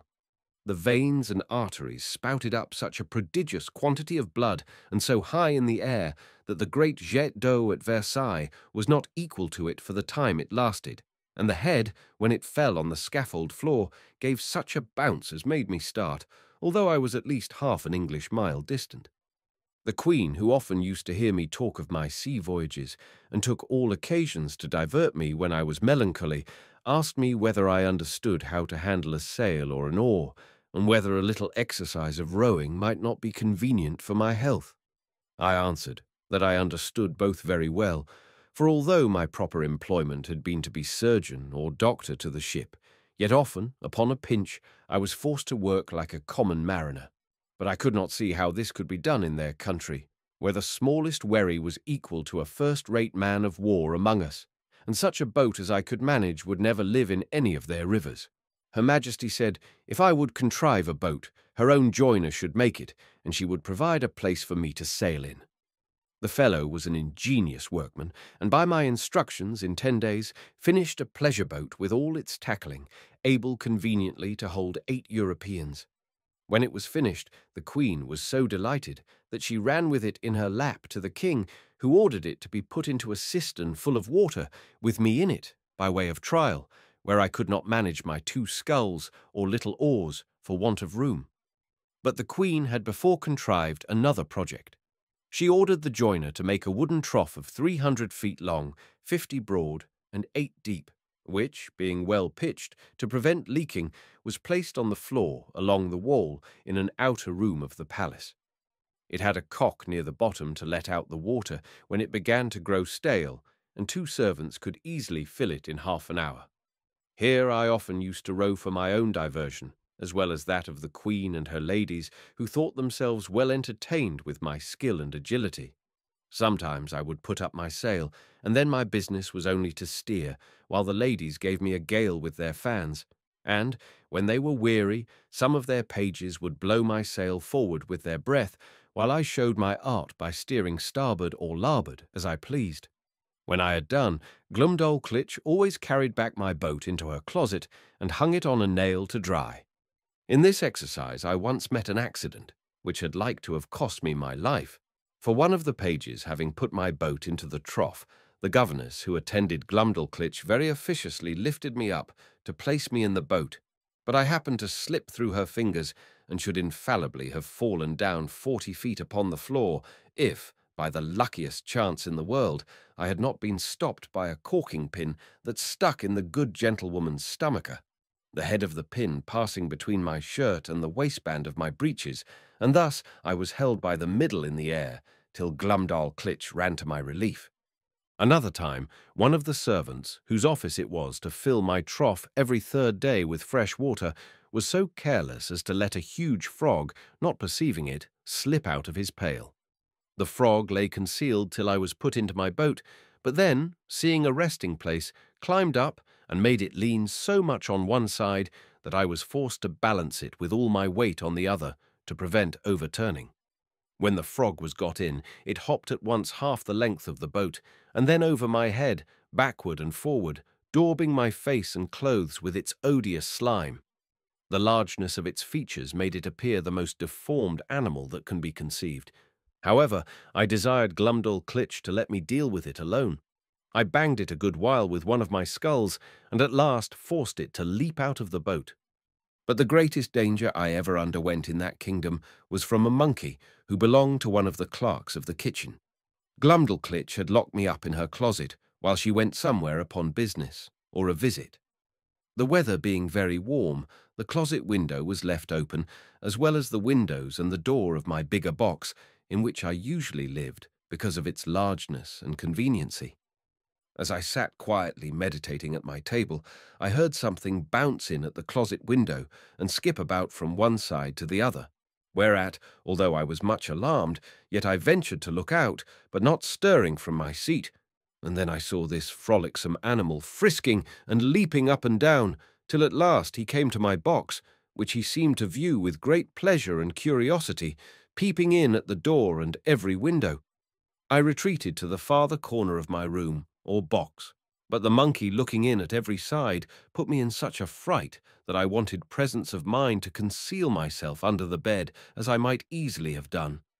After some time spent in peeping, grinning, and chattering, he at last espied me, and reaching one of his paws in at the door, as a cat does when she plays with a mouse, although I often shifted place to avoid him, he at length seized the lappet of my coat, which being made of that country silk was very thick and strong, and dragged me out. He took me up in his right forefoot and held me as a nurse does a child she is going to suckle, just as I have seen the same sort of creature do with a kitten in Europe, and when I offered to struggle, he squeezed me so hard that I thought it more prudent to submit. I have good reason to believe that he took me for a young one of his own species, by his often stroking my face very gently with his other paw. In these diversions he was interrupted by a noise at the closet door, as if somebody were opening it, whereupon he suddenly leapt up to the window at which he had come in, and thence upon the leads and gutters, walking upon 3 legs, and holding me in the 4th, till he clambered up to a roof that was next to ours. I heard Glumdalclitch give a shriek at the moment he was carrying me out. The poor girl was almost distracted. That quarter of the palace was all in an uproar. The servants ran for ladders. The monkey was seen by hundreds in the court, sitting upon the ridge of a building, holding me like a baby in one of his forepaws, and feeding me with the other, by cramming into my mouth some victuals he had squeezed out of the bag on one side of his chaps, and patting me when I would not eat, whereat many of the rabble below could not forbear laughing. Neither do I think they justly ought to be blamed, for without question the sight was ridiculous enough to every body but myself. Some of the people threw up stones, hoping to drive the monkey down, but this was strictly forbidden, or else, very probably, my brains had been dashed out. The ladders were now applied and mounted by several men, which the monkey observing, and finding himself almost encompassed, not being able to make speed enough with his 3 legs, let me drop on a ridge tile, and made his escape. Here I sat for some time, 500 yards from the ground, expecting every moment to be blown down by the wind, or to fall by my own giddiness, and come tumbling over and over from the ridge to the eaves. But an honest lad, one of my nurse's footmen, climbed up, and putting me into his breeches pocket, brought me down safe. I was almost choked with the filthy stuff the monkey had crammed down my throat, but my dear little nurse picked it out of my mouth with a small needle, and then I fell a-vomiting, which gave me great relief. Yet I was so weak and bruised in the sides with the squeezes given me by this odious animal that I was forced to keep my bed a fortnight. The king, queen, and all the court sent every day to inquire after my health, and Her Majesty made me several visits during my sickness. The monkey was killed, and an order made that no such animal should be kept about the palace. When I attended the king after my recovery to return him thanks for his favours, he was pleased to rally me a good deal upon this adventure. He asked me what my thoughts and speculations were, while I lay in the monkey's paw, how I liked the victuals he gave me, his manner of feeding, and whether the fresh air on the roof had sharpened my stomach. He desired to know what I would have done upon such an occasion in my own country. I told His Majesty that in Europe we had no monkeys, except such as were brought for curiosity from other places, and so small that I could deal with a dozen of them together if they presumed to attack me. And as for that monstrous animal with whom I was so lately engaged, it was indeed as large as an elephant, if my fears had suffered me to think so far as to make use of my hanger, looking fiercely and clapping my hand on the hilt as I spoke. When he poked his paw into my chamber, perhaps I should have given him such a wound as would have made him glad to withdraw it with more haste than he put it in. This I delivered in a firm tone, like a person who was jealous lest his courage should be called in question. However, my speech produced nothing else beside a loud laughter, which all the respect due to His Majesty from those about him could not make them contain. This made me reflect how vain an attempt it is for a man to endeavour to do himself honour among those who are out of all degree of equality or comparison with him. And yet I have seen the moral of my own behaviour very frequent in England since my return, where a little contemptible varlet, without the least title to birth, person, wit, or common sense, shall presume to look with importance, and put himself upon a foot with the greatest persons of the kingdom. I was every day furnishing the court with some ridiculous story, and Glumdalclitch, although she loved me to excess, yet was arch enough to inform the Queen whenever I committed any folly that she thought would be diverting to Her Majesty. The girl, who had been out of order, was carried by her governess to take the air about an hour's distance, or 30 miles from town. They alighted out of the coach near a small footpath in a field, and Glumdalclitch setting down my travelling box, I went out of it to walk. There was a cow dung in the path, and I must need try my activity by attempting to leap over it. I took a run, but unfortunately jumped short and found myself just in the middle up to my knees. I waded through with some difficulty, and one of the footmen wiped me as clean as he could with his handkerchief, for I was filthily bemired, and my nurse confined me to my box till we returned home, where the Queen was soon informed of what had passed, and the footman spread it about the court, so that all the mirth for some days was at my expense. Chapter 6. Several contrivances of the author to please the King and Queen. He shows his skill in music. The King inquires into the state of England, which the author relates to him. The King's observations thereon.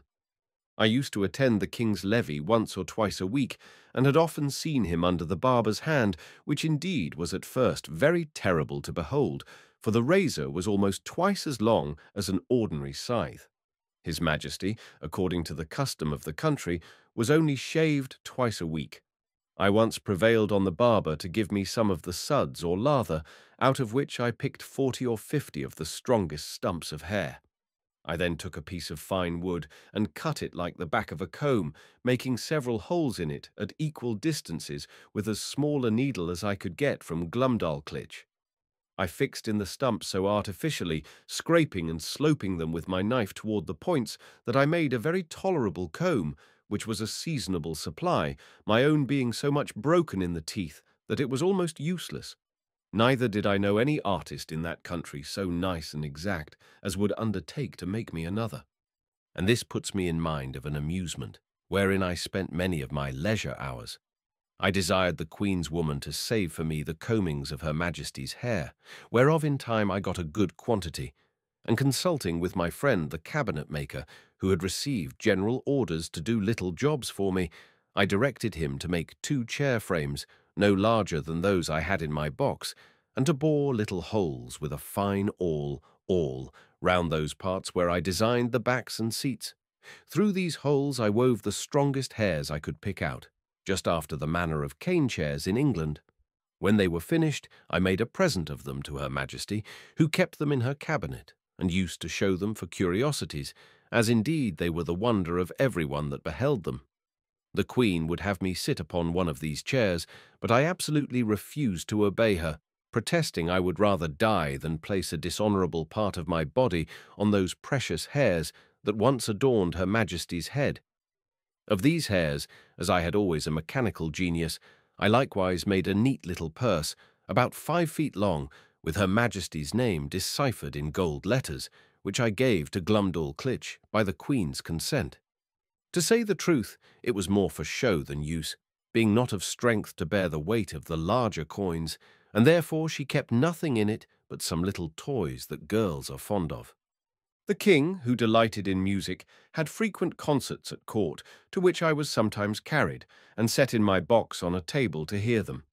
But the noise was so great that I could hardly distinguish the tunes. I am confident that all the drums and trumpets of a royal army, beating and sounding together just at your ears, could not equal it. My practice was to have my box removed from the place where the performers sat, as far as I could, then to shut the doors and windows of it, and draw the window curtains, after which I found their music not disagreeable. I had learned in my youth to play a little upon the spinet. Glumdalclitch kept one in her chamber, and a master attended twice a week to teach her. I called it a spinet, because it somewhat resembled that instrument, and was played upon in the same manner. A fancy came into my head that I would entertain the King and Queen with an English tune upon this instrument, but this appeared extremely difficult, for the spinet was near 60 feet long, each key being almost a foot wide, so that with my arms extended I could not reach to above 5 keys, and to press them down required a good smart stroke with my fist, which would be too great a labour, and to no purpose. The method I contrived was this. I prepared 2 round sticks, about the bigness of common cudgels. They were thicker at one end than the other, and I covered the thicker ends with pieces of a mouse's skin, that by rapping on them I might neither damage the tops of the keys nor interrupt the sound. Before the spinet a bench was placed, about 4 feet below the keys, and I was put upon the bench. I ran sidling upon it, that way and this, as fast as I could, banging the proper keys with my 2 sticks, and made a shift to play a jig, to the great satisfaction of both their majesties. But it was the most violent exercise I ever underwent, and yet I could not strike above 16 keys, nor consequently play the bass and treble together, as other artists do, which was a great disadvantage to my performance. The king, who, as I before observed, was a prince of excellent understanding, would frequently order that I should be brought in my box and set upon the table in his closet. He would then command me to bring one of my chairs out of the box and sit down within 3 yards' distance upon the top of the cabinet, which brought me almost to a level with his face. In this manner I had several conversations with him. I one day took the freedom to tell His Majesty that the contempt he discovered towards Europe and the rest of the world did not seem answerable to those excellent qualities of mind that he was master of. That reason did not extend itself with the bulk of the body. On the contrary, we observed in our country that the tallest persons were usually the least provided with it, that among other animals, bees and ants had the reputation of more industry, art, and sagacity than many of the larger kinds, and that, as inconsiderable as he took me to be, I hoped I might live to do His Majesty some signal service. The king heard me with attention, and began to conceive a much better opinion of me than he had ever before.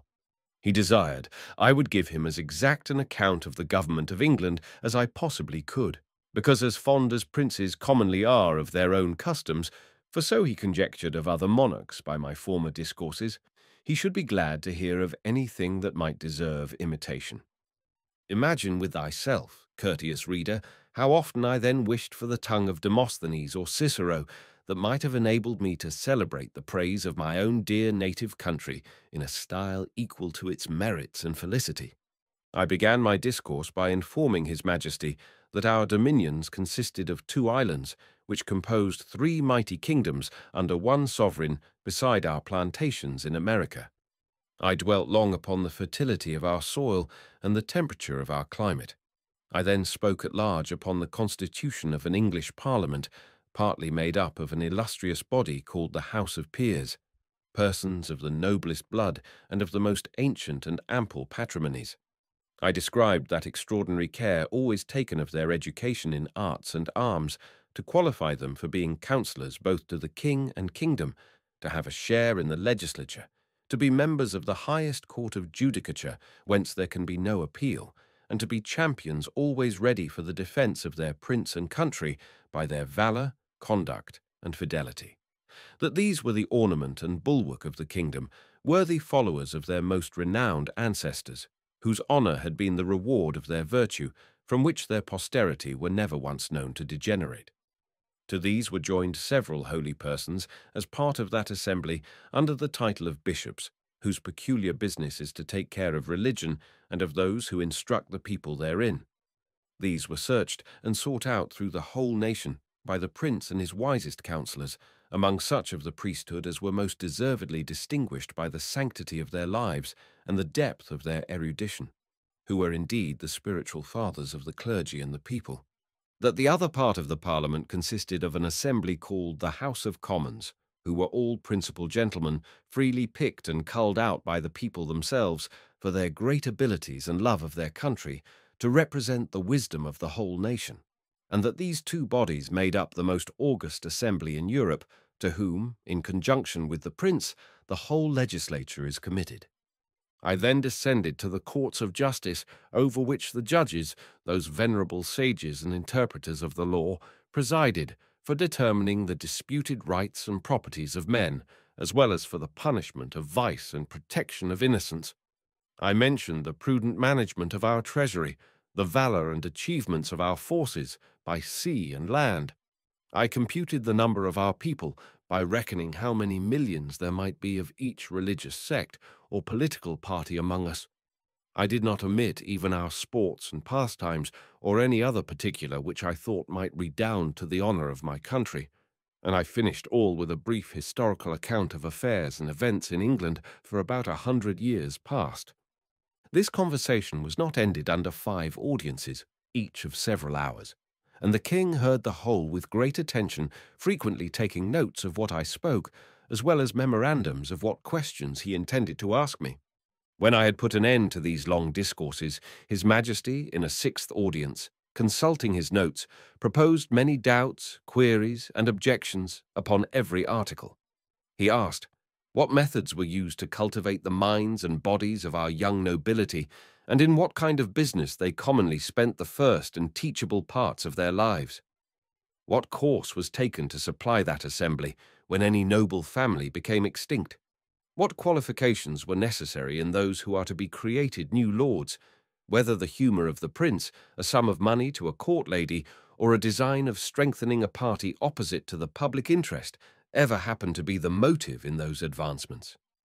What share of knowledge these lords had in the laws of their country, and how they came by it so as to enable them to decide the properties of their fellow subjects in the last resort? Whether they were always so free from avarice, partialities, or want that a bribe or some other sinister view could have no place among them?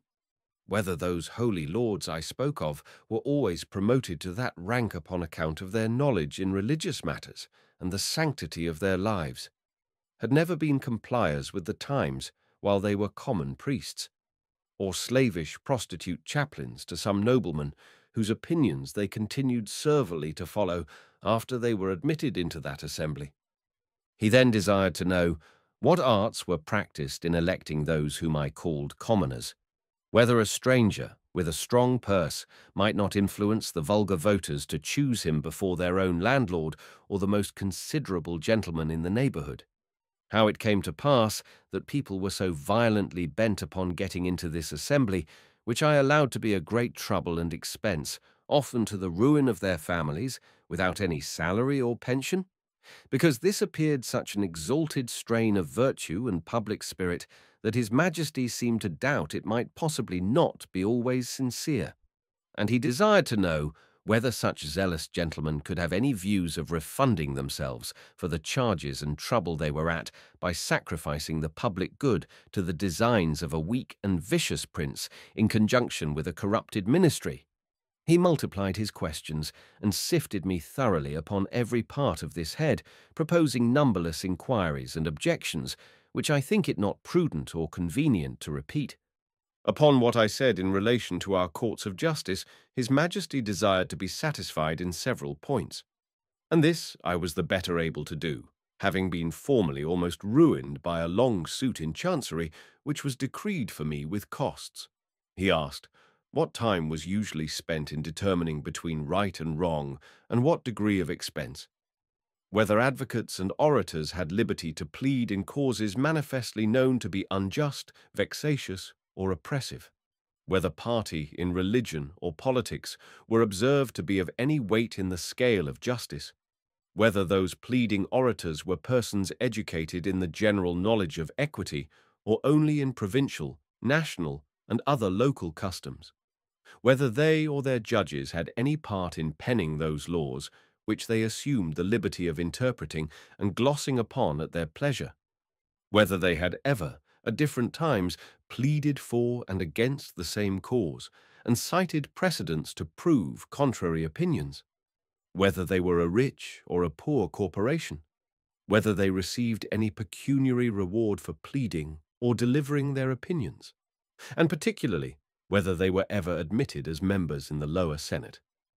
He fell next upon the management of our treasury, and said, he thought my memory had failed me, because I computed our taxes at about 5 or 6 millions a year, and when I came to mention the issues, he found they sometimes amounted to more than double. For the notes he had taken were very particular in this point, because he hoped, as he told me, that the knowledge of our conduct might be useful to him, and he could not be deceived in his calculations. But if what I told him were true, he was still at a loss how a kingdom could run out of its estate like a private person. He asked me who were our creditors, and where we found money to pay them. He wondered to hear me talk of such chargeable and expensive wars. That certainly we must be a quarrelsome people, or live among very bad neighbours, and that our generals must needs be richer than our kings. He asked what business we had out of our own islands, unless upon the score of trade, or treaty, or to defend the coasts with our fleet. Above all, he was amazed to hear me talk of a mercenary standing army, in the midst of peace, and among a free people. He said, if we were governed by our own consent, in the persons of our representatives, he could not imagine of whom we were afraid, or against whom we were to fight, and would hear my opinion, whether a private man's house might not be better defended by himself, his children, and family, than by 6 rascals, picked up at a venture in the streets for small wages, who might get 100 times more by cutting their throats. He laughed at my odd kind of arithmetic, as he was pleased to call it, in reckoning the numbers of our people by a computation drawn from the several sects among us in religion and politics. He said, he knew no reason why those who entertain opinions prejudicial to the public should be obliged to change or should not be obliged to conceal them. And as it was tyranny in any government to require the first, so it was weakness not to enforce the second. For a man may be allowed to keep poisons in his closet, but not to vend them about for cordials. He observed that among the diversions of our nobility and gentry I had mentioned gaming. He desired to know at what age this entertainment was usually taken up, and when it was laid down, how much of their time it employed, whether it ever went so high as to affect their fortunes, whether mean, vicious people, by their dexterity in that art, might not arrive at great riches, and sometimes keep our very nobles in dependence, as well as habituate them to vile companions, wholly take them from the improvement of their minds, and force them, by the losses they received, to learn and practice that infamous dexterity upon others. He was perfectly astonished with the historical account I gave him of our affairs during the last century, protesting, it was only a heap of conspiracies, rebellions, murders, massacres, revolutions, banishments, the very worst effects that avarice, faction, hypocrisy, perfidiousness, cruelty, rage, madness, hatred, envy, lust, malice, and ambition could produce. His Majesty, in another audience, was at the pains to recapitulate the sum of all I had spoken, compared the questions he made with the answers I had given, then, taking me into his hands and stroking me gently, delivered himself in these words, which I shall never forget, nor the manner he spoke them in. My little friend Grildrig, you have made a most admirable panegyric upon your country. You have clearly proved that ignorance, idleness, and vice are the proper ingredients for qualifying a legislator, that laws are best explained, interpreted, and applied by those whose interest and abilities lie in perverting, confounding, and eluding them. I observe among you some lines of an institution which, in its original, might have been tolerable, but these half erased, and the rest wholly blurred and blotted by corruptions. It does not appear from all you have said how any one perfection is required toward the procurement of any one station among you, much less that men are ennobled on account of their virtue, that priests are advanced for their piety or learning, soldiers for their conduct or valor, judges for their integrity, senators for the love of their country, or counselors for their wisdom. As for yourself, continued the king, who have spent the greatest part of your life in travelling, I am well disposed to hope you may hitherto have escaped many vices of your country. But by what I have gathered from your own relation, and the answers I have with much pains wrung and extorted from you, I cannot but conclude the bulk of your natives to be the most pernicious race of little odious vermin that nature ever suffered to crawl upon the surface of the earth. Chapter 7. The author's love of his country. He makes a proposal of much advantage to the king, which is rejected. The king's great ignorance in politics, the learning of that country very imperfect and confined, the laws and military affairs, and parties in the state. Nothing but an extreme love of truth could have hindered me from concealing this part of my story. It was in vain to discover my resentments, which were always turned into ridicule, and I was forced to rest with patience while my noble and beloved country was so injuriously treated. I am as heartily sorry as any of my readers can possibly be that such an occasion was given, but this prince happened to be so curious and inquisitive upon every particular that it could not consist either with gratitude or good manners to refuse giving him what satisfaction I was able. Yet thus much I may be allowed to say in my own vindication, that I artfully eluded many of his questions, and gave to every point a more favourable turn, by many degrees, than the strictness of truth would allow.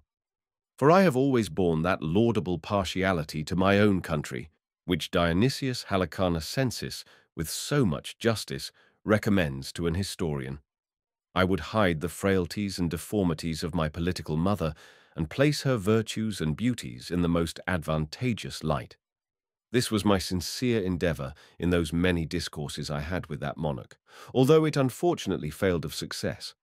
But great allowances should be given to a king who lives wholly secluded from the rest of the world, and must therefore be altogether unacquainted with the manners and customs that most prevail in other nations, the want of which knowledge will ever produce many prejudices and a certain narrowness of thinking, from which we and the politer countries of Europe are wholly exempted.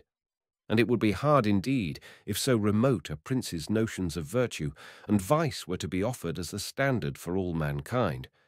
To confirm what I have now said, and further to show the miserable effects of a confined education, I shall here insert a passage which will hardly obtain belief. In hopes to ingratiate myself further into his Majesty's favour, I told him of an invention, discovered between 300 and 400 years ago, to make a certain powder, into a heap of which the smallest spark of fire falling would kindle the whole in a moment, although it were as big as a mountain, and make it all fly up in the air together, with a noise and agitation greater than thunder. That a proper quantity of this powder rammed into a hollow tube of brass or iron, according to its bigness, would drive a ball of iron or lead with such violence and speed as nothing was able to sustain its force. That the largest balls thus discharged would not only destroy whole ranks of an army at once, but batter the strongest walls to the ground, sink down ships, with 1,000 men in each, to the bottom of the sea, and when linked together by a chain, would cut through masts and rigging, divide hundreds of bodies in the middle, and lay all waste before them. That we often put this powder into large hollow balls of iron, and discharged them by an engine into some city we were besieging, which would rip up the pavements, tear the houses to pieces, burst and throw splinters on every side, dashing out the brains of all who came near. That I knew the ingredients very well, which were cheap and common. I understood the manner of compounding them, and could direct his workmen how to make those tubes of a size proportionable to all other things in his Majesty's kingdom, and the largest need not be above 100 feet long, 20 or 30 of which tubes, charged with the proper quantity of powder and balls, would batter down the walls of the strongest town in his dominions in a few hours, or destroy the whole metropolis, if ever it should pretend to dispute his absolute commands. This I humbly offered to his Majesty as a small tribute of acknowledgment in turn for so many marks that I had received of his royal favour and protection. The king was struck with horror at the description I had given of those terrible engines and the proposal I had made. He was amazed how so impotent and grovelling an insect as I, these were his expressions, could entertain such inhuman ideas, and in so familiar a manner, as to appear wholly unmoved at all the scenes of blood and desolation which I had painted as the common effects of those destructive machines. Whereof, he said, some evil genius, enemy to mankind, must have been the first contriver. As for himself, he protested that although few things delighted him so much as new discoveries in art or in nature, yet he would rather lose half his kingdom than be privy to such a secret, which he commanded me, as I valued any life, never to mention any more. A strange effect of narrow principles and views, that a prince possessed of every quality which procures veneration, love, and esteem, of strong parts, great wisdom, and profound learning, endowed with admirable talents, and almost adored by his subjects, should, from a nice, unnecessary scruple, whereof in Europe we can have no conception, let slip an opportunity put into his hands that would have made him absolute master of the lives, the liberties, and the fortunes of his people. Neither do I say this with the least intention to detract from the many virtues of that excellent king, whose character, I am sensible, will, on this account, be very much lessened in the opinion of an English reader, but I take this defect among them to have risen from their ignorance by not having hitherto reduced politics into a science, as the more acute wits of Europe have done. For I remember very well, in a discourse one day with the king, when I happened to say, there were several thousand books among us written upon the art of government, it gave him, directly contrary to my intention, a very mean opinion of our understandings. He professed both to abominate and despise all mystery, refinement, and intrigue, either in a prince or a minister. He could not tell what I meant by secrets of state, where an enemy or some rival nation were not in the case. He confined the knowledge of governing within very narrow bounds to common sense and reason, to justice and lenity, to the speedy determination of civil and criminal causes, with some other obvious topics which are not worth considering. And he gave it for his opinion that whoever could make 2 ears of corn or 2 blades of grass to grow upon a spot of ground where only one grew before would deserve better of mankind and do more essential service to his country than the whole race of politicians put together. The learning of this people is very defective, consisting only in morality, history, poetry, and mathematics, wherein they must be allowed to excel. But the last of these is wholly applied to what may be useful in life, to the improvement of agriculture and all mechanical arts, so that among us it would be little esteemed.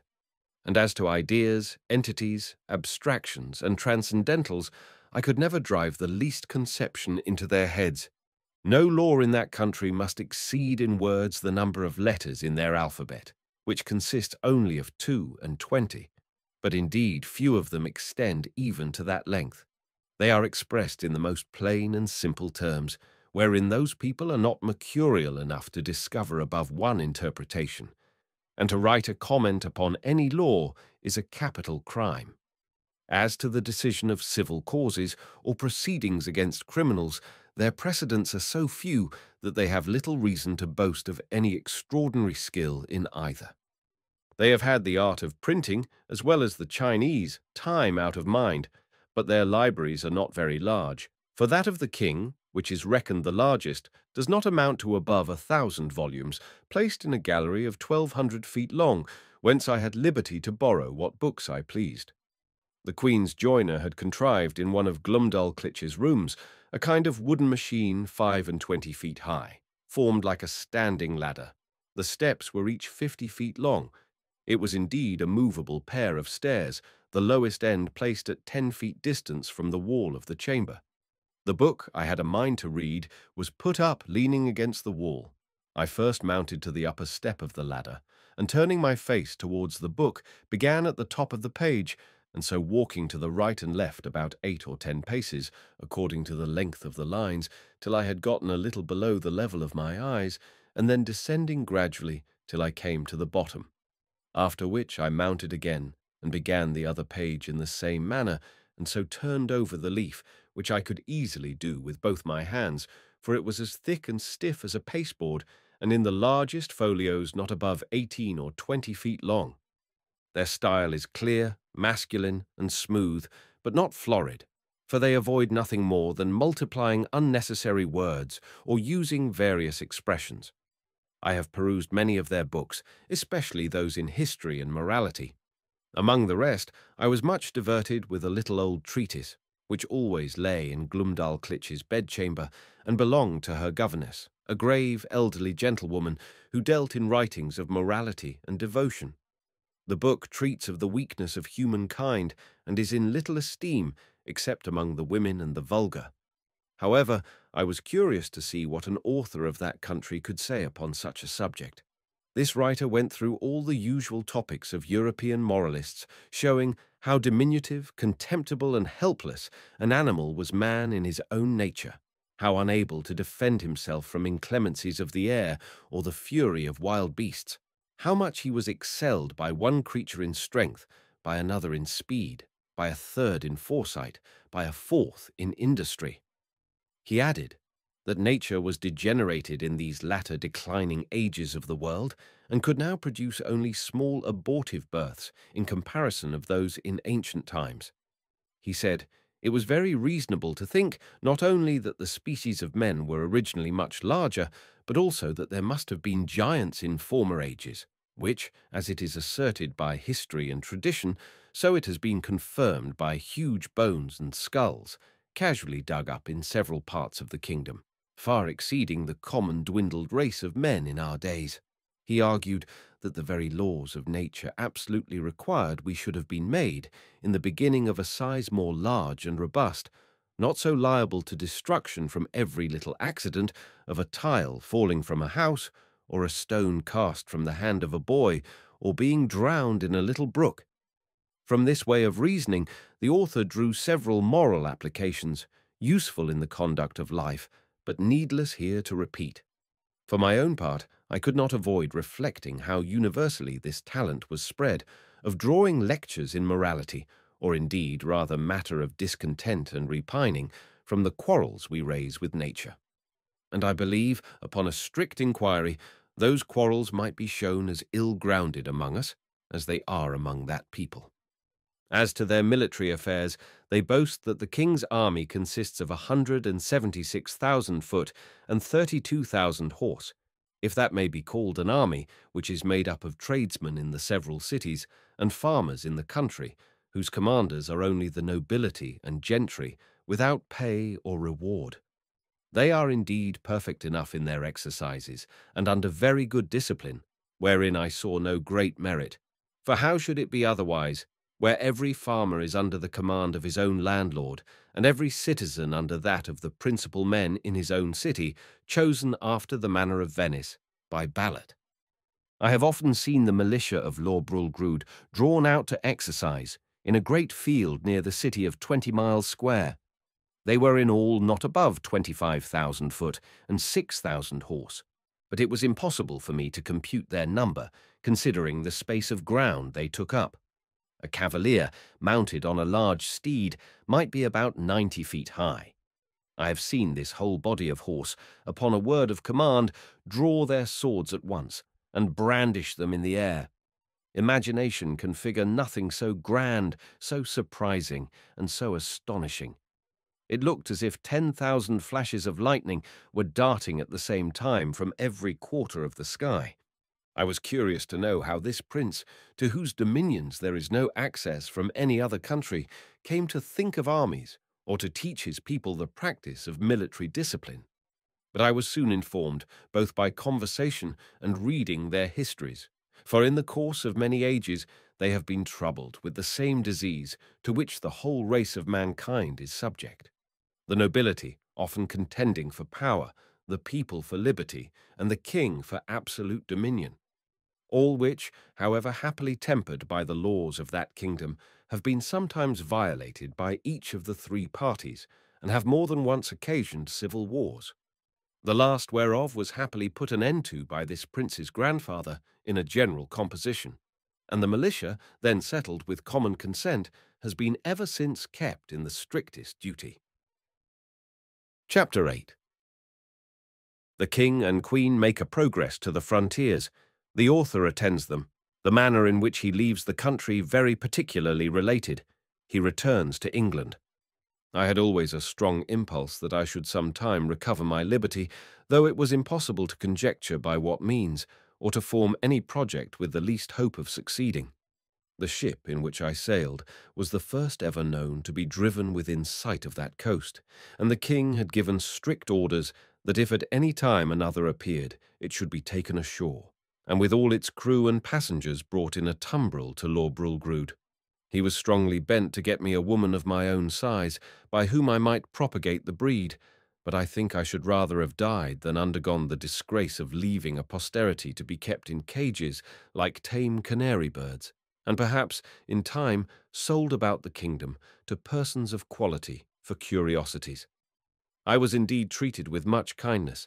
I was the favourite of a great king and queen, and the delight of the whole court, but it was upon such a foot as ill became the dignity of human kind.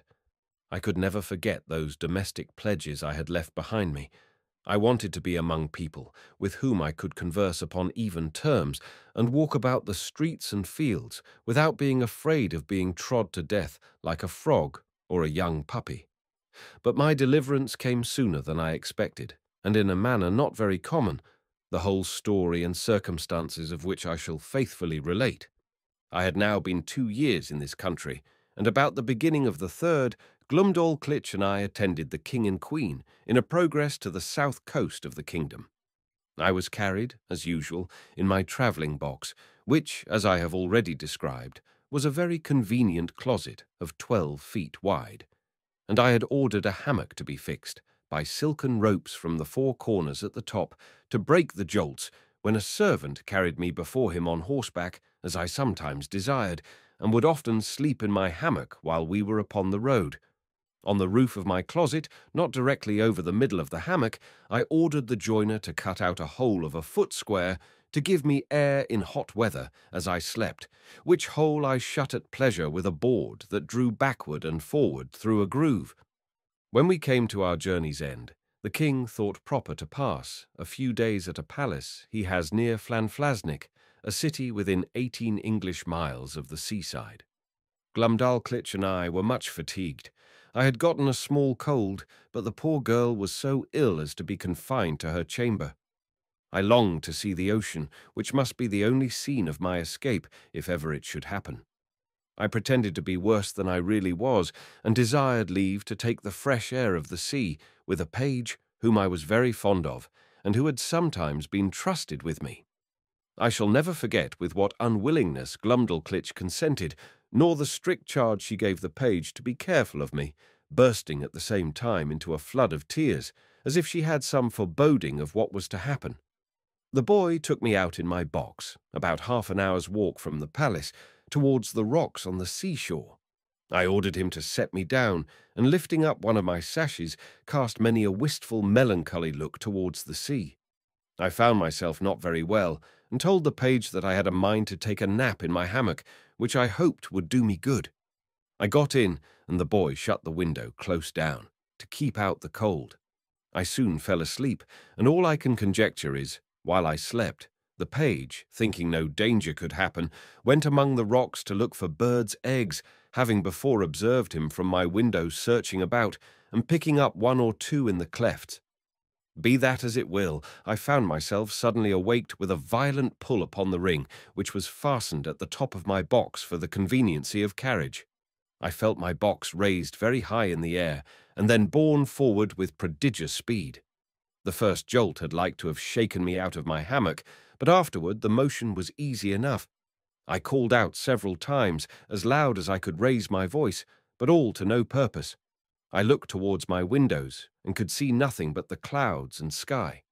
I heard a noise just over my head, like the clapping of wings, and then began to perceive the woeful condition I was in, that some eagle had got the ring of my box in his beak, with an intent to let it fall on a rock like a tortoise in a shell, and then pick out my body and devour it.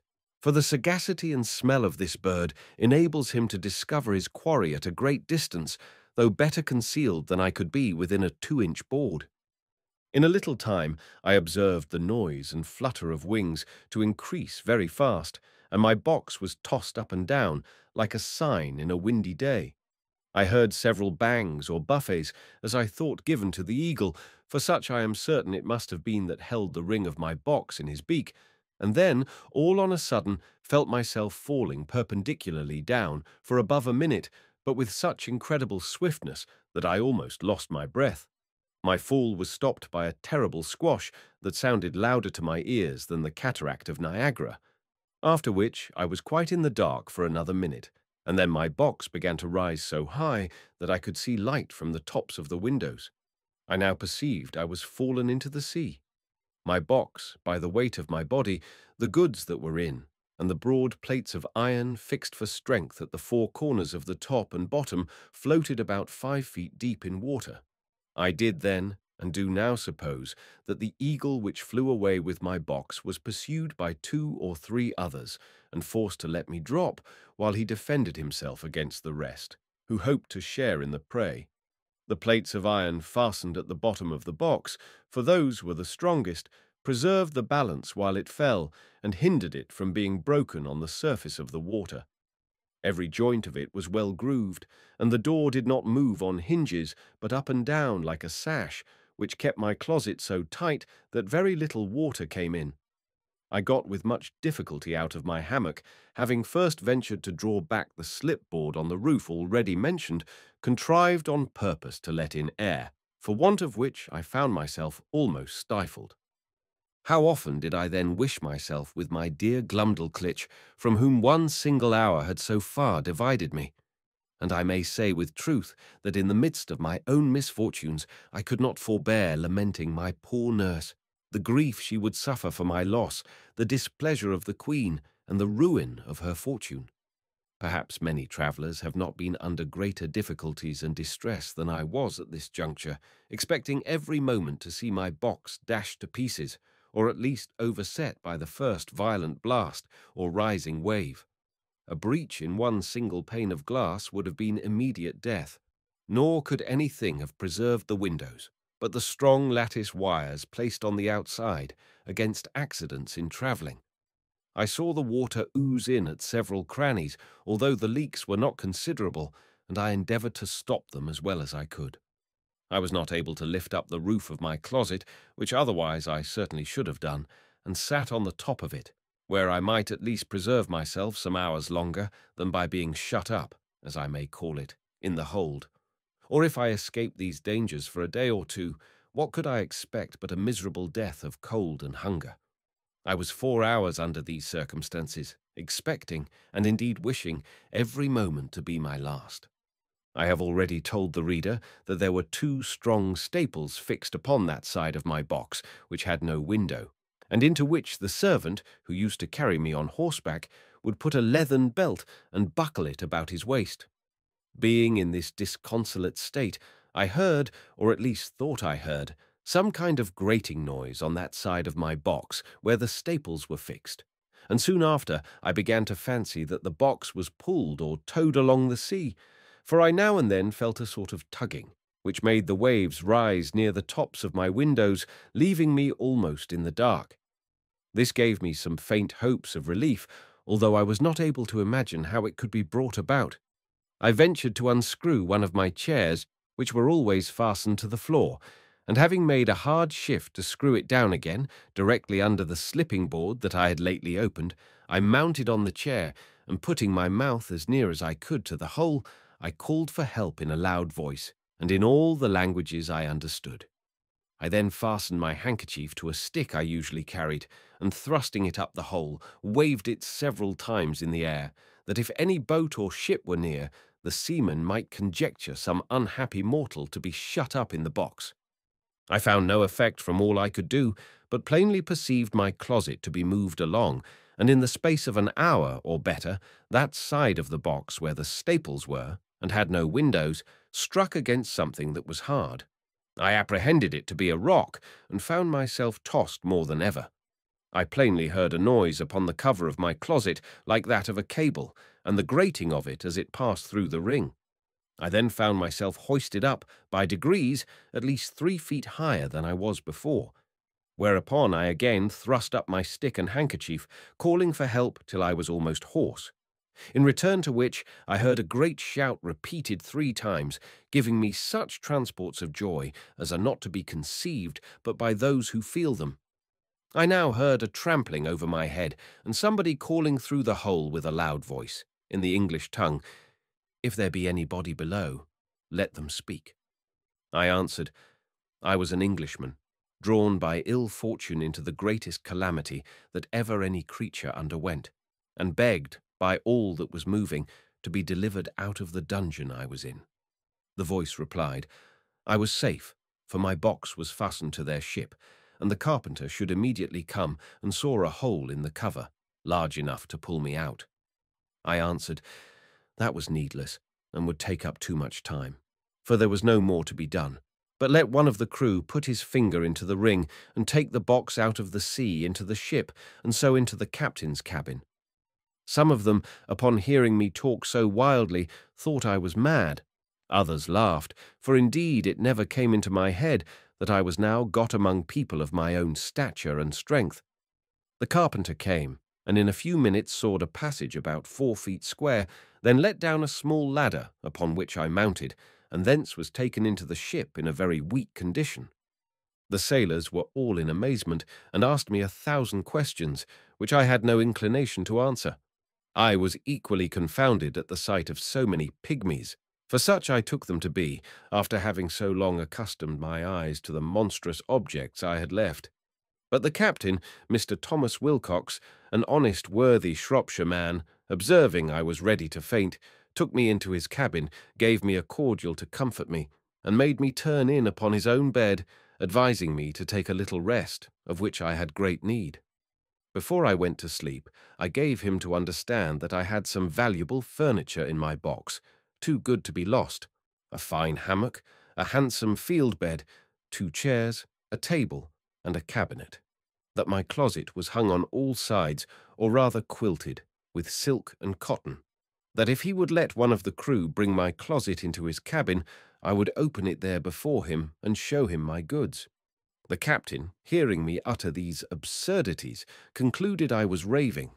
However, I suppose to pacify me, he promised to give order as I desired, and going upon deck, sent some of his men down into my closet, whence, as I afterwards found, they drew up all my goods and stripped off the quilting, but the chairs, cabinet, and bedstead, being screwed to the floor, were much damaged by the ignorance of the seamen, who tore them up by force. Then they knocked off some of the boards for the use of the ship, and when they had got all they had a mind for, let the hull drop into the sea, which by reason of many breaches made in the bottom and sides sunk to rights. And indeed I was glad not to have been a spectator of the havoc they made, because I am confident it would have sensibly touched me by bringing former passages into my mind, which I would rather have forgot.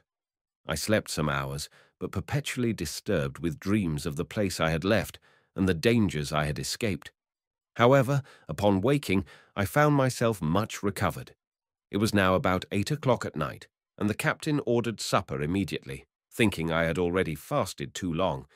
He entertained me with great kindness, observing me not to look wildly or talk inconsistently, and, when we were left alone, desired I would give him a relation of my travels, and by what accident I came to be set adrift in that monstrous wooden chest. He said that about 12 o'clock at noon, as he was looking through his glass, he spied it at a distance, and thought it was a sail, which he had a mind to make, being not much out of his course, in hopes of buying some biscuit, his own beginning to fall short.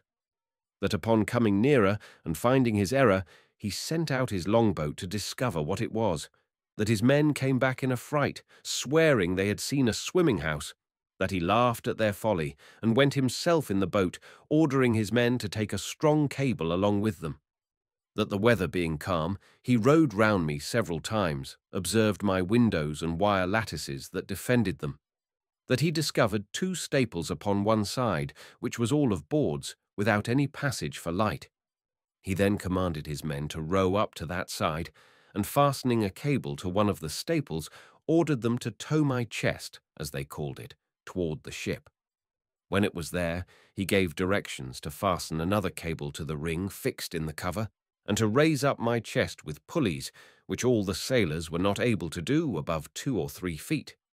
He said, they saw my stick and handkerchief thrust out of the hole, and concluded that some unhappy man must be shut up in the cavity. I asked whether he or the crew had seen any prodigious birds in the air about the time he first discovered me.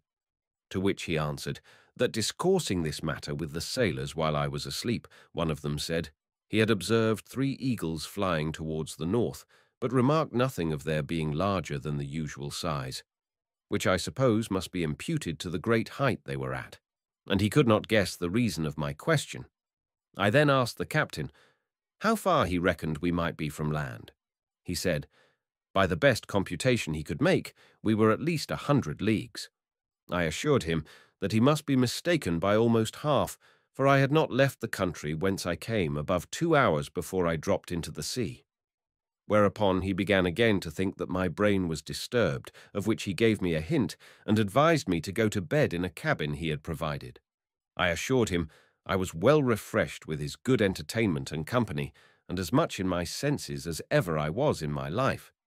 He then grew serious and desired to ask me freely whether I were not troubled in my mind by the consciousness of some enormous crime for which I was punished at the command of some prince by exposing me in that chest, as great criminals in other countries have been forced to sea in a leaky vessel without provisions. For although he should be sorry to have taken so ill a man into his ship, yet he would engage his word to set me safe ashore in the first port where we arrived. He added that his suspicions were much increased by some very absurd speeches I had delivered at first to his sailors, and afterwards to himself, in relation to my closet or chest, as well as by my odd looks and behaviour while I was at supper. I begged his patience to hear me tell my story, which I faithfully did, from the last time I left England to the moment he first discovered me. And, as truth always forces its way into rational minds, so this honest, worthy gentleman, who had some tincture of learning and very good sense, was immediately convinced of my candour and veracity. But further to confirm all I had said, I entreated him to give order that my cabinet should be brought, of which I had the key in my pocket, for he had already informed me how the seamen disposed of my closet. I opened it in his own presence and showed him the small collection of rarities I made in the country from which I had been so strangely delivered. There was the comb I had contrived out of the stumps of the king's beard, and another of the same materials, but fixed into a paring of Her Majesty's thumbnail, which served for the back. There was a collection of needles and pins, from a foot to half a yard long, 4 wasp stings, like joiners' tacks, some combings of the Queen's hair, a gold ring, which one day she made me a present of in a most obliging manner, taking it from her little finger and throwing it over my head like a collar. I desired the captain would please to accept this ring in return for his civilities, which he absolutely refused. I showed him a corn that I had cut off with my own hand from a maid of honour's toe. It was about the bigness of Kentish pippin, and grown so hard that when I returned to England I got it hollowed into a cup and set in silver. Lastly, I desired him to see the breeches I had then on, which were made of a mouse's skin. I could force nothing on him but a footman's tooth, which I observed him to examine with great curiosity, and found he had a fancy for it. He received it with abundance of thanks, more than such a trifle could deserve. It was drawn by an unskilful surgeon, in a mistake, from one of Glumdalclitch's men, who was afflicted with the toothache, but it was as sound as any in his head. I got it cleaned, and put it into my cabinet. It was about a foot long, and 4 inches in diameter.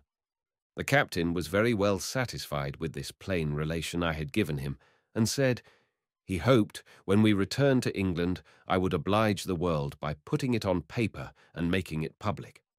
My answer was, that we were overstocked with books of travels, that nothing could now pass which was not extraordinary, wherein I doubted some authors less consulted truth than their own vanity or interest, or the diversion of ignorant readers, that my story could contain little beside common events, without those ornamental descriptions of strange plants, trees, birds, and other animals, or of the barbarous customs and idolatry of savage people, with which most writers abound.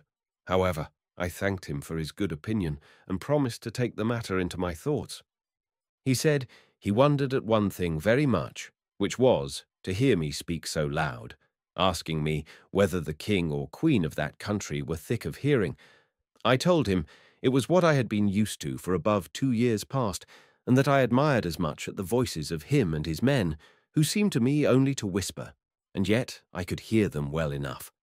But when I spoke in that country, it was like a man talking in the streets to another looking out from the top of a steeple, unless when I was placed on a table or held in any person's hand.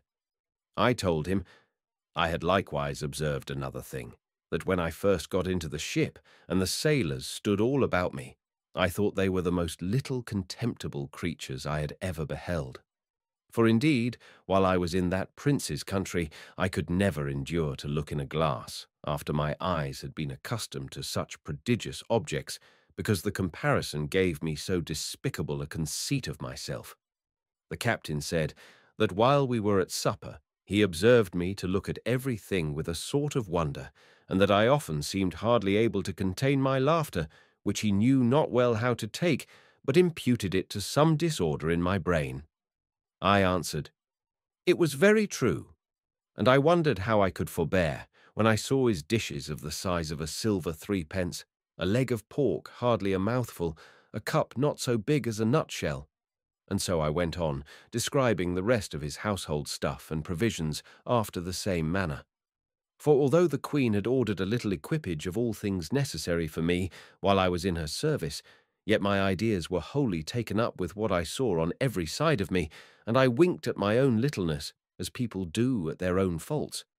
The captain understood my raillery very well, and merrily replied with the old English proverb, that he doubted my eyes were bigger than my belly, for he did not observe my stomach so good, although I had fasted all day, and continuing in his mirth, protested he would have gladly given £100 to have seen my closet in the Eagle's Bill, and afterwards in its fall from so great a height into the sea, which would certainly have been a most astonishing object, worthy to have the description of it transmitted to future ages. And the comparison of Phaeton was so obvious that he could not forbear applying it, although I did not much admire the conceit. The captain, having been at Tonquin, was, in his return to England, driven north-eastward to the latitude of 44 degrees and longitude of 143. But meeting a trade wind 2 days after I came on board him, we sailed southward a long time, and coasting New Holland, kept our course west-southwest and then south-southwest till we doubled the Cape of Good Hope. Our voyage was very prosperous, but I shall not trouble the reader with a journal of it. The captain called in at 1 or 2 ports and sent in his longboat for provisions and fresh water, but I never went out of the ship till we came into the Downs, which was on the 3rd day of June, 1706, about 9 months after my escape. I offered to leave my goods in security for payment of my freight, but the captain protested he would not receive 1 farthing. We took a kind leave of each other, and I made him promise he would come to see me at my house in Redriff. I hired a horse and guide for 5 shillings, which I borrowed of the captain. As I was on the road, observing the littleness of the houses, the trees, the cattle, and the people, I began to think myself in Lilliput. I was afraid of trampling on every traveller I met, and often called aloud to have them stand out of the way, so that I had like to have gotten 1 or 2 broken heads for my impertinence. When I came to my own house, for which I was forced to inquire, one of the servants opening the door, I bent down to go in, like a goose under a gate, for fear of striking my head. My wife ran out to embrace me, but I stooped lower than her knees, thinking she could otherwise never be able to reach my mouth. My daughter kneeled to ask my blessing, but I could not see her till she arose, having been so long used to stand with my head and eyes erect to above 60 feet. And then I went to take her up with one hand by the waist. I looked down upon the servants and 1 or 2 friends who were in the house, as if they had been pygmies and I a giant. I told my wife she had been too thrifty, for I found she had starved herself and her daughter to nothing. In short, I behaved myself so unaccountably that they were all of the captain's opinion when he first saw me, and concluded I had lost my wits. This I mention as an instance of the great power of habit and prejudice. In a little time, I and my family and friends came to a right understanding, but my wife protested I should never go to sea any more, although my evil destiny so ordered that she had not power to hinder me, as the reader may know hereafter. In the meantime, I here conclude the second part of my unfortunate voyages. Part 3. A voyage to Laputa, Balnibarbi, Glubbdubdrib, Lugnag, and Japan. Chapter 1. The author sets out on his 3rd voyage, is taken by pirates, the malice of a Dutchman, his arrival at an island. He is received into Laputa. I had not been at home above 10 days, when Captain William Robinson, a Cornish man, commander of the Hopewell, a stout ship of 300 tons, came to my house. I had formerly been surgeon of another ship where he was master, and a 4th part owner, in a voyage to the Levant. He had always treated me more like a brother than an inferior officer, and hearing of my arrival, made me a visit, as I apprehended only out of friendship, for nothing passed more than what is usual after long absences. But repeating his visits often, expressing his joy to find me in good health, asking whether I were now settled for life, adding, that he intended a voyage to the East Indies in 2 months.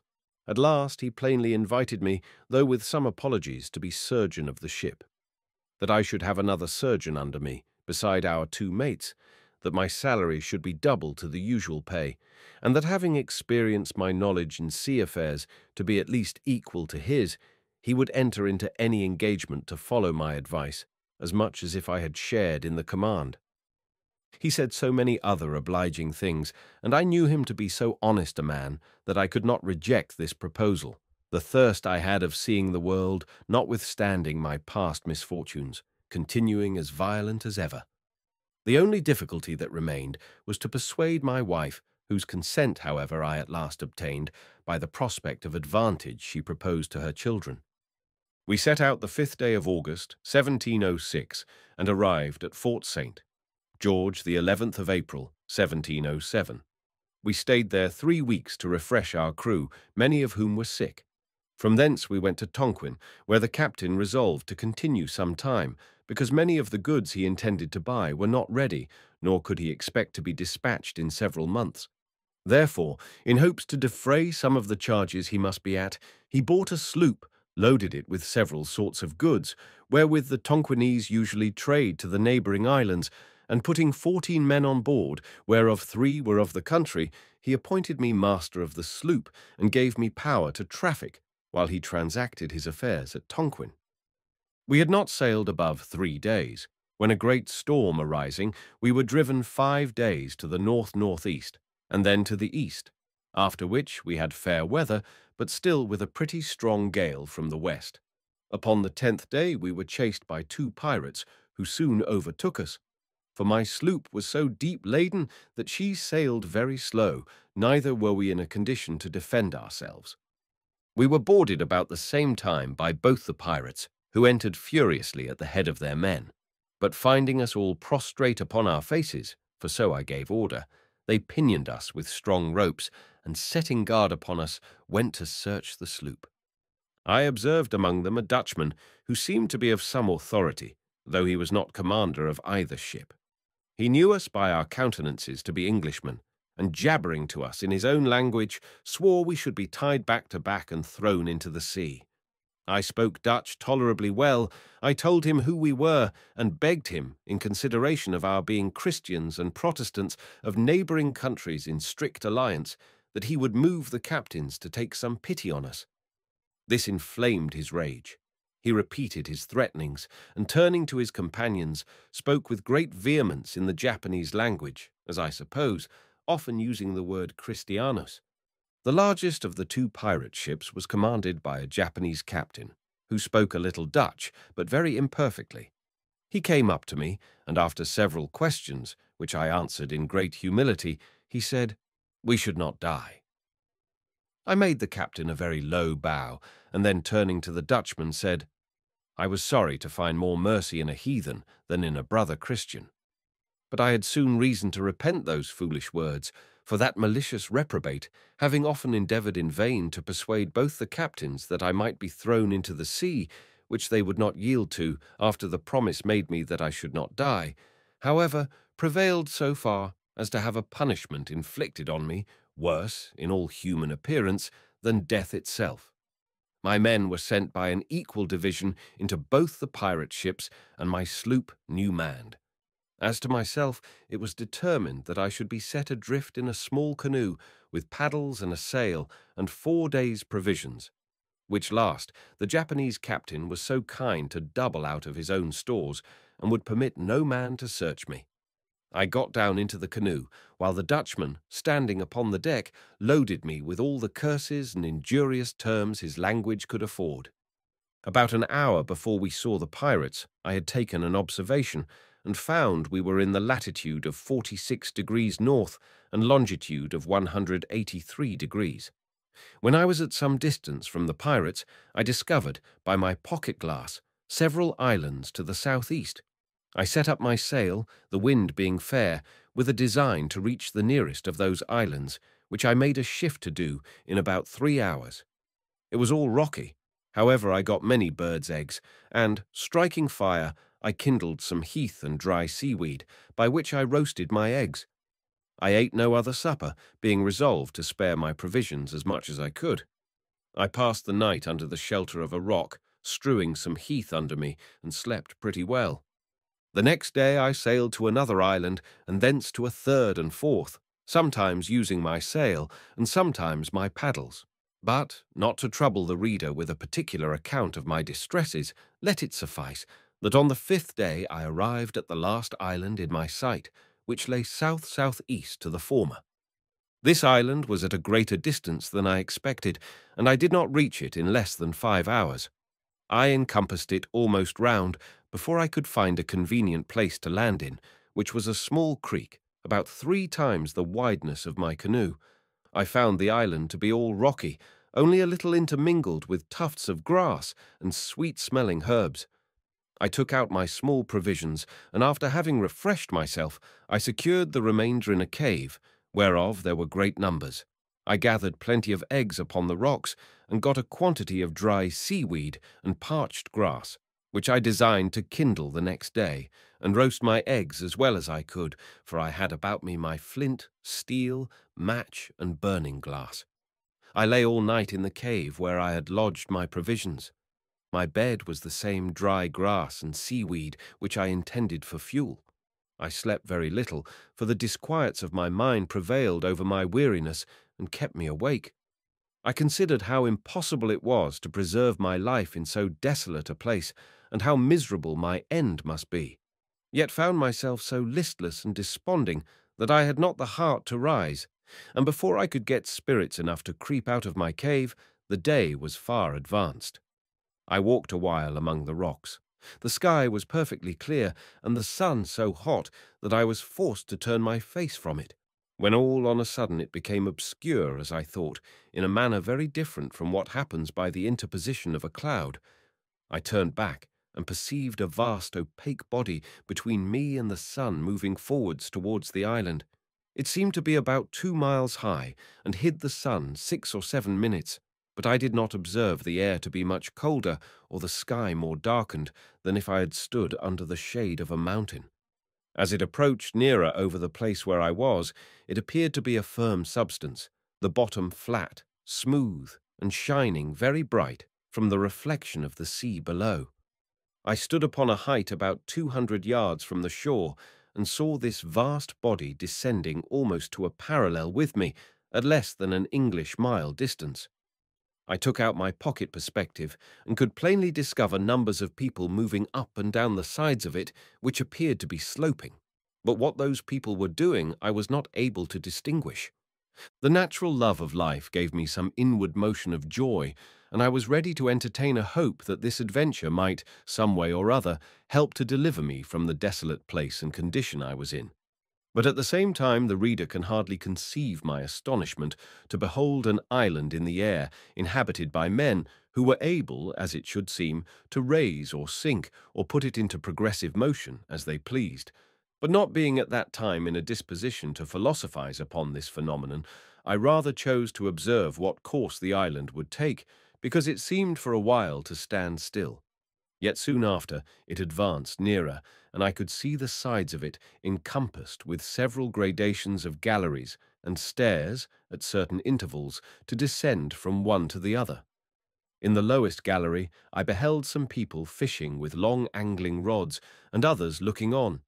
I waved my cap, for my hat was long since worn out, and my handkerchief toward the island, and upon its nearer approach I called and shouted with the utmost strength of my voice, and then looking circumspectly, I beheld a crowd gather to that side which was most in my view.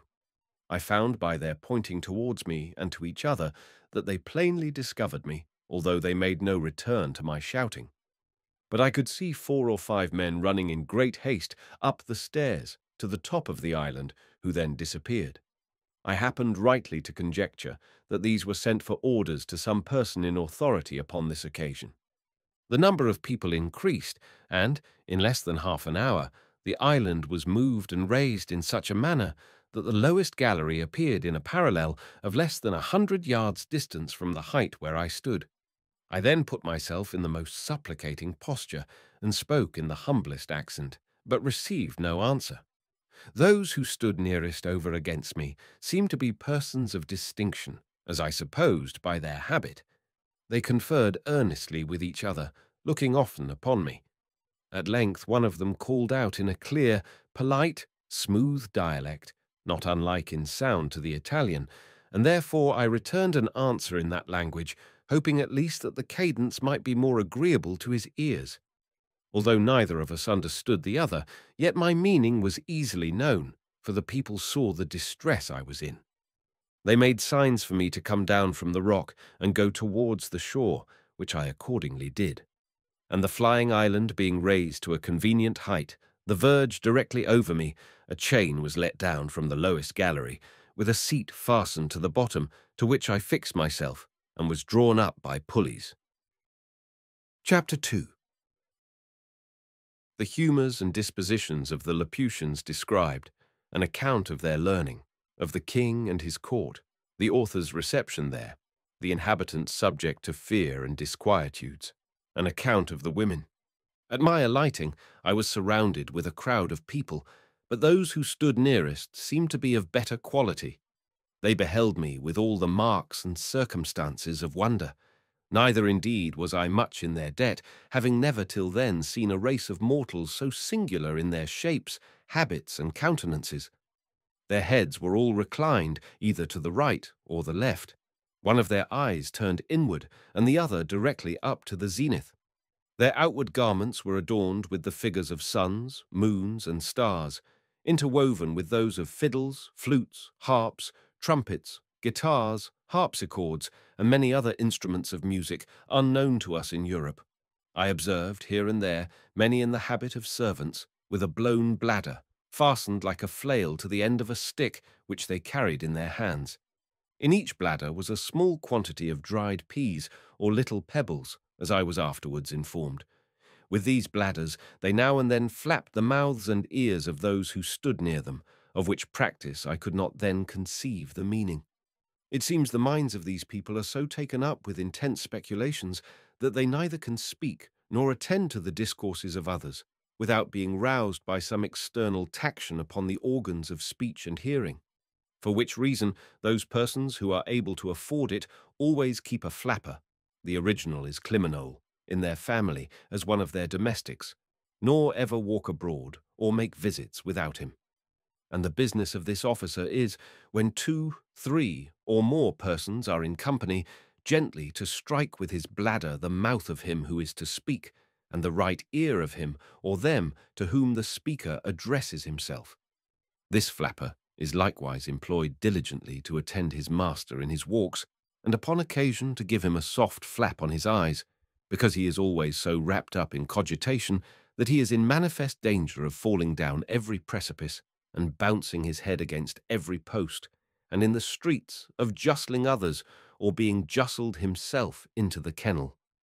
It was necessary to give the reader this information, without which he would be at the same loss with me to understand the proceedings of these people, as they conducted me up the stairs to the top of the island, and from thence to the royal palace. While we were ascending, they forgot several times what they were about, and left me to myself, till their memories were again roused by their flappers, for they appeared altogether unmoved by the sight of my foreign habit and countenance, and by the shouts of the vulgar, whose thoughts and minds were more disengaged. At last we entered the palace, and proceeded into the chamber of presence, where I saw the king seated on his throne, attended on each side by persons of prime quality. Before the throne was a large table filled with globes and spheres, and mathematical instruments of all kinds. His Majesty took not the least notice of us, although our entrance was not without sufficient noise by the concourse of all persons belonging to the court, but he was then deep in a problem, and we attended at least an hour before he could solve it. There stood by him, on each side, a young page with flaps in their hands, and when they saw he was at leisure, one of them gently struck his mouth, and the other his right ear, at which he startled like one awaked on the sudden, and looking towards me and the company I was in, recollected the occasion of our coming, whereof he had been informed before. He spoke some words, whereupon immediately a young man with a flap came up to my side, and flapped me gently on the right ear, but I made signs as well as I could that I had no occasion for such an instrument, which, as I afterwards found, gave His Majesty and the whole court a very mean opinion of my understanding. The king, as far as I could conjecture, asked me several questions, and I addressed myself to him in all the languages I had. When it was found I could neither understand nor be understood, I was conducted by his order to an apartment in his palace, this prince being distinguished above all his predecessors for his hospitality to strangers, where 2 servants were appointed to attend me. My dinner was brought, and 4 persons of quality, whom I remembered to have seen very near the king's person, did me the honour to dine with me. We had 2 courses, of 3 dishes each. In the first course there was a shoulder of mutton cut into an equilateral triangle, a piece of beef into a rhomboids, and a pudding into a cycloid. The second course was 2 ducks trussed up in the form of fiddles, sausages and puddings resembling flutes and hautboys, and a breast of veal in the shape of a harp. The servants cut our bread into cones, cylinders, parallelograms, and several other mathematical figures. While we were at dinner, I made bold to ask the names of several things in their language, and those noble persons, by the assistance of their flappers, delighted to give me answers, hoping to raise my admiration of their great abilities if I could be brought to converse with them. I was soon able to call for bread and drink, or whatever else I wanted. After dinner my company withdrew, and a person was sent to me by the king's order, attended by a flapper. He brought with him pen, ink, and paper, and 3 or 4 books, giving me to understand by signs that he was sent to teach me the language. We sat together 4 hours, in which time I wrote down a great number of words in columns, with the translations over against them. I likewise made a shift to learn several short sentences, for my tutor would order one of my servants to fetch something, to turn about, to make a bow, to sit, or to stand, or walk, and the like.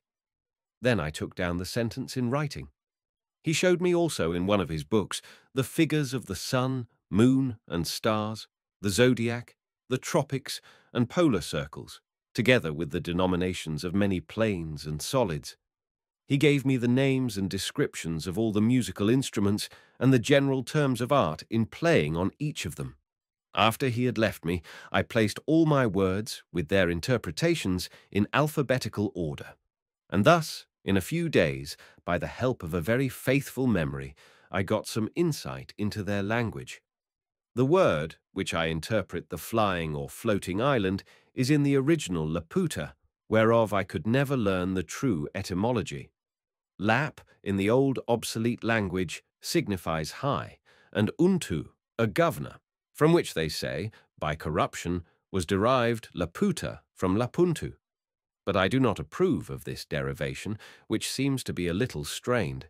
I ventured to offer to the learned among them a conjecture of my own, that Laputa was quasi-lap-outed, lap signifying properly the dancing of the sunbeams in the sea, and outed a wing, which, however, I shall not obtrude, but submit to the judicious reader. Those to whom the king had entrusted me, observing how ill I was clad, ordered a tailor to come next morning and take measure for a suit of clothes. This operator did his office after a different manner from those of his trade in Europe. He first took my altitude by a quadrant, and then, with a rule and compasses, described the dimensions and outlines of my whole body, all which he entered upon paper, and in 6 days brought my clothes very ill-made and quite out of shape, by happening to mistake a figure in the calculation. But my comfort was that I observed such accidents very frequent and little regarded. During my confinement for want of clothes, and by an indisposition that held me some days longer, I much enlarged my dictionary, and when I went next to court, was able to understand many things the king spoke, and to return him some kind of answers. His Majesty had given orders that the island should move northeast and by east to the vertical point over Lagado, the metropolis of the whole kingdom below, upon the firm earth. It was about 90 leagues distant, and our voyage lasted 4 days and a half. I was not in the least sensible of the progressive motion made in the air by the island. On the second morning, about 11 o'clock, the king himself in person, attended by his nobility, courtiers and officers, having prepared all their musical instruments, played on them for 3 hours without intermission, so that I was quite stunned with the noise. Neither could I possibly guess the meaning till my tutor informed me. He said that the people of their island had their ears adapted to hear the music of the spheres, which always played at certain periods, and the court was now prepared to bear their part in whatever instrument they most excelled. In our journey towards Lagado, the capital city, His Majesty ordered that the island should stop over certain towns and villages, from whence he might receive the petitions of his subjects, and to this purpose several pack-threads were let down, with small weights at the bottom. On these pack-threads the people strung their petitions, which mounted up directly, like the scraps of paper fastened by schoolboys at the end of the string that holds their kite. Sometimes we received wine and victuals from below, which were drawn up by pulleys. The knowledge I had in mathematics gave me great assistance in acquiring their phraseology, which depended much upon that science and music, and in the latter I was not unskilled. Their ideas are perpetually conversant in lines and figures. If they would, for example, praise the beauty of a woman or any other animal, they describe it by rhombs, circles, parallelograms, ellipses, and other geometrical terms, or by words of art drawn from music, needless here to repeat. I observed in the king's kitchen all sorts of mathematical and musical instruments, after the figures of which they cut up the joints that were served to His Majesty's table. Their houses are very ill built, the walls bevel, without one right angle in any apartment, and this defect arises from the contempt they bear to practical geometry, which they despise as vulgar and mechanic, those instructions they give being too refined for the intellects of their workmen, which occasions perpetual mistakes. And although they are dexterous enough upon a piece of paper, in the management of the rule, the pencil, and the divider, yet in the common actions and behaviour of life, I have not seen a more clumsy, awkward, and unhandy people, nor so slow and perplexed in their conceptions upon all other subjects, except those of mathematics and music. They are very bad reasoners, and vehemently given to opposition, unless when they happen to be of the right opinion, which is seldom their case. Imagination, fancy, and invention they are wholly strangers to, nor have any words in their language by which those ideas can be expressed, the whole compass of their thoughts and mind being shut up within the two forementioned sciences. Most of them, and especially those who deal in the astronomical part, have great faith in judicial astrology, although they are ashamed to own it publicly. But what I chiefly admired, and thought altogether unaccountable, was the strong disposition I observed in them towards news and politics, perpetually inquiring into public affairs, giving their judgments in matters of state, and passionately disputing every inch of a party opinion. I have indeed observed the same disposition among most of the mathematicians I have known in Europe, although I could never discover the least analogy between the two sciences, unless those people suppose that because the smallest circle has as many degrees as the largest, therefore the regulation and management of the world require no more abilities than the handling and turning of a globe. But I rather take this quality to spring from a very common infirmity of human nature, inclining us to be most curious and conceited in matters where we have least concern, and for which we are least adapted by study or nature. These people are under continual disquietudes, never enjoying a minute's peace of mind, and their disturbances proceed from causes which very little affect the rest of mortals.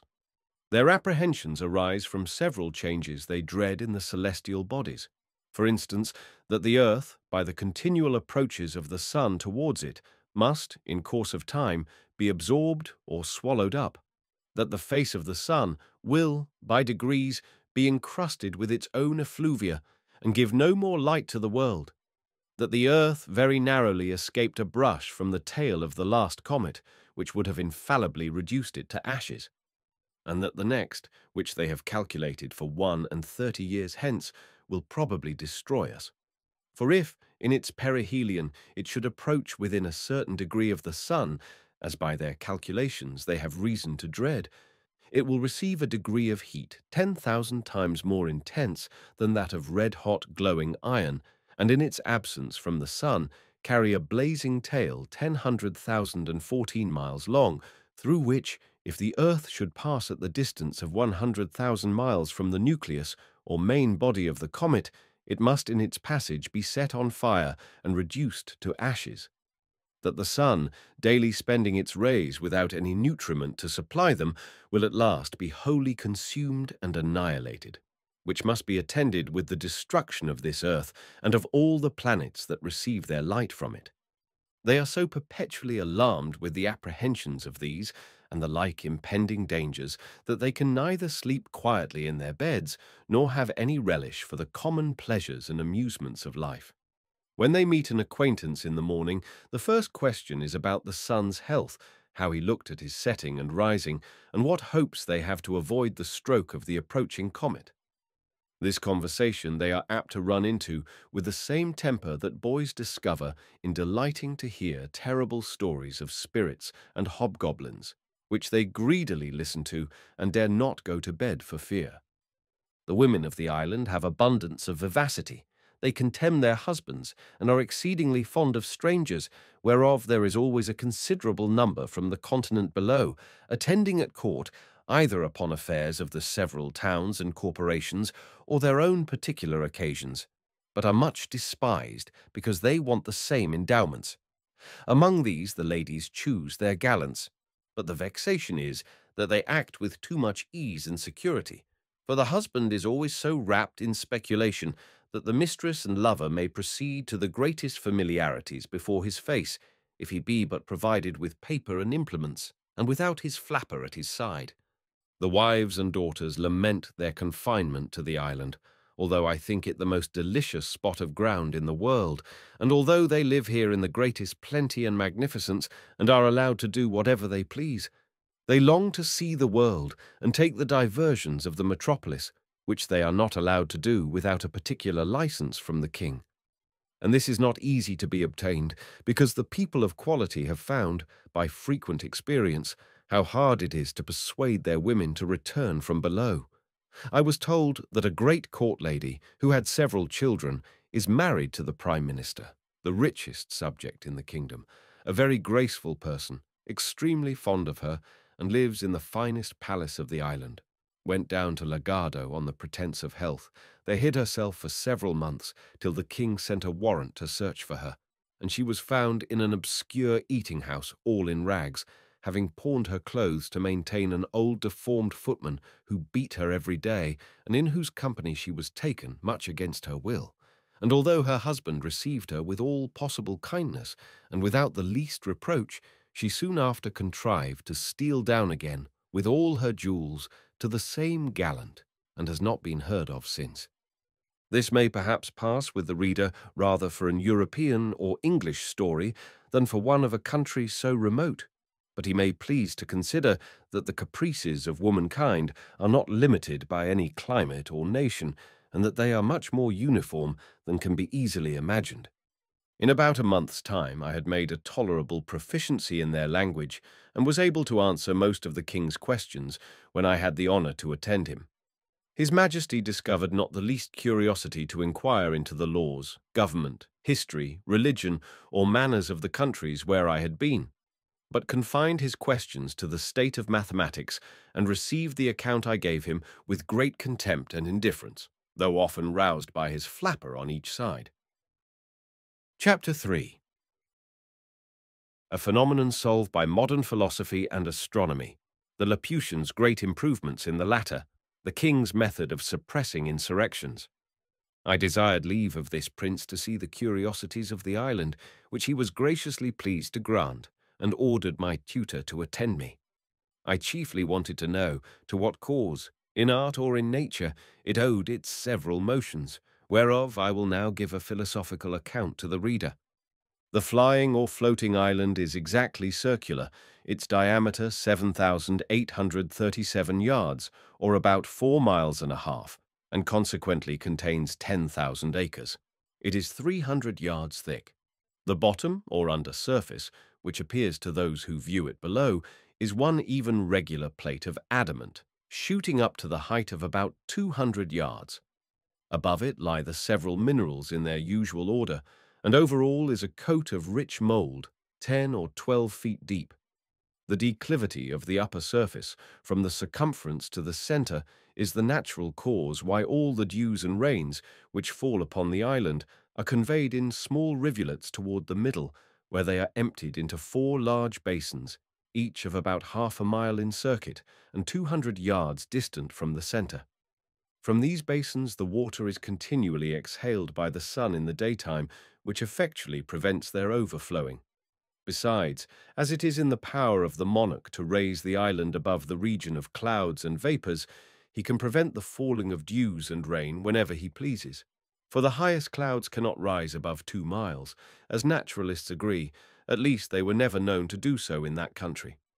At the centre of the island there is a chasm about 50 yards in diameter, whence the astronomers descend into a large dome, which is therefore called Llandrinaganol, or the astronomer's cave, situated at the depth of 100 yards beneath the upper surface of the adamant.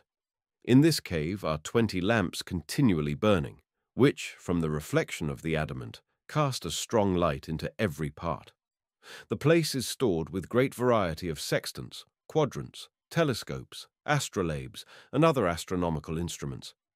But the greatest curiosity, upon which the fate of the island depends, is a lodestone of a prodigious size, in shape resembling a weaver's shuttle.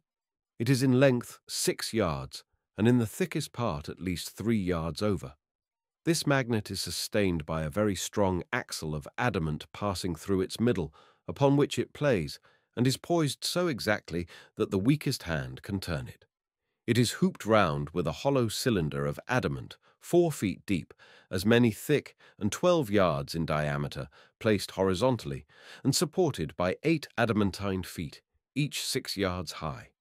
In the middle of the concave side there is a groove 12 inches deep, in which the extremities of the axle are lodged, and turned round as there is occasion. The stone cannot be removed from its place by any force, because the hoop and its feet are one continued piece with that body of adamant which constitutes the bottom of the island. By means of this lodestone, the island is made to rise and fall, and move from one place to another. For, with respect to that part of the earth over which the monarch presides, the stone is endued at one of its sides with an attractive power, and at the other with a repulsive. Upon placing the magnet erect, with its attracting end towards the earth, the island descends. But when the repelling extremity points downwards, the island mounts directly upwards. When the position of the stone is oblique, the motion of the island is so too. For in this magnet, the forces always act in lines parallel to its direction. By this oblique motion, the island is conveyed to different parts of the monarch's dominions. To explain the manner of its progress, let AB represent a line drawn across the dominions of Balnibarbi. Let the line CD represent the lodestone, of which let D be the repelling end, and C the attracting end, the island being over C. Let the stone be placed in the position CD with its repelling end downwards. Then the island will be driven upwards obliquely towards D. When it is arrived at D, let the stone be turned upon its axle till its attracting end points towards E, and then the island will be carried obliquely towards E, where, if the stone be again turned upon its axle till it stands in the position EF, with its repelling point downwards, the island will rise obliquely towards F, where, by directing the attracting end towards G, the island may be carried to G, and from G to H, by turning the stone so as to make its repelling extremity to point directly downward. And thus, by changing the situation of the stone as often as there is occasion, the island is made to rise and fall by turns in an oblique direction, and by those alternate risings and fallings, the obliquity being not considerable, is conveyed from one part of the dominions to the other. But it must be observed that this island cannot move beyond the extent of the dominions below, nor can it rise above the height of 4 miles, for which the astronomers, who have written large systems concerning the stone, assign the following reason: that the magnetic virtue does not extend beyond the distance of 4 miles, and that the mineral, which acts upon the stone in the bowels of the earth and in the sea about 6 leagues distant from the shore, is not diffused through the whole globe, but terminated with the limits of the king's dominions. and it was easy, from the great advantage of such a superior situation, for a prince to bring under his obedience whatever country lay within the attraction of that magnet. When the stone is put parallel to the plane of the horizon, the island stands still, for in that case the extremities of it, being at equal distance from the earth, act with equal force, the one in drawing downwards, the other in pushing upwards, and consequently no motion can ensue. This lodestone is under the care of certain astronomers who, from time to time, give it such positions as the monarch directs. They spend the greatest part of their lives in observing the celestial bodies, which they do by the assistance of glasses, far excelling ours in goodness. For although their largest telescopes do not exceed 3 feet, they magnify much more than those of 100 with us, and show the stars with greater clearness. This advantage has enabled them to extend their discoveries much further than our astronomers in Europe, for they have made a catalogue of 10,000 fixed stars, whereas the largest of ours do not contain above 1/3 part of that number.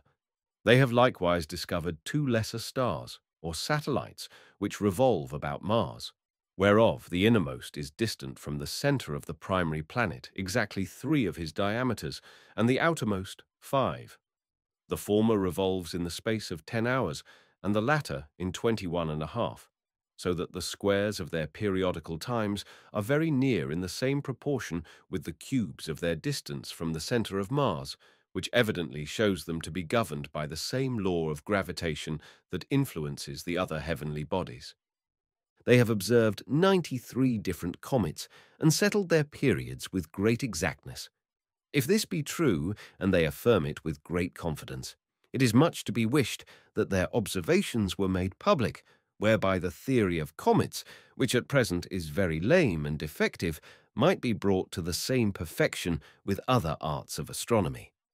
The king would be the most absolute prince in the universe, if he could but prevail on a ministry to join with him, but these having their estates below on the continent, and considering that the office of a favourite has a very uncertain tenure, would never consent to the enslaving of their country. If any town should engage in rebellion or mutiny, fall into violent factions, or refuse to pay the usual tribute, the king has 2 methods of reducing them to obedience. The first and the mildest course is by keeping the island hovering over such a town, and the lands about it, whereby he can deprive them of the benefit of the sun and the rain, and consequently afflict the inhabitants with dearth and diseases. And if the crime deserve it, they are at the same time pelted from above with great stones, against which they have no defence but by creeping into cellars or caves, while the roofs of their houses are beaten to pieces. But if they still continue obstinate, or offer to raise insurrections, he proceeds to the last remedy, by letting the island drop directly upon their heads, which makes a universal destruction both of houses and men. However, this is an extremity to which the prince is seldom driven, neither indeed is he willing to put it in execution, nor dare his ministers advise him to an action, which, as it would render them odious to the people, so it would be a great damage to their own estates, which all lie below, for the island is the king's domain. But there is still indeed a more weighty reason why the kings of this country have been always averse from executing so terrible an action, unless upon the utmost necessity. For if the town intended to be destroyed should have in it any tall rocks, as it generally falls out in the larger cities, a situation probably chosen at first with a view to prevent such a catastrophe, or if it abound in high spires or pillars of stone, a sudden fall might endanger the bottom or under surface of the island, which, although it consist, as I have said, of one entire adamant, 200 yards thick, might happen to crack by too great a shock, or burst by approaching too near the fires from the houses below, as the backs, both of iron and stone, will often do in our chimneys. Of all this the people are well apprised, and understand how far to carry their obstinacy, where their liberty or property is concerned. And the king, when he is highest provoked, and most determined to press a city to rubbish, orders the island to descend with great gentleness, out of a pretence of tenderness to his people, but, indeed, for fear of breaking the adamantine bottom, in which case it is the opinion of all their philosophers that the lodestone could no longer hold it up, and the whole mass would fall to the ground. About 3 years before my arrival among them, while the king was in his progress over his dominions, there happened an extraordinary accident which had like to have put a period to the fate of that monarchy, at least as it is now instituted. Lindolino, the second city in the kingdom, was the first His Majesty visited in his progress. 3 days after his departure, the inhabitants, who had often complained of great oppressions, shut the town gates, seized on the governor, and with incredible speed and labor erected 4 large towers, one at every corner of the city, which is an exact square, equal in height to a strong pointed rock that stands directly in the center of the city. Upon the top of each tower, as well as upon the rock, they fixed a great lodestone, and in case their design should fail, they had provided a vast quantity of the most combustible fuel, hoping to burst there with the adamantine bottom of the island if the lodestone project should miscarry. It was 8 months before the king had perfect notice that the Lindolinians were in rebellion. He then commanded that the island should be wafted over the city. The people were unanimous, and had laid in store of provisions, and a great river runs through the middle of the town. The king hovered over them several days to deprive them of the sun and the rain. He ordered many pack-threads to be let down, yet not a person offered to send up a petition, but instead thereof very bold demands, the redress of all their grievances, great immunities, the choice of their own governor, and other the like exorbitances. Upon which His Majesty commanded all the inhabitants of the island to cast great stones from the lower gallery into the town.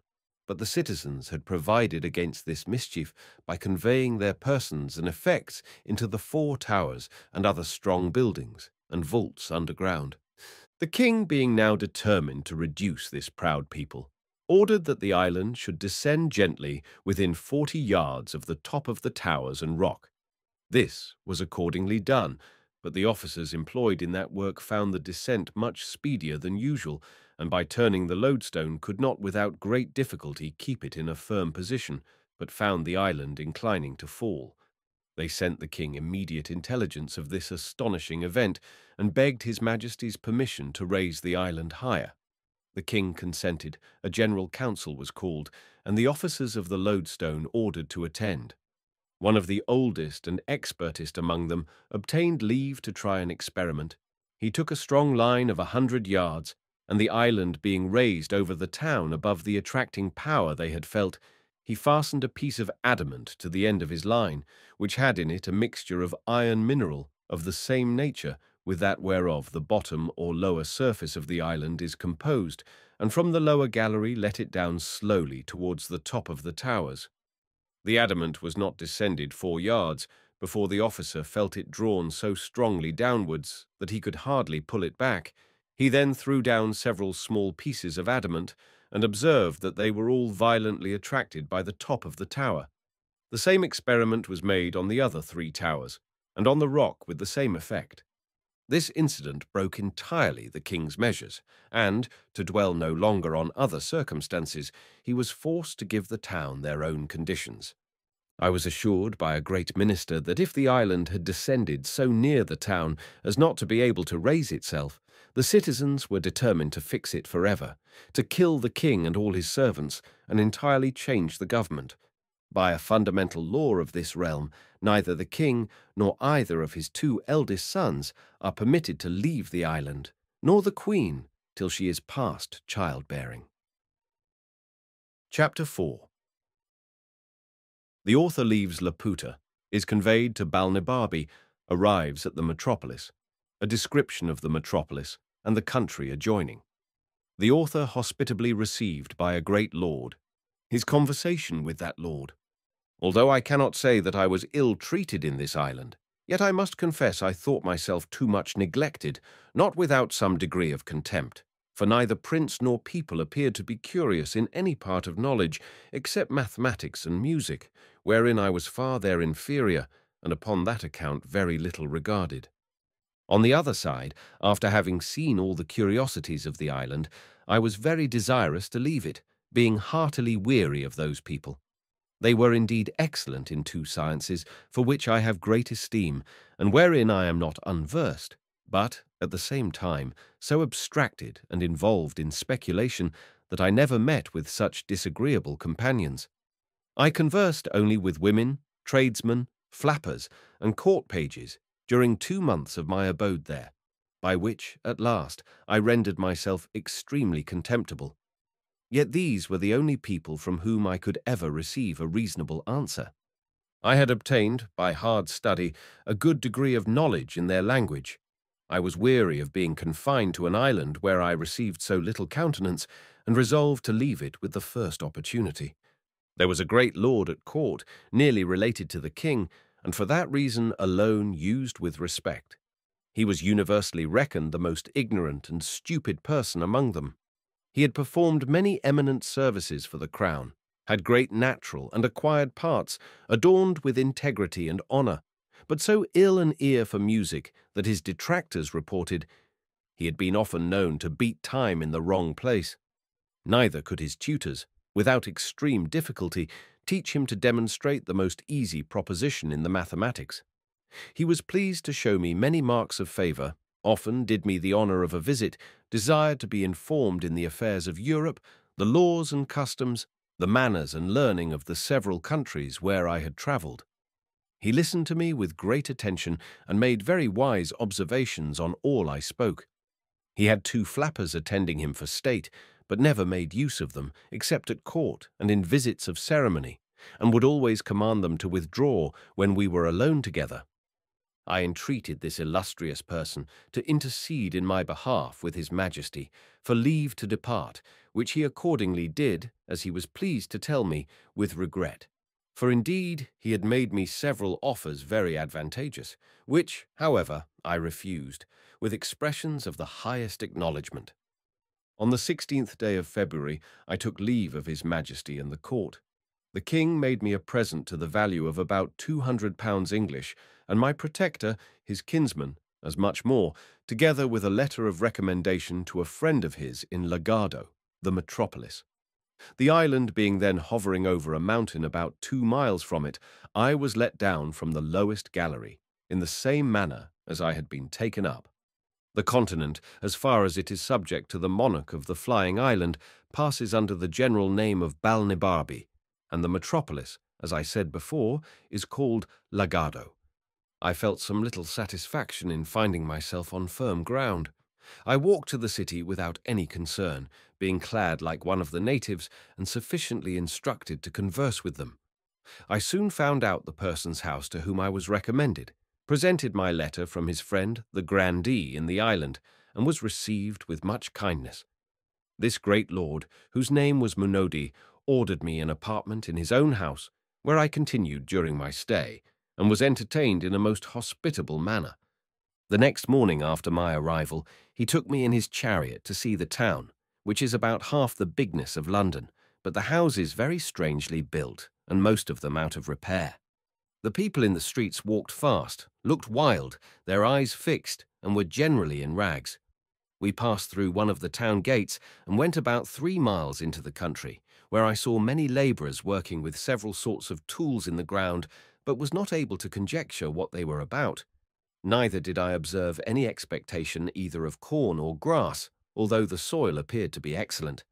I could not forbear admiring at these odd appearances, both in town and country, and I made bold to desire my conductor that he would be pleased to explain to me what could be meant by so many busy heads, hands, and faces, both in the streets and the fields, because I did not discover any good effects they produced, but, on the contrary, I never knew a soil so unhappily cultivated, houses so ill contrived and so ruinous, or a people whose countenances and habit expressed so much misery and want. This Lord Munodi was a person of the first rank, and had been some years governor of Lagado, but by a cabal of ministers was discharged for insufficiency. However, the king treated him with tenderness, as a well-meaning man, but of a low, contemptible understanding. When I gave that free censure of the country and its inhabitants, he made no further answer than by telling me that I had not been long enough among them to form a judgment, and that the different nations of the world had different customs, with other common topics to the same purpose. But, when we returned to his palace, he asked me how I liked the building, what absurdities I observed, and what quarrel I had with the dress or looks of his domestics. This he might safely do, because everything about him was magnificent, regular, and polite. I answered that His Excellency's prudence, quality, and fortune had exempted him from those defects which folly and beggary had produced in others. He said, if I would go with him to his country house, about 20 miles distant, where his estate lay, there would be more leisure for this kind of conversation. I told His Excellency that I was entirely at his disposal, and accordingly we set out next morning. During our journey he made me observe the several methods used by farmers in managing their lands, which to me were wholly unaccountable, for except in some very few places I could not discover one ear of corn or blade of grass. But in 3 hours' travelling the scene was wholly altered. We came into a most beautiful country, farmers' houses at small distances, neatly built, the fields enclosed, containing vineyards, corn grounds, and meadows. Neither do I remember to have seen a more delightful prospect. His Excellency observed my countenance to clear up. He told me, with a sigh, that there his estate began and would continue the same till we should come to his house, that his countrymen ridiculed and despised him for managing his affairs no better, and for setting so ill an example to the kingdom, which, however, was followed by very few, such as were old and wilful and weak like himself. We came at length to the house, which was indeed a noble structure, built according to the best rules of ancient architecture. The fountains, gardens, walks, avenues, and groves were all disposed with exact judgment and taste. I gave due praises to everything I saw, whereof His Excellency took not the least notice till after supper, when, there being no third companion, he told me with a very melancholy air that he doubted he must throw down his houses in town and country to rebuild them after the present mode, destroy all his plantations, and cast others into such a form as modern usage required, and give the same directions to all his tenants, unless he would submit to incur the censure of pride, singularity, affectation, ignorance, caprice, and perhaps increase his Majesty's displeasure. That the admiration I appeared to be under would cease or diminish when he had informed me of some particulars which probably I never heard of at court, the people there being too much taken up in their own speculations to have regard to what passed here below. The sum of his discourse was to this effect, that about 40 years ago certain persons went up to Laputa, either upon business or diversion, and, after 5 months' continuance, came back with a very little smattering in mathematics, but full of volatile spirits acquired in that airy region, that these persons, upon their return, began to dislike the management of everything below, and fell into schemes of putting all arts, sciences, languages, and mechanics upon a new foot. To this end, they procured a royal patent for erecting an academy of projectors in Lagado, and the humour prevailed so strongly among the people that there is not a town of any consequence in the kingdom without such an academy. In these colleges the professors contrived new rules and methods of agriculture and building, and new instruments and tools for all trades and manufactures, whereby, as they undertake, one man shall do the work of 10. A palace may be built in a week of materials so durable as to last for ever without repairing. All the fruits of the earth shall come to maturity at whatever season we think fit to choose, and increase 100-fold more than they do at present, with innumerable other happy proposals. The only inconvenience is that none of these projects are yet brought to perfection, and in the meantime the whole country lies miserably waste, the houses in ruins, and the people without food or clothes. By all which, instead of being discouraged, they are 50 times more violently bent upon prosecuting their schemes, driven equally on by hope and despair, that as for himself, being not of an enterprising spirit, he was content to go on in the old forms, to live in the houses his ancestors had built, and act as they did in every part of life, without innovation. That some few other persons of quality and gentry had done the same, but were looked on with an eye of contempt and ill will, as enemies to art, ignorant and ill commonwealth's men, preferring their own ease and sloth before the general improvement of their country. His lordship added that he would not, by any further particulars, prevent the pleasure I should certainly take in viewing the grand academy, whither he was resolved I should go. He only desired me to observe a ruined building upon the side of a mountain about 3 miles distant, of which he gave me this account: that he had a very convenient mill within half a mile of his house, turned by a current from a large river and sufficient for his own family, as well as a great number of his tenants. That about 7 years ago, a club of those projectors came to him with proposals to destroy this mill and build another on the side of that mountain, on the long ridge whereof a long canal must be cut, for a repository of water, to be conveyed up by pipes and engines to supply the mill, because the wind and air upon a height agitated the water, and thereby made it fitter for motion, and because the water, descending down a declivity, would turn the mill with half the current of a river whose course is more upon a level. He said that being then not very well with the court, and pressed by many of his friends, he complied with the proposal, and after employing 100 men for 2 years, the work miscarried. The projectors went off, laying the blame entirely upon him, railing at him ever since, and putting others upon the same experiment with equal assurance of success, as well as equal disappointment.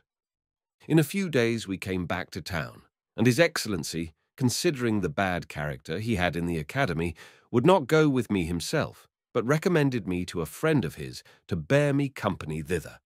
My lord was pleased to represent me as a great admirer of projects and a person of much curiosity and easy belief, which indeed was not without truth, for I had myself been a sort of projector in my younger days. Chapter 5. The author permitted to see the Grand Academy of Lagado, the academy largely described, the arts wherein the professors employ themselves. This academy is not an entire single building, but a continuation of several houses on both sides of a street, which, growing waste, was purchased and applied to that use. I was received very kindly by the warden, and went for many days to the academy. Every room has in it 1 or more projectors, and I believe I could not be in fewer than 500 rooms. The first man I saw was of a meagre aspect, with sooty hands and face, his hair and beard long, ragged, and singed in several places. His clothes, shirt, and skin were all of the same colour. He had been 8 years upon a project for extracting sunbeams out of cucumbers, which were to be put in phials hermetically sealed, and let out to warm the air in raw, inclement summers. He told me, he did not doubt, that in 8 years more he should be able to supply the governor's gardens with sunshine at a reasonable rate. But he complained that his stock was low, and entreated me to give him something as an encouragement to ingenuity, especially since this had been a very dear season for cucumbers. I made him a small present, for my lord had furnished me with money on purpose, because he knew their practice of begging from all who go to see them. I went into another chamber, but was ready to hasten back, being almost overcome with a horrible stink. My conductor pressed me forward, conjuring me in a whisper to give no offence, which would be highly resented, and therefore I durst not so much as stop my nose. The projector of this cell was the most ancient student of the academy. His face and beard were of a pale yellow, his hands and clothes daubed over with filth. When I was presented to him, he gave me a close embrace, a compliment I could well have excused. His employment, from his first coming into the academy, was an operation to reduce human excrement to its original food, by separating the several parts, removing the tincture which it receives from the gall, making the odour exhale, and scumming off the saliva. He had a weekly allowance, from the society, of a vessel filled with human ordure, about the bigness of a Bristol barrel. I saw another at work to calcine ice into gunpowder, who likewise showed me a treatise he had written concerning the malleability of fire, which he intended to publish.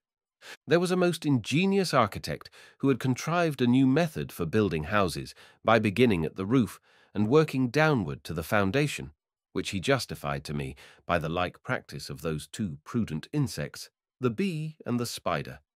There was a man born blind, who had several apprentices in his own condition. Their employment was to mix colours for painters, which their master taught them to distinguish by feeling and smelling.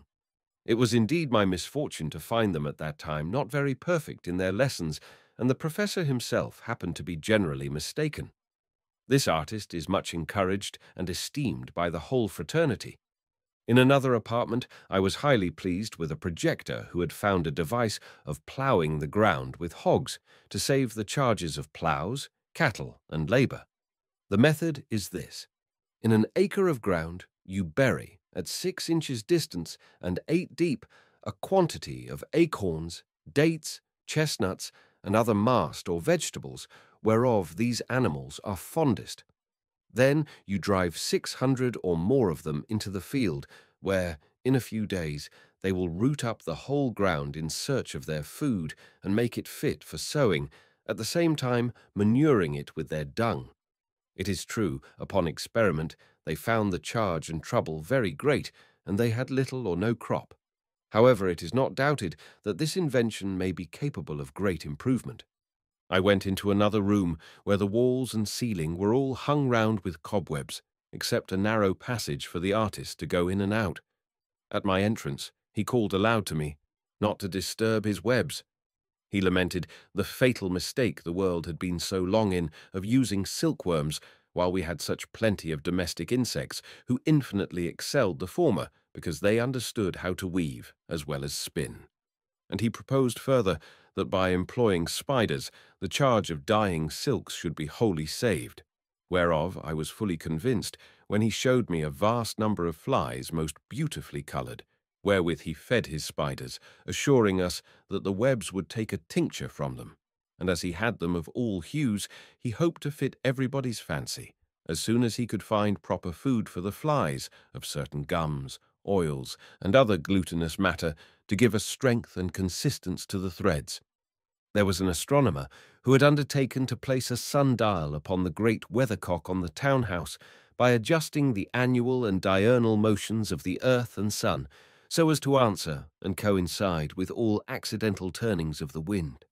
I was complaining of a small fit of the colic, upon which my conductor led me into a room where a great physician resided, who was famous for curing that disease by contrary operations from the same instrument. He had a large pair of bellows with a long, slender muzzle of ivory. This he conveyed 8 inches up the anus, and drawing in the wind, he affirmed he could make the guts as lank as a dried bladder. But when the disease was more stubborn and violent, he let in the muzzle while the bellows were full of wind, which he discharged into the body of the patient, then withdrew the instrument to replenish it, clapping his thumb strongly against the orifice of the fundament, and this being repeated 3 or 4 times, the adventitious wind would rush out, bringing the noxious along with it, like water put into a pump, and the patient recovered. I saw him try both experiments upon a dog, but could not discern any effect from the former. After the latter, the animal was ready to burst, and made so violent a discharge as was very offensive to me and my companions. The dog died on the spot, and we left the doctor endeavouring to recover him by the same operation. I visited many other apartments, but shall not trouble my reader with all the curiosities I observed, being studious of brevity. I had hitherto seen only one side of the academy, the other being appropriated to the advances of speculative learning, of whom I shall say something when I have mentioned one illustrious person more, who is called among them the universal artist. He told us he had been 30 years employing his thoughts for the improvement of human life. He had 2 large rooms full of wonderful curiosities and 50 men at work. Some were condensing air into a dry, tangible substance by extracting the nitre and letting the aqueous or fluid particles percolate. Others softening marble for pillows and pincushions. Others petrifying the hoofs of a living horse to preserve them from foundering. The artist himself was at that time busy upon 2 great designs. The first, to sow land with chaff, wherein he affirmed the true seminal virtue to be contained, as he demonstrated by several experiments, which I was not skilful enough to comprehend. The other was, by a certain composition of gums, minerals, and vegetables outwardly applied, to prevent the growth of wool upon 2 young lambs, and he hoped in a reasonable time to propagate the breed of naked sheep all over the kingdom. We crossed a walk to the other part of the academy, where, as I have already said, the projectors in speculative learning resided. The first professor I saw was in a very large room with 40 pupils about him. After salutation, observing me to look earnestly upon a frame which took up the greatest part of both the length and breadth of the room, he said, "Perhaps I might wonder to see him employed in a project for improving speculative knowledge by practical and mechanical operations. But the world would soon be sensible of its usefulness, and he flattered himself that a more noble, exalted thought never sprang in any other man's head.